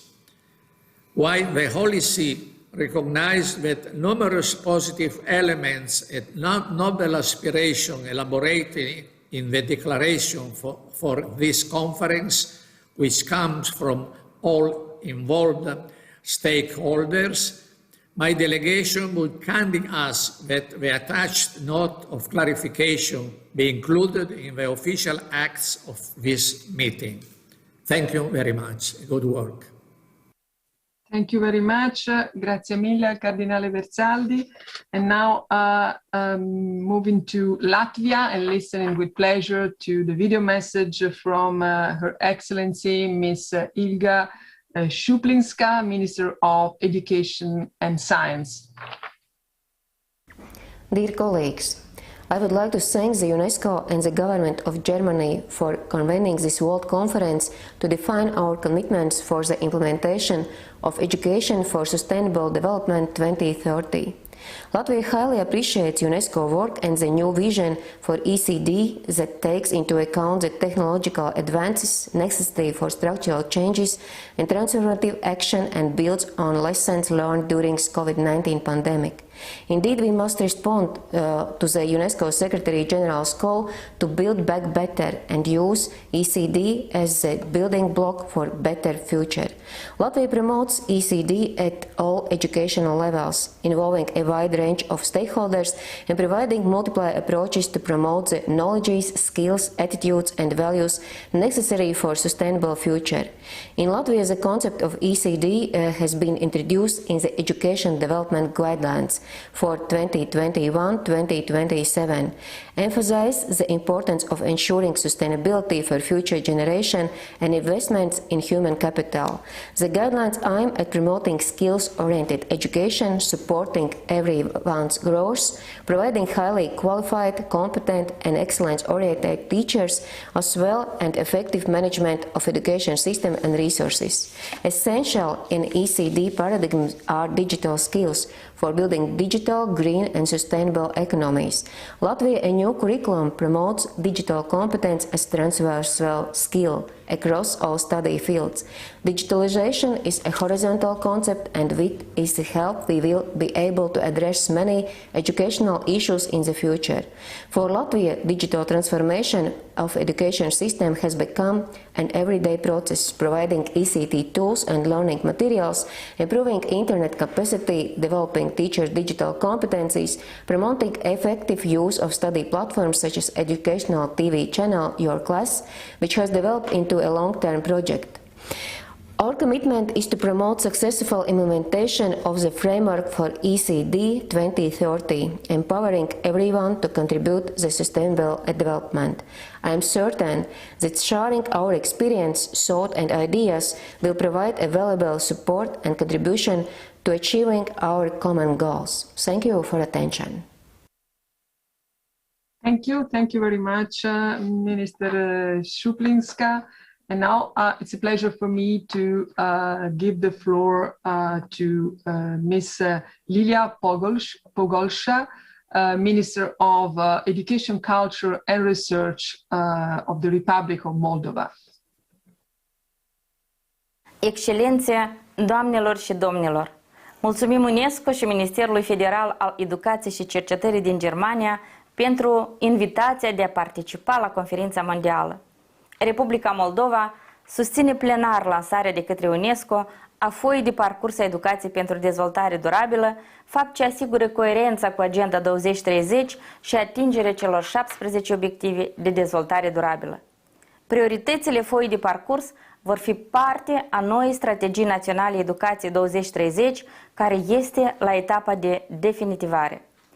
Educația pentru dezvoltare durabilă este o componentă importantă a reformei curriculare, orientată spre formarea la elevi a competențelor cheie stabilite la nivel european, competențelor în domeniul educației ecologice, aspectelor de mediu, de economie verde, precum și formarea la tânără generație a comportamentului civic activ, promovarea educației pentru sănătate și pentru o viață de calitate, dezvoltarea competențelor antreprenoriale, creativității, inovației, precum și competențelor de comunicare interculturală. În reforma curriculară realizată recent în Republica Moldova, un rol important revine principiilor transversale și interdisciplinare centrate pe disciplinele STEM, care devin tot mai prezente ca abordare pedagogică în procesul de învățare, predare, evaluare. Drept dovadă sunt noile curricula obligatorii și opționale, precum educația pentru societate, dezvoltare personală, educația digitală, modulul robotică. Condițiile actuale, pandemice, au scos în evidență importanța educației digitale, de care are nevoie întreaga omenire, inclusiv și domeniul educației. Pentru implementarea curricula școlare avem nevoie de cadre didactice de calitate. Ori resursa umană rămâne a fi prioritară în sistemul educației, în special când ne referim la formarea de valori și atitudini. În acest context, suportul UNESCO pentru a asigura comunicare, cooperare și schimb de bune practici și experiențe la nivel mondial este unul evident. Este foarte important ca reformele în educație să ofere acces egal și echitabil tuturor copiilor și tinerilor deopotrivă. În Republica Moldova, de mai mulți ani se implementează Programul Național al Educației Inclusive, program orientat spre asigurarea șanselor egale la o educație de calitate pentru toți copiii. Onorată asistență, Republica Moldova își exprimă adeziunea față de obiectivele stabilite în foaia de parcurs UNESCO a educației pentru dezvoltare durabilă, precum și obiectivele declarației de la Berlin. Suntem convinși că transpunerea acestora în politicile educaționale va sprijini crearea la nivel mondial a unor sisteme educaționale de calitate care vor contribui la educația tinerei generații pentru societăți durabile și o planetă mai sănătoasă. Rolul UNESCO în acest proces rămâne a fi unul esențial în vederea corelării agendelor și acțiunilor comune la nivel național, regional și mondial. Thank you very much, Minister Pogolsha, and I'm giving now the floor to the video message from Nicaragua, la ministra Miriam Soledad Raudes Rodríguez, ministra de la Educación.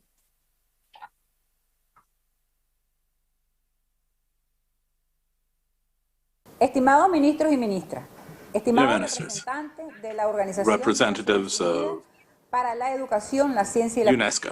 Nuestros saludos de paz y bien. Nicaragua We greet you. Nicaragua is the first country to sign the Universal Declaration of Common Good of Humanity and the Earth. And our commitment to this coincides with our constitutional commitments. So we need to be a model of education, production, and consumption that guarantee the vital nature and the integrity of Mother Earth. In 2008 and up to 2030, our country is reaffirming its interest in going on working to be a model of green development, taking care of and loving Mother Earth and respecting her. We establish in our law, Article 60, that we must protect our ecosystems with special concern to biodiversity and all natural processes that give sustenance to life. The educational system in Nicaragua, headed by the Ministry of Education of Nicaragua, has made the commitment to our government to incorporate into school programs via plans and programs that are being developed at different levels of the education system, a subject of caring for and conserving Mother Earth as a human valor and as a basic concept for students. Everything that is done to promote respect of nature is done via daily practice and articulation between institutions, developing spaces that promote love and respect for nature. We have different teaching ways and means and also government policies that define different strategies and goals that are based on the idea of students, teachers, and families as key players. We recognize and commit ourselves to the idea that to arrive at the level of education we are looking for, we need to have educational practices include the rights of Mother Earth and all of the beings that inhabit it. We ratify a confirmation to go on transforming the way people think so as to arrive at a way to have a better planet. Thank you. Gracias a la ministra Raudes Rodriguez. And now I'm giving the floor to Romania and listening to the video message from Minister Sorin Mihaili Cimpeanu, Minister of Education. Please. Madame la Présidente de la session, Monsieur le Président de la session, Madam Chairperson, distinguished colleagues, I should like to thank and congratulate UNESCO as well as the German Federal Ministry for convening and organizing this conference, which has provided us with an excellent opportunity to think about this topic of global importance, education for sustainable development. Romania fully supports the implementation of the 2030 agenda, and this is now part and parcel of our national sustainable development strategies.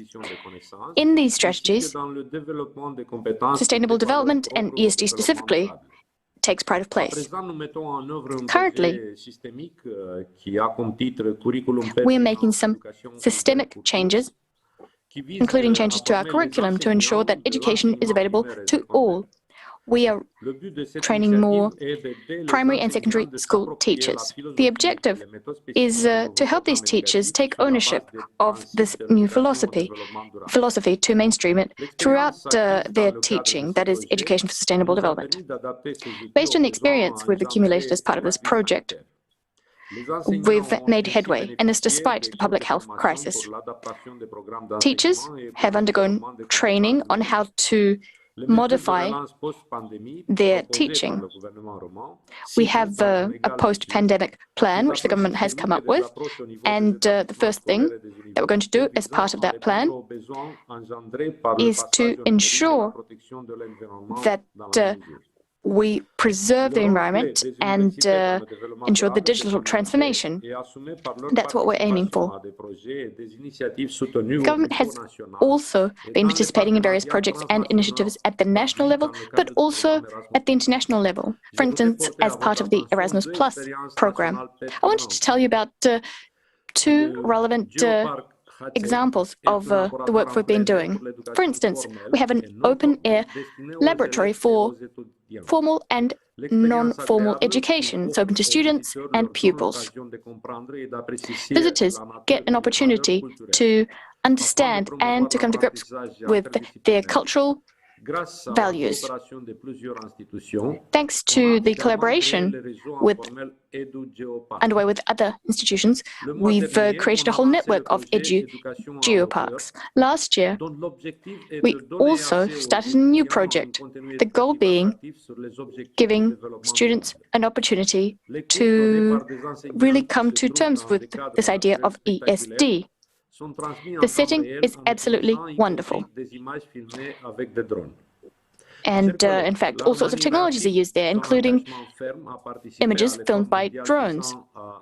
Ladies and gentlemen, ESD should help us to boost the resilience and reactivity of our educational systems. They should become more responsive.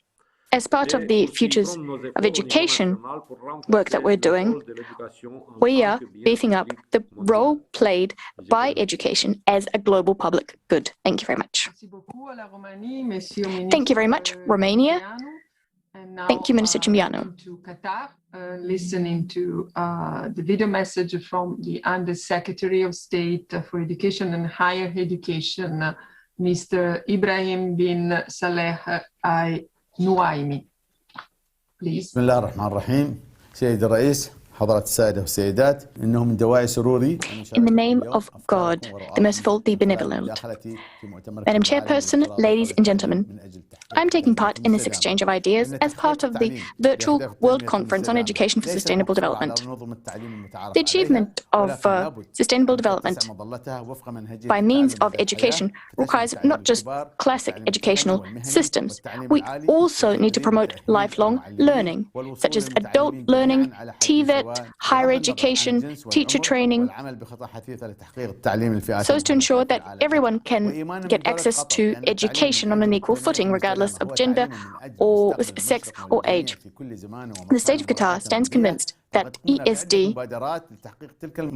will offer a better future for all of us, all the while protecting the environment. We've kickstarted a number of initiatives so as to achieve these objectives, specifically SDG 4. We've begun consultations with all relevant stakeholders in Qatar. What we've also done is we have a vision strategy out to the year 2030, which sketches out the contours of the work we'll do in future. Climate change is now listed as one of the factors we must take into account when seeking to develop an environmentally friendly manner, which is one of the key components of our national strategy. Ladies and gentlemen, we must confront climate change, and we're making efforts on various fronts. Let me give you the example of our endeavor to plant 1 million trees. And in fact, it's school children who decided to kickstart this initiative to raise awareness about environmental issues. And they decided to plant trees. After all, trees are the lungs of our planet. Furthermore, we've decided to inculcate the values of protection of natural heritage. Thus, we've chosen tree species which are emblematic of Qatar and of Qatari society. We stand proud, having been granted the opportunity to hold the first carbon-neutral Football World Cup, which is to take place next year. We're going to be cutting our energy consumption and at the same time raising awareness about the need not to waste energy. By way of conclusion, ladies and gentlemen, I'd like to assure you that we're going to uphold the commitments we've taken on as part of the Berlin Declaration. We plan to achieve the SDGs thanks to a robust educational curriculum. We also are going to be fostering the development of education, including environmental education, with the view to promoting sustainable development. This is all going to be mainstreamed through our school programs and in our work with the international community. We hope that young people can find and define their national identities. We're going to be including the principles of sustainable development in all our educational activities, whether they be formal or non-formal, in the family setting, in society, and in schools. Thank you. To the Undersecretary for Education and Higher Education of Qatar. And now it's a pleasure to give the floor to listen to the video message from His Excellency Minister of National Education of Turkey, Mr. Ziya Selçuk. Madam Director General, distinguished ministers, ladies and gentlemen, I would like to thank UNESCO, along with Federal Ministry of Education and Research of Germany, and the German Commission for UNESCO for organizing this important meeting and inviting us. We believe in the fact that education is the most powerful tool that may change the way we think and behave. In order to realize this transformation, we believe that it is a must to restructure the education systems and education processes according to the principles and approach of sustainable development. In Turkey, we accepted 2023 education vision in order to realize the revolution of the Turkish national education system. We attach special importance to sustainable development goals in our vision document and build its strategic targets and actions upon the inclusive and equity education. The main purpose of the 2023 education vision is to raise science-loving, skilled and ethical individuals who take an interest in culture and are willing to use present and future skills for the well-being of humanity. Without quality education, we cannot mention sustainable development. Turkey continues to invest in education reforms to improve the well-being of people. For Turkey, improving equity is at the heart of education policies, and it is a must for learning and skills. So, Turkey accelerates its efforts on the way to achieving SDG 4. In line with principle of equal opportunities for all, several projects are implemented to ensure compulsory education age group benefits from free and quality primary and secondary education and support individuals who drop out the education early to continue their education. Turkey is ready to support UNESCO in its mandated role as the lead agency for the coordination and support the implementation of ESD for 2030 framework. I believe that this meeting will help us to accelerate our actions while transforming our education systems with an education for sustainable development approach. Thank you for your attention. Thank you very much to Minister Selçuk and Turkey. And now I have the pleasure to give the floor to listen to the video message from the Minister of Education of Sudan, is Her Excellency Miss Tamador Tirfi Awad El-Krem.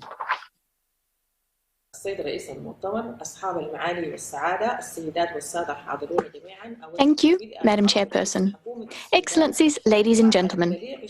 At the outset, I should like to express my gratitude and the gratitude of the government of Sudan. We're most grateful to you for convening this conference. We should like to thank you for organizing this most fruitful meeting. We're very much interested in access to quality education on an equal footing for all. This is a way for us to ensure a better future for the entire educational process. We have targets and goals all the way out to 2030. We've adopted a national strategy so as to ensure that we can provide an education to children who are currently out of school. We've also crafted school curricula on top of the school meals programs we run. Furthermore, we're also doing some work on teacher training, hoping to cover our entire territory, ensuring that there are teachers in each and every region. We've tried to ensure inclusive access to education for all children, including children with disabilities and children who are currently suffering because they live in a conflict zone. What's more is, we're very much interested in technical and vocational education and training, TVET. We've sought to increase the amount of budgetary resources allocated to TVET. We've been coordinating between the various stakeholders as well as national and international institutions with a view to beefing up the mechanisms for coordinating our joint efforts. In addition, we've drafted an education strategy.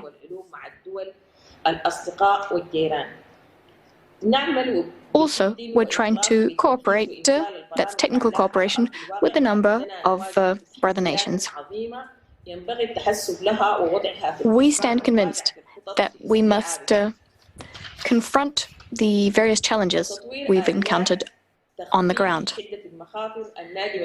Some of these challenges we can overcome, and this thanks to various cooperation mechanisms. We need to cooperate if we are to achieve SDG 4. Furthermore, we must also address the various disasters which plague us. We have made headway, that is, the lifting of economic sanctions targeting Sudan, meaning Sudan is once again a fully fledged member of the international community. Thanks to this development, we will once again move down the path towards development and provide an education, including to those living in conflict-ridden areas. Ladies and gentlemen, the Ministry of Education is particularly committed to the achievement of SDG 4, that is, quality education for all. That's lifelong education for all on an equitable footing. We need to secure the requisite human and financial resources in order to be able to achieve this goal. This calls for cooperation between various international, national and regional level bodies. Thank you for your kind attention. Our Del Creme. And now I'm giving the floor and listening to the video message from Minister of Yemen, Minister of Education, Mr. Tarek Al-Akbari. السيد رئيس المؤتمر، السادة أعضاء المؤتمر، الحاضرون جميعا، أسعد الله Madam Chairperson, ladies and gentlemen, distinguished participants. Greetings. I'm delighted to be taking part in this UNESCO World Conference on Education for Sustainable Development. The Republic of Yemen finds itself in a difficult, complex situation.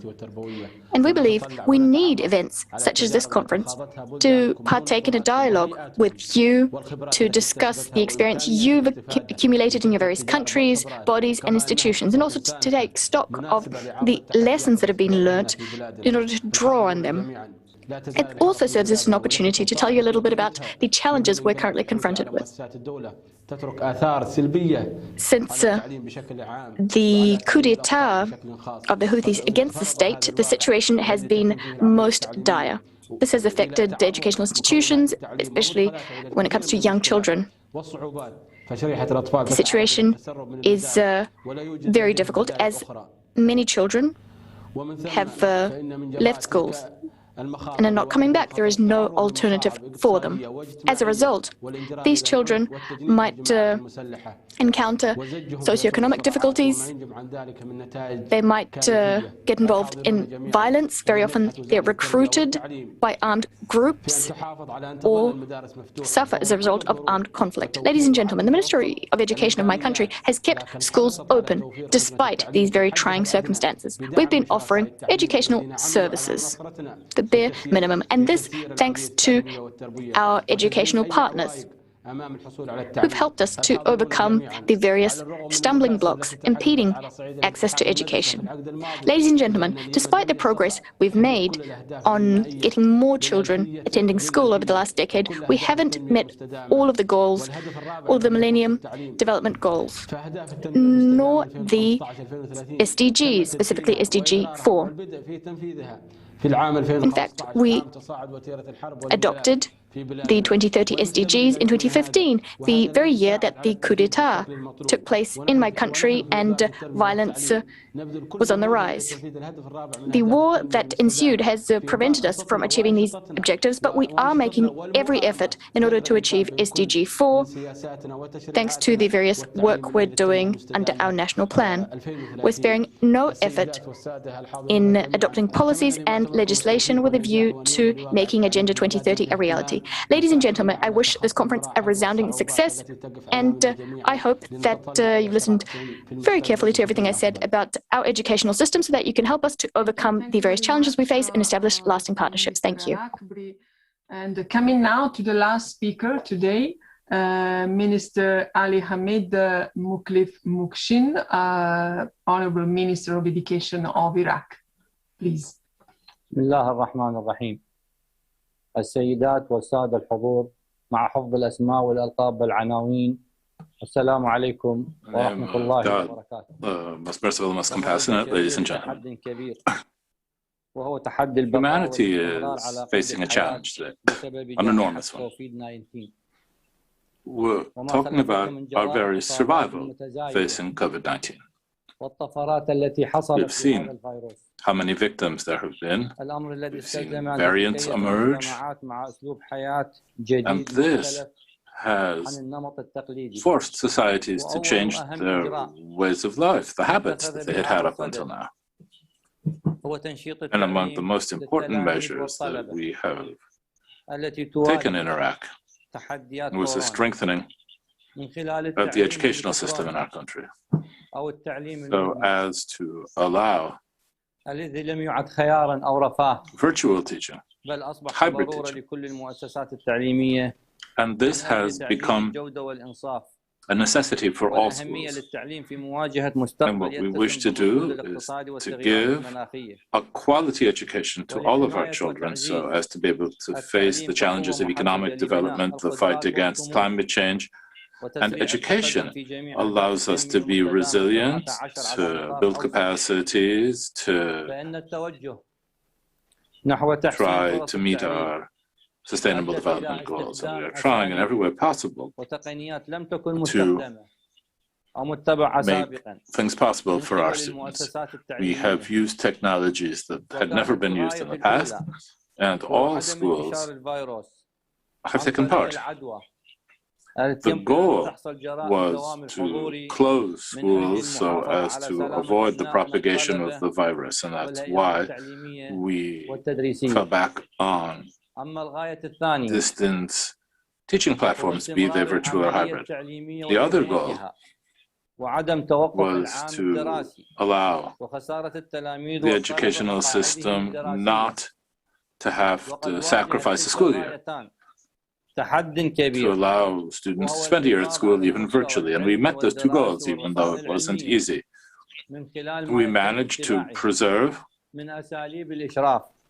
a decent level of teaching. We changed everything. We introduced new forms of tests and evaluation of knowledge.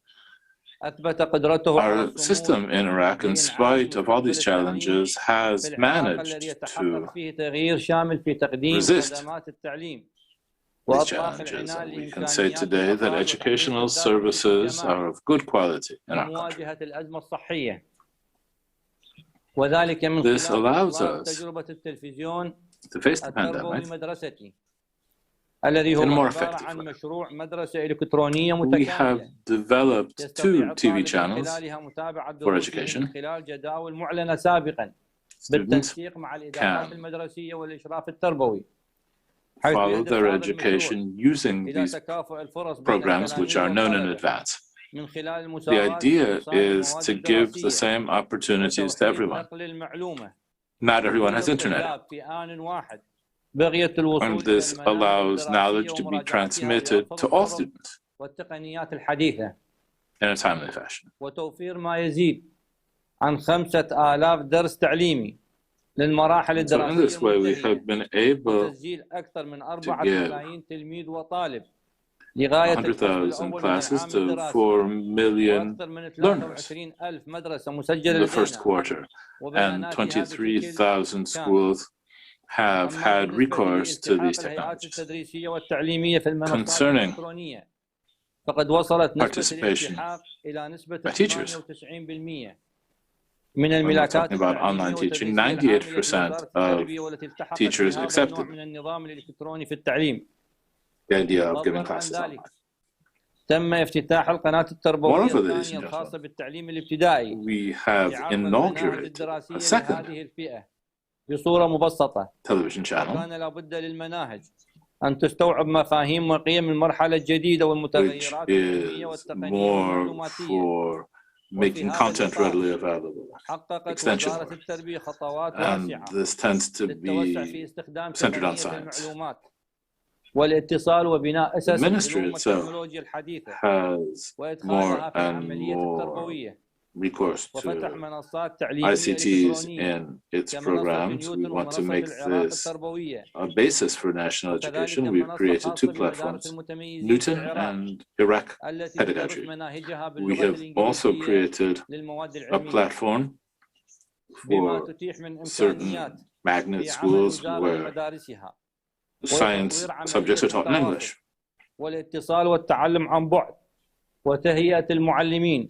The goal of our ministry is to pursue these efforts and continue using these new technologies, putting them at the service of education in the 21st century. We are trying to develop a form of teaching which teaches you to be, to work, to live together.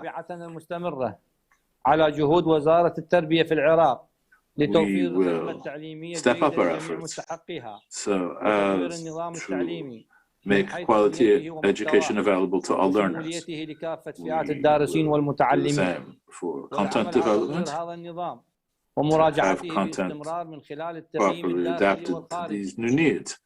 We have ongoing educational reforms, and via the conference which we are attending today, I should like to affirm our commitment to work التحولات التي يشهدها مجتمعنا والعالم بما يضمن تحقق المنجز المعرفي الذي نسعى إلى تحقيقه وتفعيلا لدوره في بناء the knowledge we transmit to our students must make this possible. الذي يتناسب مع الاحتياجات التنموية ويأخذ بنظر الاعتبار is to allow learners to learn things that will allow them to work afterward, to be active members of society and the economies of their countries. So to conclude, ladies and gentlemen, I should simply like to pass along the greetings of my country, Iraq, which is happy to participate in this conference. We would ask the Almighty to guide us in our efforts so that we may meet our goals. Thank you very much for your attention. Our last speaker is Excellency the Minister of Education of Iraq. And with this, we come to the end of this first round of the Ministerial Roundtable.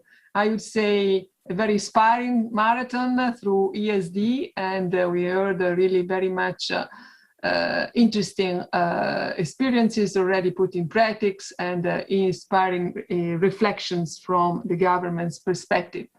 I would like to express my deep gratitude to all the ministers and deputy ministers who joined the session today, either live or through video, pre-recorded video messages, and who make strong commitments for the future implementation of ESD under the new global framework, ESD for 2030. And this is very important, it's very encouraging. We need this political will and commitment.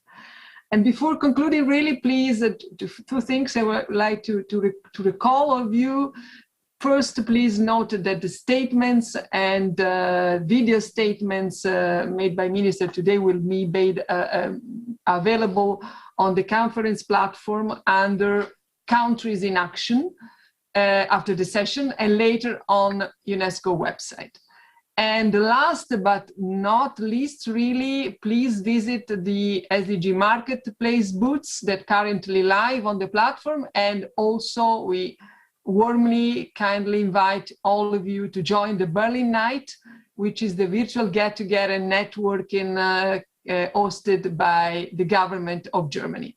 And with this, I thank you, all of you very much, and see you tonight and tomorrow for the second round.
Welcome back, everyone. Thank you for joining us for our Berlin night, our evening networking session. Now, this session is being hosted by the German Federal Ministry of Education and Research, and we're very happy to have you with us for this late session today. Now, usually at a conference, this would be the portion of the evening where perhaps you might mingle over food and exchange some thoughts and comments over what you heard in day one, some of your takeaways. Well, we wanted to provide you the opportunity to do so virtually this year, even if it's a little bit different. And as I mentioned, this is a networking evening. We'll talk a little bit more about that in a moment. But first, I said it is Berlin night. So let's take a look at this video about our host city.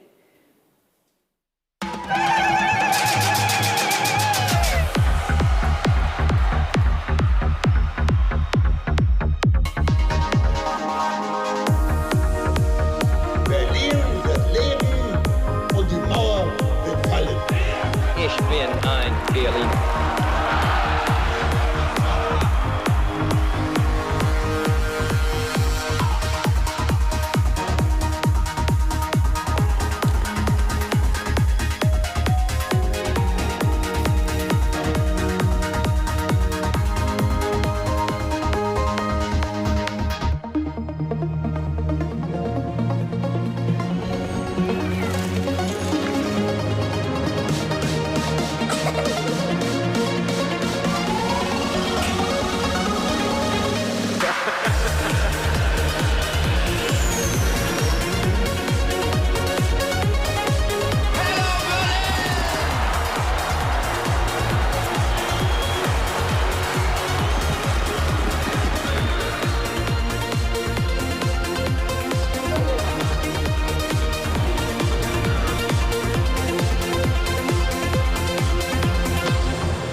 Well, that's our host city. Perhaps that gives you some inspiration for your networking. Now, if you haven't done so until now, head to the platform, the part of the platform that allows you to network, the Berlin Lounge.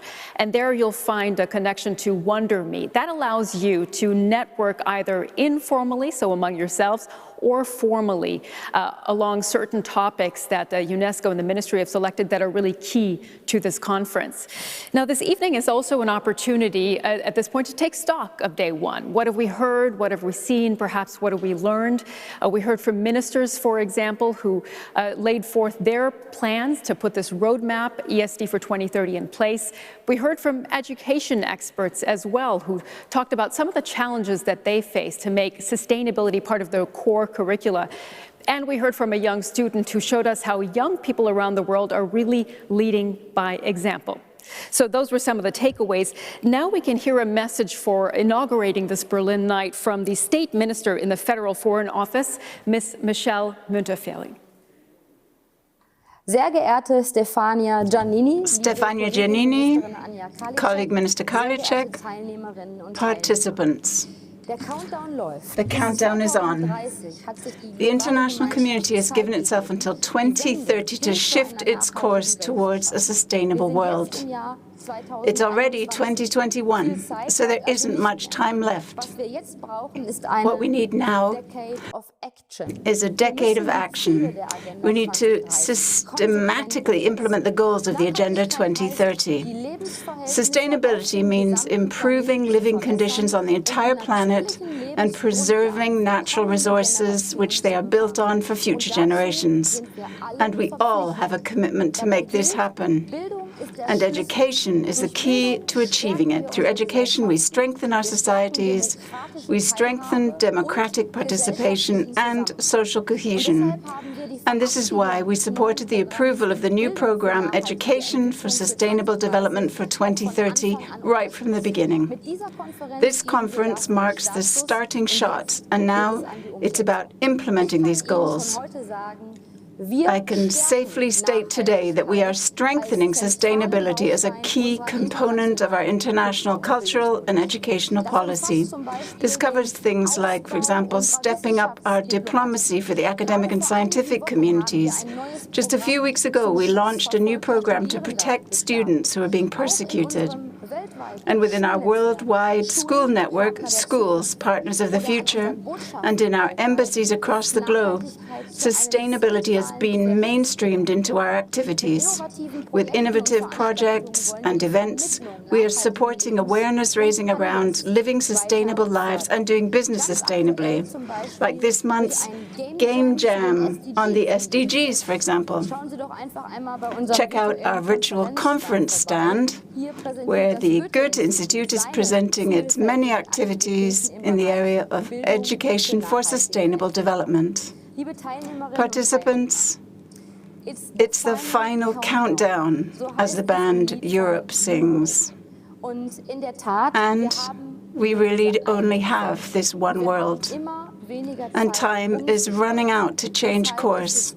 And this is why it is good that with the Berlin Declaration, together we are stating in no uncertain terms that we are determined to implement the Sustainable Development Goals. And we firmly believe that the new UNESCO program, Education for Sustainable Development, is an important step to reaching these goals. Many thanks to all the organizers. And here's wishing us all a good conference with plenty of opportunities to exchange ideas, and thanks to the virtual format in an almost zero-carbon way. Thank you very much. Thank you, Ms. Michelle Müntefering from the Federal Foreign Office for getting our networking evening kicked off here. And we mentioned that this evening is being hosted and sponsored by the Federal Ministry for Education and Research. And we now have the minister herself joining us, Ms. Anja Karliczek, for some words. Ja, meine sehr verehrten Damen und Herren, herzlich willkommen zu Berlin Night. Ladies and gentlemen, a warm welcome to the Berlin Night in a digital format. It really is a challenge. It's a challenge that we are happy to take on. That's because Germany is very proud to be able to organize the UNESCO World Conference. And I hope that that film gave you some good impressions of our capital city. When I look out of the window of my office in Berlin, I see the Chancellor's office on one side, and on the other side, the German Bundestag. And just beyond that is the Brandenburg Gate and the famous Unter den Linden Street with many prominent buildings, including the reconstructed Berlin Palace. That will be the Humboldt Forum, and it will show, and I quote, how the city is interconnected with the world, how the world has influenced Berlin, but also how Berlin has impacted the world. That's how Berlin's chief curator for the Humboldt Forum, Paul Spies, once very aptly put it. I think that topic dovetails perfectly with our conference, because with education for sustainable development, we open ourselves up to the world, to its beauty, its vulnerability, and to other cultures. So in the spirit of the brothers who gave the Humboldt Forum its name, and that's of course Alexander and Wilhelm von Humboldt, we seek dialogue on equal footing. We combine approaches from different disciplines. Interaction is the magic word, because we are facing global challenges for which we need shared solutions and all our knowledge. The coronavirus pandemic shows us very clearly that many challenges can only be solved with a global approach. Fortunately, we are on the right track, thanks to vaccines that have been preceded by decades of research. And those decades of research are now paying off. Research is also in full swing worldwide to combat climate change. And research on that front is really of the essence, because we need technical innovations to move forward. We need technical innovations like green hydrogen, in which I personally place high hopes. But at the same time, education for sustainable development has also created an awareness of how urgent it is to make major progress here. The younger generation has grown up with this issue, and that's why it's extremely important that we involve young people right from the outset. In Germany, we're supporting our own ESD Youth Forum, which is known as UPAN, and it pursues precisely this goal.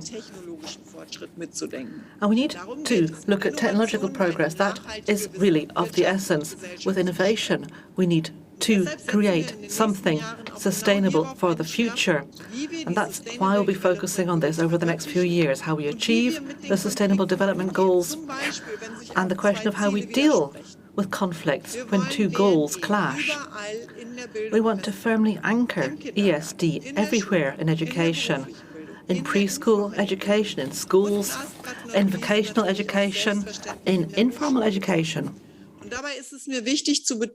And finally, in higher education, it's important to me to emphasize that, of course, that education for sustainable development is not a luxury right for wealthy, industrialized nations. It must be accessible to everybody. In this spirit, I wish you good and fruitful discussions. I look forward to 2 more days with you. And of course, I look forward to our joint Berlin Declaration. We should distribute that declaration as widely as possible, because ESD, Education for Sustainable Development, is not a term that everyone knows, and is not necessarily self-explanatory, so that's why we have to do some explaining and get the message across. I'd also like to very warmly welcome you to Berlin after the pandemic. Do come to visit us in person when the pandemic has passed, so that you can enrich Berlin, and Berlin can give you something in return to take with you into the big wide world. Thank you very much, Minister Karliczek, for helping getting us started. And we have one more message for you to kick off this Berlin Night networking evening. I'd like to bring back in the Assistant Director General for Education at UNESCO, Stefania Giannini, who you will know led many of the sessions today. Ms. Giannini, the floor is yours. Thank you. Thank you very much for giving another opportunity to briefly express once more UNESCO gratitude for Germany's hosting of this World Conference so successfully. And thanks very much to Minister Karliczek as well as State Minister Müntefering for their inspiring words in this Berlin Night networking. Not being able, as I said, to get together, I was saying in reality, talking to each other, drinking something, tasting the German food, and having a taste of Berlin as a real inspiring and innovative city. The video was really great and showcased to all of us what we are missing. I think this is something that for sure we are missing in these 3 days of discussions and reflections on the importance of sustainable development and education for sustainable development. I'm sure I speak for all participants when I say that not only do we miss participating in the conference on site, we also miss experiencing, so to say, the city of Berlin. But of course, we take for sure the invitation that Minister Karliczek just sent to all of us. Well, it's about also seeing the leading role that Germany as a whole has played for sustainability, not only in this important occasion. It's very well known across the world that a kind of green culture, if I may say like this, green mentality has become mainstream in Germany earlier than in many other countries. I personally experienced having spent 1 year in my PhD time many years ago in the country. And there are very many examples for that, from the well-ingrained culture of recycling, growth of green technologies, and of course, a generation of young people who demand an acceleration of sustainability. I think these are very important pillars we have to build on in the coming months and years in order to follow up to this Berlin Declaration and really be sure that ESD becomes, as many speakers and ministers today highlight, the kind of cross-cutting topic in education and giving the sense of this intersectoral approach is one of the outcomes that we can also have already now. Well, Germany is therefore a very fitting host for this World Conference, let me say once again, which, this conference takes place for the third time. Let me recall the first one, 2014, in Aichi, Nagoya, in Japan, another leading ES country, as you already mentioned today, and 2029, also in Germany before, in the city of Bonn. We have appreciated really not only Germany's contributions to the development of the conference program. We are very grateful for the huge logistics operation that Germany undertook to ensure that the conference can be held on a virtual environment. And let me say, the professionality we saw today in practice is really impressive, and thanks for that. It's a very good model we have to take in mind for the future as well. And like this, our global conversation on education for sustainable development needed not to be interrupted because of this pandemic.